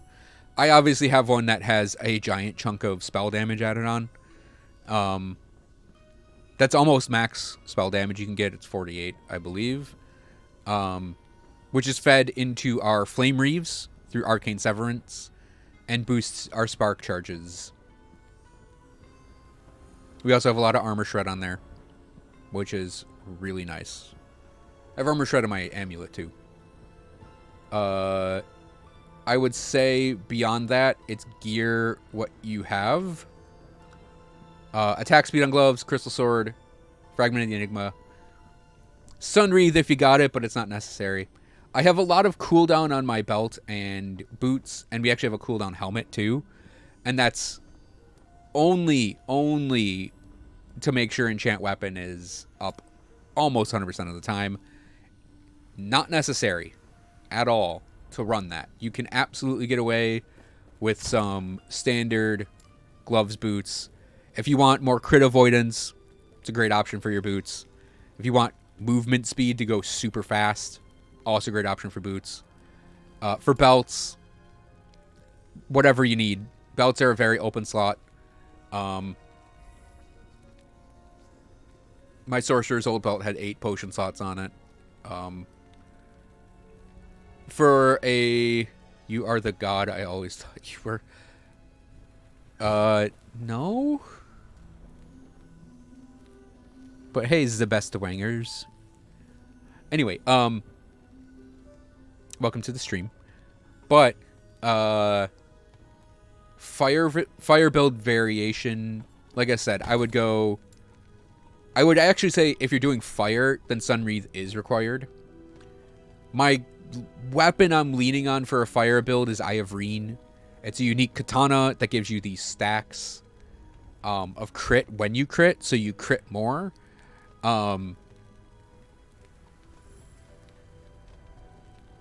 Like I said, I want a high LP one that I can feed a sword to, and then I'm going to run that as the main hand. And then I'm going to do a shield in the offhand. And the shield I'm looking at is, I would like to do an Iron Glass shield that has extra block chance. Because I think just maxing out the block chance on one of these would be key. Actually, I'd be running that one. Bastion of Honor is another option for that very same reason. But Iron Glass shields can get to that 50%. Or at least close to it. That Bastion has.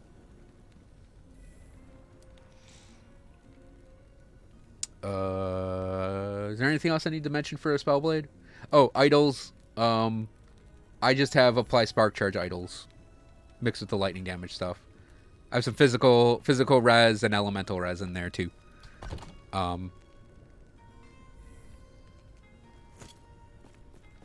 Yeah, all told, Character feels really good right now.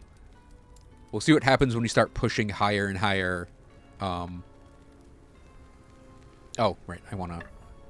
We'll see what happens when we push higher and higher into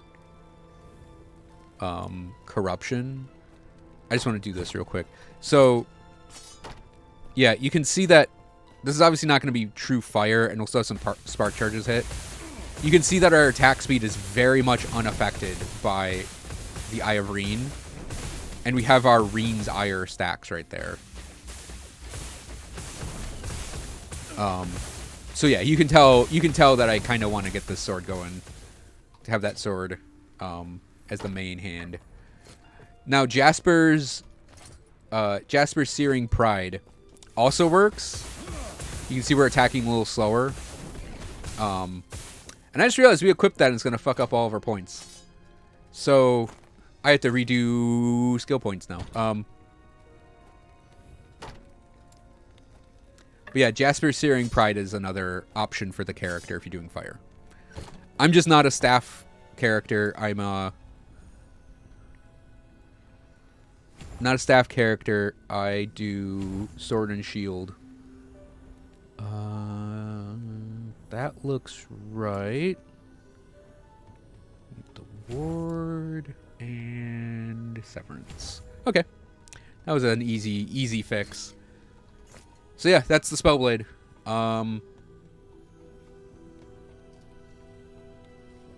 do a real guide for it when he hits 100.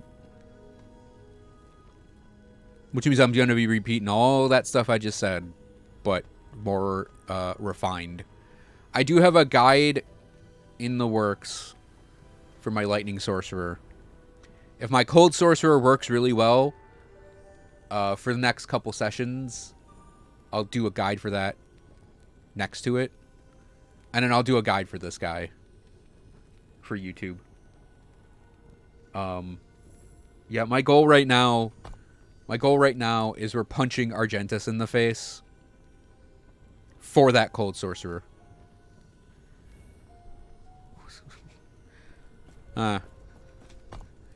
Don't know about that. That's more of a preference from Pathfinder 2nd edition magicing.